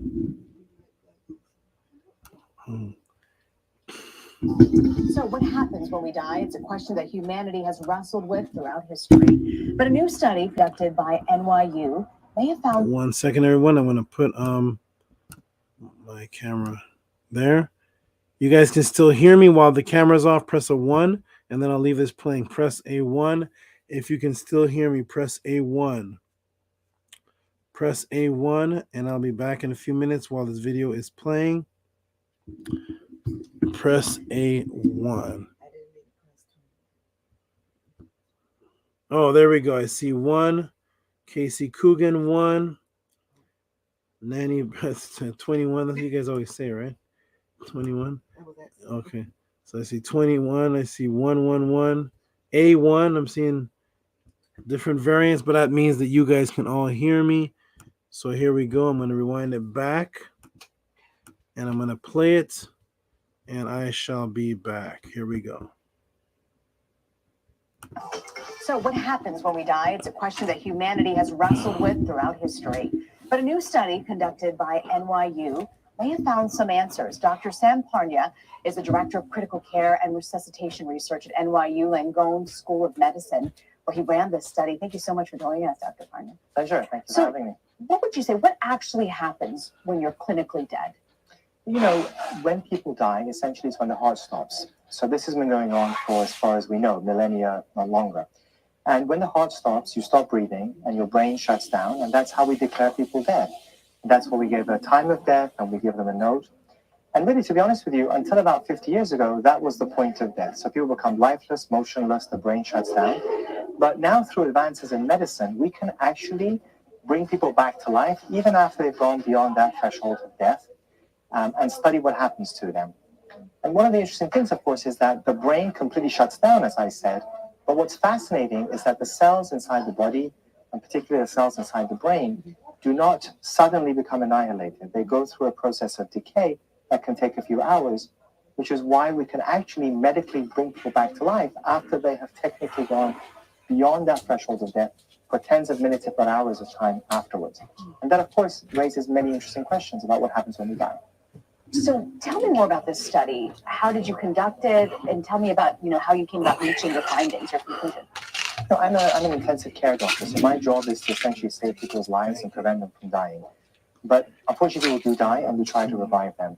What we have found is that over the last few decades, many millions of people have now come back, and many of them have reported, actually, anecdotally, that they've been able to see and hear things going on, even though from our perspective, they should have been dead and their brain should not be functioning at all. And so we became intrigued to study this, one, because it was fascinating, and two, because we tried to revive people without brain damage and to ensure they don't have any disorders of consciousness, so not becoming like brain damage or having a vegetative state. At any rate, so this particular study is the largest study ever carried out in the world. It was done at 15 medical centers across the US and in Europe.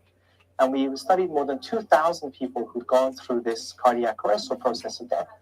And we did not expect people to have any consciousness or awareness. But intriguingly, up to 40% of people came back and had a perception of being aware of what was happening to them, even though they had technically gone beyond the threshold of death. Why do you think that is? Well, there's a lot to it.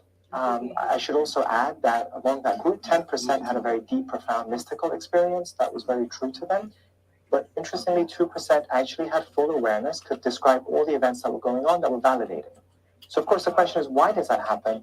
And we don't have the answers, because to our scientific model, when people have died, there should be no more conscious awareness going on. But it sounds like maybe consciousness is able to continue. And by that, I don't mean that they're awake, but that entity that makes us who we are, makes Sam who he is, makes Rena who she is, the self, the mind, seems to continue and doesn't become annihilated after a person has gone through their process of death. Were there any of the people that you studied that completely lost all consciousness? Well, that's what I was trying to explain. Everybody loses consciousness immediately as soon as the heart stops. It's not like they're awake and watching us. Well, you mentioned that there were some people who remembered there was some sort of mystical experience that they were going through. Were there some people who said, nope, didn't feel anything, didn't? So some people don't have any recollections. What we don't know is whether they had experiences and forgot it afterwards, and that may be what's happening. Because, of course, we forget a lot of things. And most of the people who are brought back have issues to do with their treatments. We give them sedative drugs, which wipes out their memories. So that's part of what we're studying now, is does everybody have this experience? And how long does mind and consciousness continue in some format, even though we've gone beyond the threshold of death? Do you have some sort of conclusion as to how far the mind and consciousness goes? Again, from what we can determine, which is actually fascinating, and it raises questions about our whole science, about what happens when we die, is that it appears that even though people have gone beyond that threshold of death and their brain has shut down, that entity that we call consciousness, the mind, the psyche, whatever you want to call it, does not seem to become annihilated. From the evidence we have, at least tens of minutes, if not hours of time afterwards. How long beyond that, we don't know at this point. For the folks who have lost consciousness and come back, have there been any long-term effects afterwards? So those people who have these very deep, profound, mystical experiences, often they describe a sensation of being very peaceful, seeing a bright, warm, welcoming light, sometimes deceased relatives. And intriguingly, some of them describe a sensation of a being that they describe as being perfect and full of light and love and compassion. Those who have that experience are often very positively transformed for the rest of their lives. It's very profound, It's real to them. They become less afraid of death. They lose their fear of death completely. They engage in altruism. They're more helpful to people. They engage more with family. It completely changes them. There's something very profound about this experience that they have. We often hear people say, I saw the light, some sort of light. Why do you think it is that some people see that and some people don't? Well, so there are two possibilities. One is that, as you said, only some people see it, and we think that, it might be 10%. But the alternative is that everyone sees it. But unfortunately, because of the medical treatments that they get afterwards in the intensive care unit by doctors such as myself, to save their brain, they forget it. And one of our new studies is trying to actually decipher whether people have had it but just forgot about it. And so I think there is some evidence that more people are having it, but unfortunately they just forget it afterwards. It's a fascinating study and a fascinating look into death and those final moments as well, and returning back. Dr. Samponia, thank you so much for joining us. Thank you. Pleasure to be here. So what happens when we... All right. We are back in effect. Thank you for that question. And I'm going to end it right there. There's a lot more to that topic, of course. But we're going to end it there. And I hope that helped understanding the reality that the bottom line actually is that you can continue consciousness after death. Where you go and what you do with that consciousness depends on what you did while you were here. Maybe next class, if another question is sent, we can get into DMT and the flashes of light memory in front of you. There is not one answer to what happens after consciousness. There is a goal that the Cometians had and that ancient cultures had to be conscious and continue. But due to what you've done here could determine on you being trapped, you being stuck in an area where you cannot escape a certain area that you got killed because of trauma, and you actually create a haunted house or a haunted environment. You can be floating unconscious. Most people are unconscious, floating. You can be conscious. There's so many variants of what can happen, but the main thing is that you can continue. What you do with that continuation is solely based on the life you lived while you were here. Peace and blessings to the person who asked that question. Shout outs and respect. That is awesome. Awesome question. Let's get on to the next questions. Welcome everybody to the Tehuti Podclass. We're going to wrap it up very soon. I had a lot of energy today, so I'm at 4 hours, 4.5 hours, about half an hour intro and 4 hours of straight teaching and information and questions being sent. It seemed like it went by in 5 minutes. So shout out Azim Counts for that. I don't know if you're in the room. If not, you'll see it when you watch it again. Let's see here. We have some more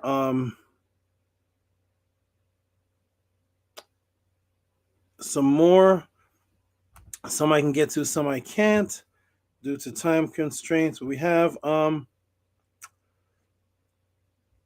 hey, very smart, Christopher. So very smart people can actually whoa, wow, wait a minute, I may need the hand claps again. I didn't see the amount. Hold on, let me shout out to Christopher for this. You're about to get hand claps, I think, for the highest donation here. Also, everybody, I want to tell you, if you're sending PayPal and it gives you the option of doing it business, don't do it business because it takes money from it. It takes money from it if you do it business. There's little things. If you want to send a certain amount, you don't want that amount tampered with. Don't do it. Don't send it in the business option. But at any rate, let me give a shout out to this Christopher, who's very smart. He blanked out a lot of his personal information. That's very smart, brother. Yes, you can pre-do that. And so it doesn't show what you don't want to show.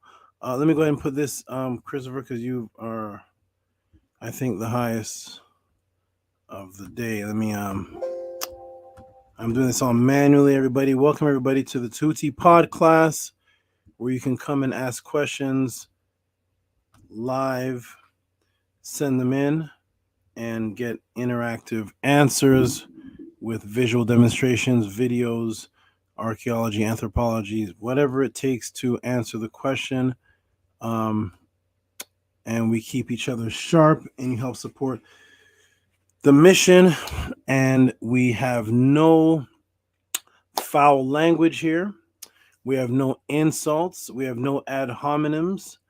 We have no degradation of anyone. We have no that's none of the that's a stupid question, that's foolish, none of that. It's just pure information here. Let me get the lighting a little bit. Hold on, everyone. Okay. It's making shadows. That's okay. We'll do what we can. Okay. None of that here. Straight information. I know it's hard. It's actually, I've never seen it before, but whenever you watch other conscious channels, somewhere within there, there's going to be screaming, name calling, insults, pictures of people's wives, talking about somebody else, because it's hard to hold a conversation strictly with just information if you're really not about that. It's hard to not add your opinions and emotion and screaming, but we're here to teach you to stay focused. The information is so vast that there's not even time for any of that. There's no time for it. I showed one of my goddesses, or maybe it was all of them. I remember I was talking about that there's so much information.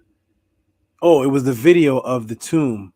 That there's so much information that is to be learned. If you actually dedicate yourself to that, there's literally no time for chaos because you're too busy trying to re-educate yourself and fix your frequency and vibration. There's no time for you don't care what anybody else is doing. You don't care what other people are saying and talking about because you're trying to fix your own self. Okay, so now shout out to this brother Christopher. I don't know if you're in the room, my brother, but let me go ahead and put you as the highest. Oh, boy. How come you're not here? Wait a minute. Hold on, everybody. 1 second, everyone. Oh, I'm in the wrong section. Hold on. Be patient with me, Christopher. I'm coming up to your section. I got to do overlay. And you are, I believe, right here. Here you are.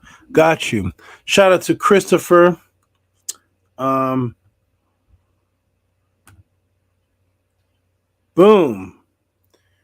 Christopher with the 48. Well, it's actually 50. They took $1.94, and it's just for a thank you. Thank you for your class and teachings. And that is from Christopher there. And Christopher, thank you, my brother. I'm not even, I don't know which Christopher. There's a couple Christophers I know in the room, but I'm not actually familiar with which one you are. But I do want to definitely give you a huge round of applause. Thank you, my brother, for the support. You are awesome. You get screams, hand claps, whistles. You have made the highest, or one of the highest, maybe the highest donation of the night. You are awesome. Thank you, my brother, for your support. And we appreciate you at the Tehuti Podclass. We greatly appreciate you at the Tehuti Podclass. You didn't even ask a question. You just literally gave support and the highest. So shout out to that. Appreciate that, my brother. I wonder which Chris you are. But whoever you may be, you are awesome. Because I know the names in the chat are different from what's on the PayPal. So I want to shout you out both of what the PayPal says and who you are in the room so people can know that we greatly appreciate you here at the Tehuti Podclass. You are awesome. People are giving you flowers. What is this? Hearts, and Shannon's giving hearts and stars, and Rigo's giving trumpets. Jody's giving thumbs up. Baller alert. Baller alerts are giving up. Wherever you are in the room, not even sure if you're up seeing this. Whoever you may be, shout out to you. I respect you and thank you for the support. Let's move on to the next. We're going to wrap up soon. What's next? Because some of these I may not be able to handle them all. Nathaniel, shout out to you, Nathaniel. Is that Nathaniel Turner? Who says he says a token of appreciation. I like that sentiment. Let me go ahead and put him in the room here. It says, token of my appreciation for your work. Thank you, my brother. Let me go ahead and save you. a nice token of appreciation. Shout out to you all for your support. Every bit of it counts. Every bit of it counts. So when I say that, I mean to say that if you see somebody, you see some of these other people that they're loyalists, and they may throw a big amount up for support, and you may say, man, this guy just threw up $40 and I only have $5. I'm not gonna go ahead and no. I've told my goddesses, I told them, give me a rock, give me a rock with a picture on a drawing on it for my birthday. I am appreciative of all of it. Everything counts to generate good energy within me. I don't care if you send $2 for a question, $50, $100. Everybody's on their own level, and all of it is appreciated. Of course, if you send a really high amount, I know it's hard out there for people, and you send a really high amount, of course I'm going to give you hand claps, but every bit of it counts, and I appreciate it. I appreciate it all, because I don't have to have this type of knowledge to even garnish or even stimulate anybody to donate anything. I could be on here and everybody could be laughing at me because I'm not worth anything. So I appreciate every little bit of it. Thank you, everybody. And speaking of which, we have Nathaniel. Where is he? Nathaniel, who says token of appreciation. And that token of appreciation is right there. Boom. Thank you, Nathaniel. He says, for a token of my appreciation for your work. Thank you, my brother. I'm very, very glad that you appreciate my work. And thank you very, very much for your support. I appreciate you. I think it's Nathaniel Turner in the room. It said Nathaniel, and there's a Nathaniel Turner. If that's you, Nathaniel Turner, then I'm giving a direct shout out to you, Nathaniel Turner. If that's you, whichever Nathaniel it may be, much respect. Let's move on and see what's next. I'm not going to be able to get through all these, especially the questions.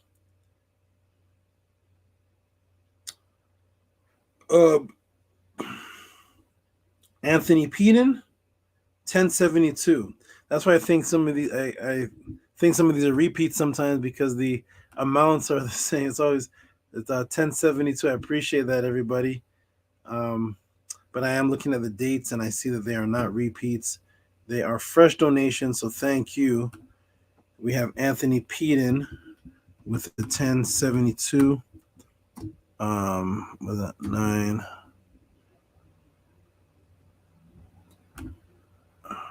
Where are you, Anthony Peden? Anthony Peden? There you are. Shout out to Anthony Peden for the 1072. I know why you all are putting 72 in the donations, and I appreciate it. Let me try something here with this lighting. One of these lightings are gonna work. It's getting dark over here. Okay, maybe it's getting a little dark, but that's okay. That's nice.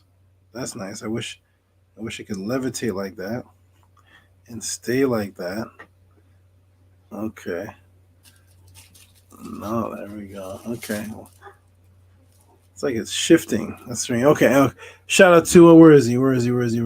Boom. That's there he is. Anthony Peden. Shout out to you. He says, thanks for the knowledge. Keep it up. Thank you, Anthony Peden.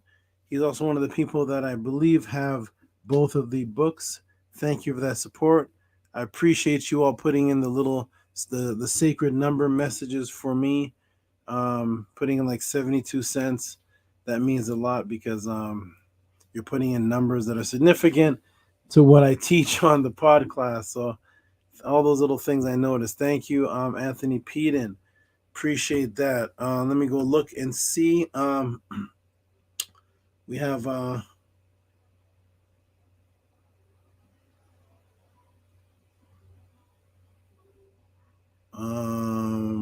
Okay. Oh wow, this is a big one, but I can't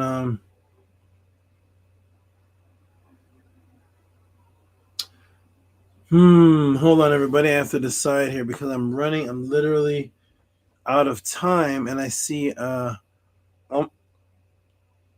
gonna do this one. Is a brother named Raphael Gary in the room?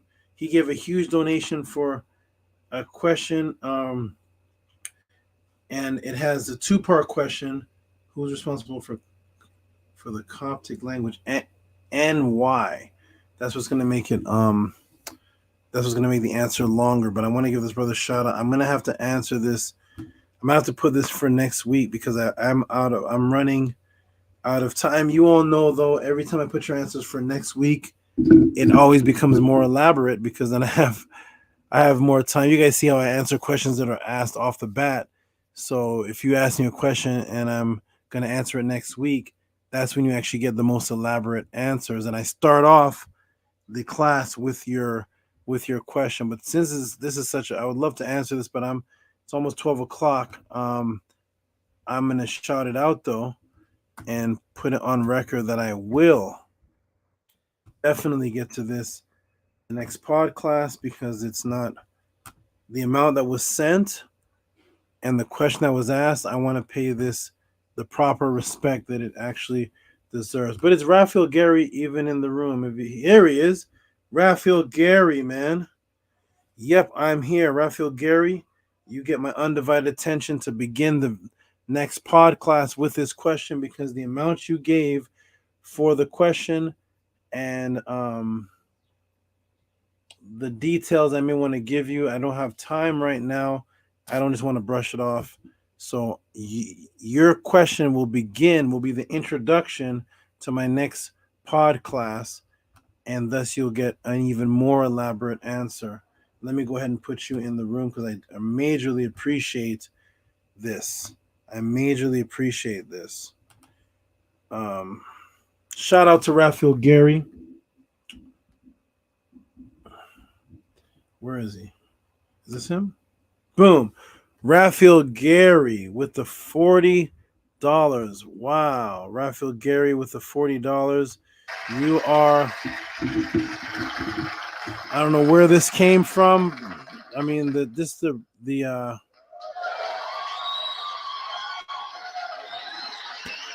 I am truly appreciative of the appreciation that you all have for me.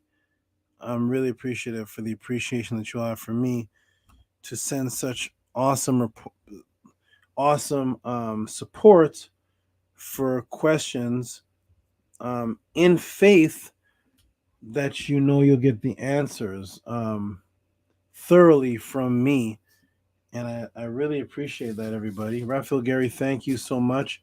I'm actually going to rename this. I'm going to go to the Podclass. I have to rename this. What number are you? Start next week. Start the class.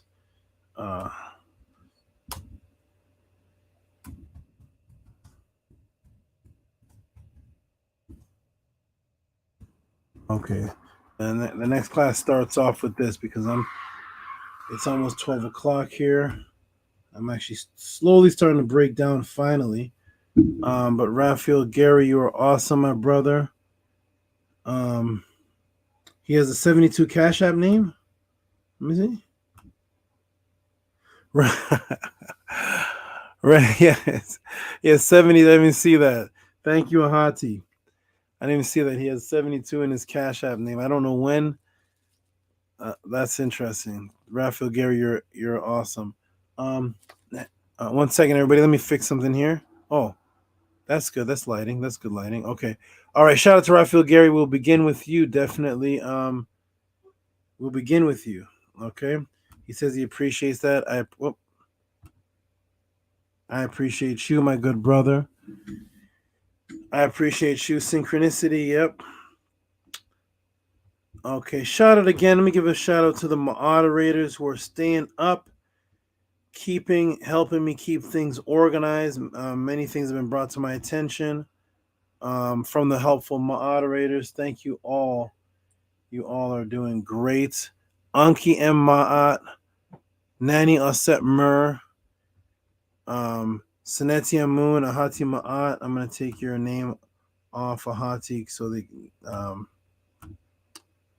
can see everybody. Saneti Amun, Nani Aset Mur, Anki M. Ma'at, Nani Aset Mur, Saneti Amun, the three helpful moderators that keep things flowing smoothly and nicely. Let's keep going. Our Heritage Village said, did y'all get my donation? I don't know. I'm going one by one, going up the list. And oh no, where'd it go? Where'd the screen go? So yeah, 4 hours. I'm going one by one. I don't even know what the let me see if I see.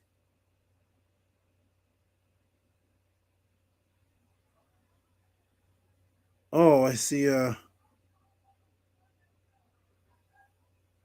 Okay. Yes, I see it. I see it there. I see it there. Yes, I do. We're getting to it. Oh, here's another one. Steve. Is Steve Escalar the Steve that I teach? Steven, are you in the room? Is this Steve Escalar, the brother that I do the personal one-on-one classes with? I think it is. Shout out to you, my brother. I'm gonna have to. Are you the one who asked about Ptah one time? One that asked about Ptah. I'm gonna have to put that as the number 2 to start off next week. Another elaborate. I'm gonna put 11 next week. Shout out to you, Steven. I think this is the brother that I do one-on-one classes. I have done one-on-one classes with, and he has great questions.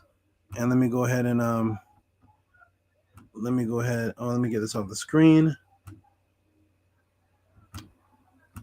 Okay. So yes, Heritage, we got your donation. It's coming up. So we're gonna go to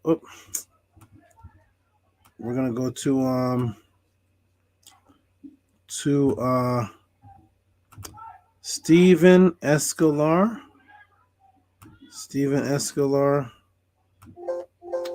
Come on. Oh, it's right here. Here it is.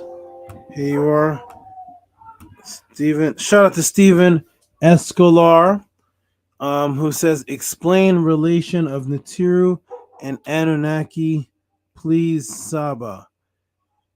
I will definitely do that. We'll make that number 2 question for next week, because it's almost 12 o'clock. This is a late one. Shout out to you, my brother. Appreciate you. He is another dedicated one. Let me check the room and see if he's even in the room.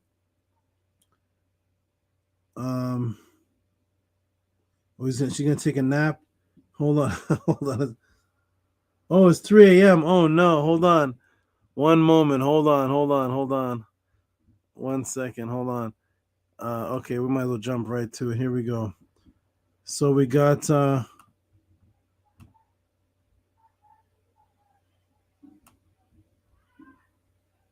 shout out to let me just put the other name here. Shout out to, I see Lotus here. Shout out to Lotus, who is also Herod. Let me see the name here. So many different names. Wait. Okay. Shout out to, with the Sacred 33, again, the number of Osiris. 33, beautiful number here. Shout out to, from Lotus, no question, just support, who is also in the room as our Heritage Village, it says 3 a.m. there, and she is going to go take a nap now. You deserve a nap at 3 a.m. Definitely. Shout out to Heru Tumos. Love up, Tehuti. Love up to you, too. Shout out to the moderators, Anki M. Ma'at, Our Healing Village. Thank you for your donation. And the other moderator, Nania Setmer, says the same. Says, Our Healing Village. Hold on just a moment. Okay. All right. Thank you for that support. Our Healing Village, says Lotus. No question. Thank you for that. Okay. Let's move on. Stephen Escalar again says, for may not be in the room, please. Oh, so Stephen Escalar has stated for the question he asked about the Nibiru Anunnaki, he says he may not be in the room for it, but please continue. And actually, we're going to continue with that next week. It is super late, but let me give him a shout out for another donation for sending in a question. He sent in a question. He sent in a statement of him not being in the room and sent it as a donation form. This is a brother that could have easily emailed me, but he's supporting sending donations for may not be in the room, but please continue, Saba. Shout out to you. Thank you. And we're going to start off with that the next week. Begin with that.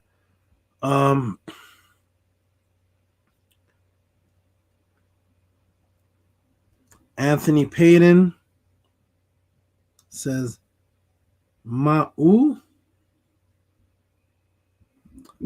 I don't know if I understand this question. Let me go ahead and shout. Ma'u? There's a Ma'u that's raw. Let me go ahead and put this in. Okay. So shout out to Anthony Payton, who says, Ma'u is at the male counterpart. Ma'at's male counterpart. Anthony Payton, are you in the room, my brother? Anthony Payton, are you in the room? Let me give a shout out to you. Just to make clear what you're asking, because there is a Ma'a, and I don't know if you're saying Mao, like Ra's name. Maybe if you give me a reference of where that is, because there's Ma'a, which is the male counterpart, male side, male Ma'at, and then there's Ma'u, which is Ra, who is the cat. So here's the question. Anthony Payton says, for Ma'u, Ma'at's male counterpart. Do me a favor, Anthony Payton. Are you in the room, my good brother? Are you in the room, Anthony Payton? Can you type in the room type where you got that from so I can see if you're saying the Ma'a? There's a Ma'a that is male, and then there's Mao, which is Ra's name. If you can type that in. And I may just go ahead and answer. So let me get this off the screen. So there is a Ma'a and there's a Meow. There's a Meow. Meow is the great leaping god, which is an attribute of Ra in his cat form, who kills a pep called the Meow in the cat form. That's shown as a knife, as a cat holding a knife, who is the great leaper, and he's killing a pet, and that is the Meow, which is actually a word that means light or to think or wisdom. And it was associated with the cat, and this is where today we get the concept that cats say meow.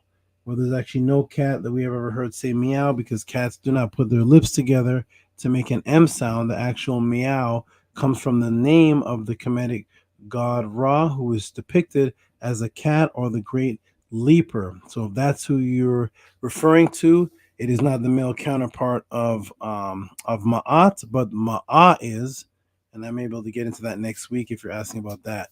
Shout out to the question. Thank you. Peace and love, my brother. If it wasn't either of those two, put in the room what you're referring to, but I believe you're referring to the cat god Ra as meow.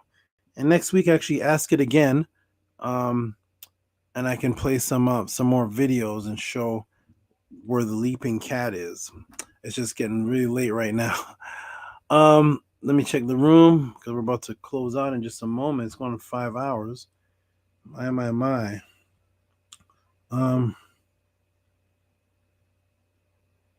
He said, thank you for the clarity. I didn't know about either one. Just asking from ignorance. Okay, nice. Okay, nice. We'll get into it. I'll even give you a little more next week. Not the cat god, though. Okay. Glad you appreciate the information. Let's move on. Thank you for the support. That's Anthony Peden. Here's another Anthony. Anthony Jackson, who says, Anthony Jackson, who sends 25 for support. Let me go ahead and say and put this on here. Not a question. Support, and I appreciate that. Let me go ahead and put him in the room because we're gonna do one more and then we're gonna close out. We're gonna close this out. I need to sleep. Okay, this god needs some sleep. Let's go. And boom, shout out to Anthony Jackson. I appreciate it. Thank you so much. Thanks for the knowledge. And I appreciate that that you are grateful for the knowledge. And Anthony Jackson, since you're so consistent, we'll go ahead and give you some hand claps too, because you are extremely, whoops. Hold on. You are extremely consistent. You're always supporting my good brother, Anthony Jackson. And here I'm going to give you a little round of applause because we appreciate you. All of your support has added up. Thank you, my brother. Thank you, everybody. Thank you, thank you, thank you. Anthony Jackson, you're awesome once again. Always supporting my brother. I appreciate it. Thank you, Anthony Jackson. All right, let's go to the last one. I think this is the last one coming up before we call it a night. Okay.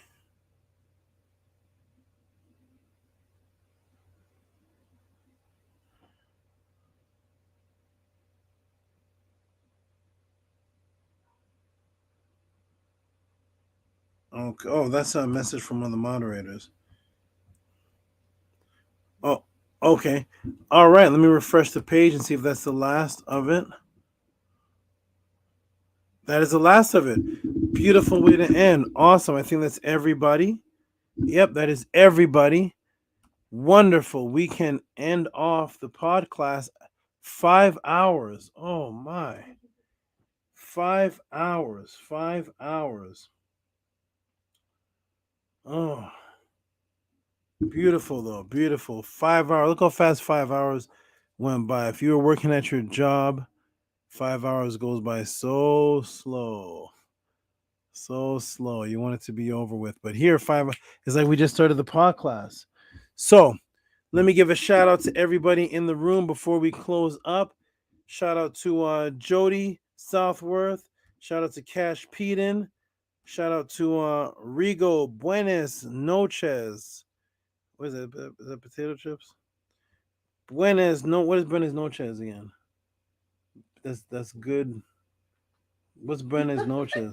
I don't know. I'm reading different language. Good night. Oh, good night. Okay. Oh yeah, Noches. That's right. Noches from the that's right. It's Noches from Noches from Nakat. No, yeah, but it's a Kemetic word. It came from a Kemetic word because the Spanish came from Latin that took Kemetic words to make Latin. They took Kemetic words to make. That's where you get the word. They could Kemetic and Phoenician words. That's where you get the word El Grande, and all that from El, and Noches from Naco. Naco's Noka, which is a Kemetic word that means nighttime. Yeah. There it is. Okay. Yeah. Okay. All right. So shout out to Rigo, Buenas Noches, great build, Shannon. Shout out to Hika Kepara. Shout out to Who else is there? Stranger, of course. Shout out to Stranger. Shout out to who else is here? Of course, Ahati Ma'at. Shout out to Ahati, who's always here, even when the show's not on. Shout out to, did I say Cash Peden? Shout out to Regal. Shout out to Will Green. He won't debate Tehuti in public until he at least has published a book. I'm not sure what that's about, but shout out to Will Green. Shout out to Anki Ma'at, one of the moderators, our Heritage Village. It was great seeing you here. Good night and sleep well. Thank you for the good energy. Shout out to Nobody. Sorry, Nobody. Sorry, Nobody. Shout out to you. Sorry, Nobody. He's a consistent in the room. Shout out to you. I put the music on. We're about to end out. Who else is here? Shout out to everybody in the room. This is wonderful, awesome. Hika, Rigo, Will Green, Black Mind. Shout out to Black Mind. I don't think I've seen this name before, but shout out to you. Shout out to you, and you're welcome. Shout out to you. Good night, family. Shout out to our Heritage Village. Yes, good night, family. Shout out to you. Shout out to the moderators. Daniel Setmer says, good night, everyone. Thank you for joining the Podclass. Thank you. This is great energy. You guys are all awesome. Who else is here? The Stranger. We got Master K. Jody. I think this is... Shout out to everybody. Shout out to everybody. Here's a new name. We got... What name is this? Arrow Trill Productions, who says, wow. I'm not sure what the wow is to, but if it's to the knowledge, then wonderful. Okay. Shout out to you. Let's see, there's a couple more people to give shout outs to. Somebody in Switzerland. It says 9 a.m. in Switzerland. Going back to catch this episode. Love the Podclass and the content. Tehuti. We have people here from Switzerland, South Africa. We have people here from Trinidad, all over the world. Uzi Mainem, spread this in Switzerland. I'm not sure if you're a male or female. I was going to say brother or sister, but whichever you are, because I can't tell from the name. Uz Mainem, spread this in Switzerland. Spread it out. Let people know about this, because I'm sure there's nothing like this in Switzerland. Haru Tumos. I love that name. Haru Tumos. Nice name. Galaxar. Remember Galaxar, send me another track. I'll play it next week. Send me something without the type of language that I may get flagged in. Peace, bro. Maurice Waller. Peace to you. Peace to everybody. Everybody's in the room here. It's awesome. Raphael, Gary. Peace to everybody. Shout out to you. Let me get us set here. Okay. Let me get us set. Come here, us set. Say peace to everyone. All right, there we go. Okay. Shout out to Osset, all the way from the Nile Valley, the Congo region. This is Osset, the black multi-reflective colored snake. I have 3 of them. One's name is Osset, one's name is Nebtet, and of course the male's name is Asar. Shout out to Neith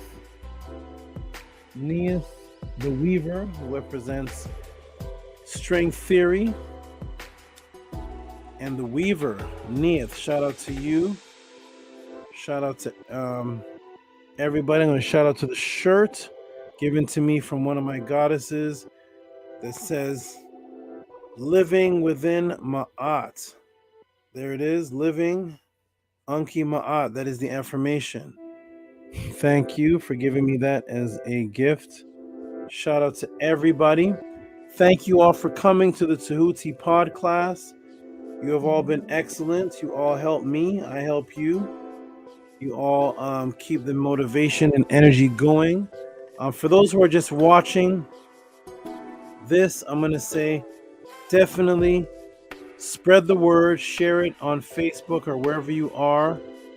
Do what the moderator here is saying, who says support with a Cash App question, TT Moon. Shout out to the moderators. Everybody that's watching this, you can still support with the Cash App. You can contact me at mysticaltelevision@gmail.com. As Sonetter says, the PayPal is working. The Cash App is working. Send your support. I appreciate it. Invite people to the room, whether they agree or disagree. We want all perspectives, and I will handle everybody with the Tehuti snake style. Thank you all for coming to the Tehuti Podclass, where we deal with ancestral artifacts over religious opinions. Of course, shout out to the moderators, Anki Ma'at, Nania Setmer, and Seneti Amun. Shout out to all of you for your support, and shout out to everybody. Shout out to Black Alucard, and who was the brother with the big? Shout out to everybody who had the big donations. Shout out to all of you with the big donation. Shout out to all of you with the moderate donation. Shout out to everybody. You guys are excellent. Excellent supporters. You guys are wonderful. There he is. Shout out to Christopher with the big donation. Shout out to everybody. Black Alucard. I appreciate everybody's support.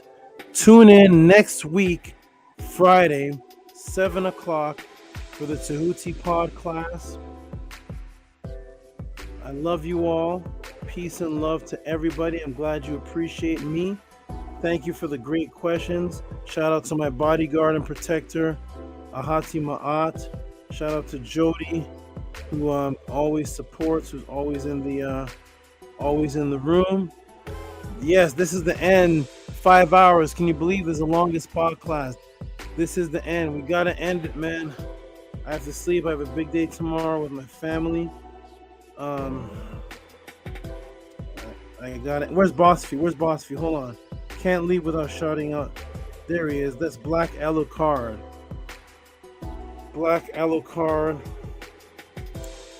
Shout out to that's Will again. Ahati, you're wrong, bro. Period. I guess him and Ahati are having a conversation.